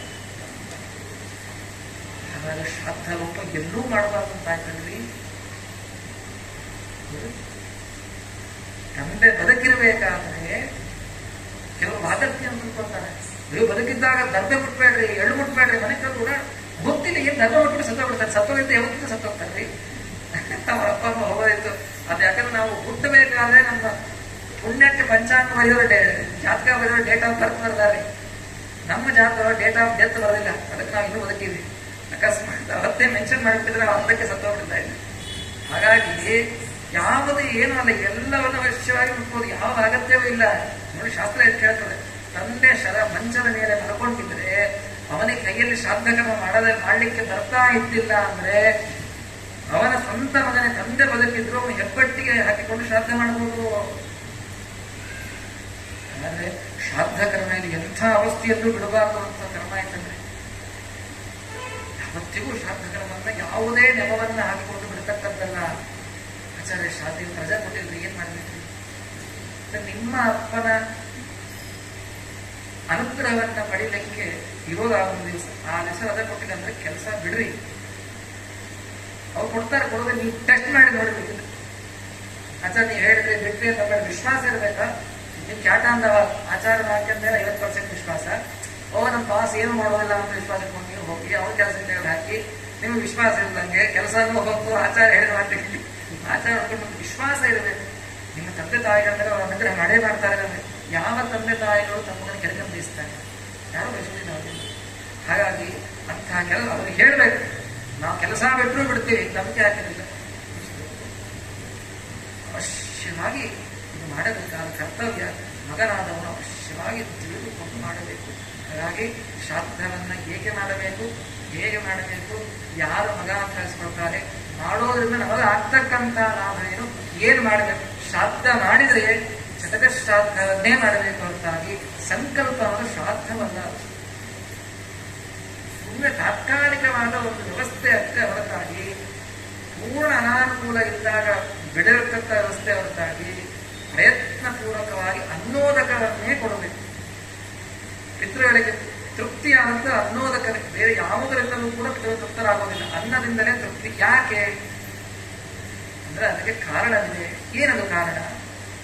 ನೋಡಿ, ಮನುಷ್ಯನಿಗೂ ಚಂದ್ರನಿಗೂ ತುಂಬಾ ಸಂಬಂಧ. ಆಹಾರ ಎಲ್ಲ ತಿಂತೀವಿ, ಅನ್ನ, ಮೇನು, ತರಕಾರಿ, ಅದೆಲ್ಲದೂ ಚೆನ್ನಾಗಿ ಬೆಳೆ ಬರಲಿಕ್ಕೆ ಕಾರಣ ಯಾರು? ಚಂದ್ರ. ಯಾಕಂದ್ರೆ ಅವನು ವನಸ್ಪತಿ ಔಷಧಿಗಳಿಗೆ ಒಡೆಯ. ಚಂದ್ರನ ಕಿರಣಗಳಿದ್ರೆ ಮಾತ್ರ ಆ ಧಾನ್ಯಗಳು ಬರ್ತದೆ. ಹೌದಾ? ಹಾಗಾಗಿ ಆ ಚಂದ್ರ ಏನು ಮಾಡ್ತಾನೆ ಅಂತಂತಂದ್ರೆ, ಚಂದ್ರನಿಗೂ ನಮಗೂ ಸಂಪರ್ಕ ಹೇಳಿದ್ದಾಯ್ತು. ನಮ್ಮ ಪಿತೃಲೋಕ ಎಲ್ಲಿದೆ ಗೊತ್ತಾ? ಚಂದ್ರಮಂಡಲದ ಮೇಲೆ ಪಿತೃಲೋಕ ಇದೆ. ಪಿತೃಲೋಕ ಇರೋದ್ರಲ್ಲಿ ಚಂದ್ರಮಂಡಲ ಏನಿದೆ, ಚಂದ್ರಮಂಡಲದ ಮೇಲೆ ಇದೆ. ಇನ್ನು ನೀವು ನವಗ್ರಹ ಪೂಜೆ ಮಾಡ್ತೀರಿ, ಮಾಡಿಸಿರ್ತೀರಿ, ಸತ್ಯನಾರಾಯಣ ಪೂಜೆ ಮಾಡ್ಬೇಕಾದ್ರೆ ನವಗ್ರಹ ಪೂಜೆ ಮಾಡಬೇಕಾದ್ರೆ ಸೂರ್ಯನ ಪೂಜೆಯನ್ನು ಚಂದ್ರನ ಪೂಜೆ ಮಾಡಿಸ್ತಾರೆ. ಚಂದ್ರನ ಪೂಜೆ ಆಗ್ಬೇಕಾದ್ರೆ ಇಂಥಲ್ಲಿ ಮಂತ್ರಾಕ್ಷರಿ ಹಾಕ್ರಿ ಅಂತ ಎಲ್ಲಿ ಅಕ್ಕಿ ಮೇಲೆ ಹಾಕಿಸ್ತಾರೆ. ಹಾಗಾದ್ರೆ ಚಂದ್ರನಿಗೆ ಇರುವ ಧಾನ್ಯ ಯಾವುದು? ಅಕ್ಕಿ. ಪಿತೃಗಳ ಲೋಕ ಇರೋದಲ್ಲಿ ಚಂದ್ರಮಂಡಲದ ಮೇಲೆ. ಪಿತೃ ಶ್ರಾದ್ದ ಮಾಡೋದ್ರಿಂದ ಅನ್ನದಿಂದ ಮಾಡ್ತಿರೋದಿಲ್ಲ. ಹಾಗಾದ್ರೆ ಸಂಪರ್ಕ ಬರ್ತಾ ಇದೆ. ಯಾಕೆ ಅನ್ನವನ್ನೇ ಮಾಡಬೇಕು ಅಂದ್ರೆ ಇದು ಕಾರಣ. ಪಿತೃಗಳ ಲೋಕ ಇರೋದು ಚಂದ್ರಮಂಡಲದ ಮೇಲೆ. ನಮಗೆ ಬೇಕಾದ ದವಸ ಧಾನ್ಯಗಳನ್ನು ಕೊಡೋನು ವನಸ್ಪತಿಗಳ ಒಡೆಯ ಆಗಿರ್ತಕ್ಕಂತಹ ಆ ಚಂದ್ರ ಪ್ರೀತಿ ಆಗಬೇಕು ಅಂದ್ರೆ ನಂದುರಾಹ ಚಂದ್ರ ದೈವತ್ಯಾಹ ಚಂದ್ರ ಪ್ರೀತಿಕರ ಶುಭಾಹ. ಹಾಗಾಗಿ ಚಂದ್ರ ಪ್ರೀತನಾಗಬೇಕು ಅಂದ್ರೆ ಏನ್ ಮಾಡಬೇಕು? ಅನ್ನದಿಂದ ಆರಾಧನೆ. ಅನ್ನದಿಂದ ಚಂದ್ರ ಪ್ರೀತಿಗೋಸ್ಕರ ನಾವು ಕರ್ಮವನ್ನು ಮಾಡಿದ್ರೆ ಅದರಿಂದ ನಮ್ಮ ಪಿತೃಗಳಿಗೂ ಕೂಡ ಅದರ ತೃಪ್ತಿ ಅಂತ ಆಗುತ್ತೆ. ಅವಾಗ ಅವ್ರು ಏನ್ ಮಾಡ್ತಾರೆ ಅಂದ್ರೆ ಪಿತೃಣ ಆಪ್ಯಾಯನಂ ಬರೋ. ನೀವು ಅನ್ನದಿಂದ ಶ್ರಾದ್ದವನ್ನ ಮಾಡಿದ್ರೆ ನಿಮಗೆ ಬೇಕಾದ ಆಪ್ಯಾಯನ, ನಿಮಗೆ ಇಷ್ಟವಾದ ವರಗಳನ್ನು ಪಿತೃಗಳು ಕೊಡ್ತಾರೆ. ಅದಕ್ಕೋಸ್ಕರ ಪಿಂಡದ ಆರಾಧನೆ ಮುಖಾಂತರವೇ ಆ ಪಿತೃಗಳ ಹೊಟ್ಟೆಯನ್ನು ತುಂಬಿಸುವುದು. ಅದಕ್ಕೆ ಪಿತೃದೇವತೆಗಳ ಆರಾಧನೆ ಅಂತ ಹೇಳಿ ಕರೆಸಿಕೊಡ್ತಾರೆ. ಹಾಗಾದ್ರೆ ಶಾಸ್ತ್ರದಲ್ಲಿ ಏನ್ ಮಾಡ್ತೇವೆ? ನಮ್ಮ ಚಿರಪಿತೃಗಳು, ಅವರ ಅಂತರ್ಯಾಮಿಯಾದ ಚಂದ್ರ, ಅವರ ಅಂತರ್ಯಾಮಿಯಾದ ವಸು ರುದ್ರ ಆದಿತ್ಯ ಅಂತಕ್ಕಂತಹ ದೇವತೆ, ಅವರ ಅಂತರ್ಯಾಮಿಯಾಗಿ ಪ್ರದ್ಯುಮ್ನ ಸಂಕರ್ಷ ವಾಸುದೇವರೂಪಿಯಾಗಿರ್ತಕ್ಕಂಥ ಪರಮಾತ್ಮ ಆರಾಧನೆಯನ್ನು ಮಾಡುವುದು ಏನಿದೆ ಇದಕ್ಕೆ ಶ್ರಾದ್ದ ಅಂತ ಹೇಳಿ ಕರೆಸಿಕೊಡ್ತಾರೆ. ಹಾಗಾಗಿ ಶ್ರಾದ್ದ ಯಾವುದರಿಂದ? ಅನ್ನದಿಂದಲೇ ಮಾಡಬೇಕು, ಚಟಕ ಶ್ರಾದ್ದವನ್ನೇ ಮಾಡಬೇಕು, ಪಾರ್ವಣ ವಿಧಿಯಿಂದಲೇ ಮಾಡಬೇಕು, ಮನೆಯಲ್ಲೇ ಮಾಡಬೇಕು. ನಿಮ್ಮ ಮನೆ ಬೆಳಿಬೇಕು ಅಂತ ಇತ್ತು ಅಂದ್ರೆ ಇಲ್ಲಿವರೆಗೆ ಮಾಡಿಲ್ಲ ಬಿಟ್ಬಿಡ್ರಿ. ಇನ್ನು ಮುಂದೆ ಆದರೂ ಪ್ರಯತ್ನ ಪೂರ್ವಕವಾಗಿ ಒಬ್ಬೊಬ್ಬ ಬ್ರಾಹ್ಮಣನಾದರೂ ನಿಮ್ಮ ಮನೆಯಲ್ಲಿ ಪ್ರಯತ್ನ ಪೂರ್ವಕವಾಗಿ ಯಾಕೆ ಆವಾಗ ನಿಮ್ಮ ಮನೆ ಅಂತ ಕಳಿಸ್ತಾರೆ. ಶ್ರಾದ್ದದ ಹಿನ್ನೆಲೆ, ಶ್ರಾದ್ದ ಏಕೆ ಮಾಡಬೇಕು, ಶ್ರಾದ್ದ ಹೇಗೆ, ಶ್ರಾದ್ದದಿಂದ ನಮಗೆ ಬರ್ತಕ್ಕಂತಹ ಲಾಭವೆಂದು ಅನ್ನೋದನ್ನ ಇವತ್ತಿನ ದಿವಸ ನೋಡಿದ್ದೇವೆ. ನಾಳೆ ದಿವಸ ಭಾಗವತ, ಹರಿವಂಶ, ಪದ್ಮಪುರಾಣ, ರಾಮಾಯಣ ಎಲ್ಲದರಲ್ಲಿ ಬಂದಿರುವ ಶ್ರಾದ್ದದ ಶ್ರಾದ್ದ ಮಾಡಬೇಕು ಅಂತ ಗೊತ್ತಾಗಿದೆ. ಶ್ರಾದ್ದ ಹಿಂದ್ಯಾರ ವರಮಹಾಲಕ್ಷ್ಮಿ ಅನಂತ ಕೇಳ್ತೀವಿ, ಹಿಂದ್ಯಾರು ಮಾಡಿದ್ರು, ಅವರಿಗೆ ಏನು ಅನುಗ್ರಹ ಆಯಿತು. ಹಂಗೆ ಶ್ರಾದ್ದ ಹಿಂದೆ ಯಾರು ಮಾಡಿದ್ದಾರೆ, ಶ್ರಾದ್ದ ಮಾಡಿ ಏನು ಅನುಗ್ರಹ ಪಡೆದಿದ್ದಾರೆ, ಶ್ರಾದ್ದ ಮಾಡದೇ ಏನು ದುಃಖವನ್ನು ಅನುಭವಿಸಿದ್ದಾರೆ ಅನ್ನೋದನ್ನ ನಾಳೆ ದಿವಸ ಸಾಯಂಕಾಲ ನೋಡೋಣ ಅಂತ ಹೇಳ್ತಾ ತೋರಾಭಿಪ್ರಾಯ ಶ್ರೀಕೃಷ್ಣ ಅರ್ಪಣಮಸ್ತು.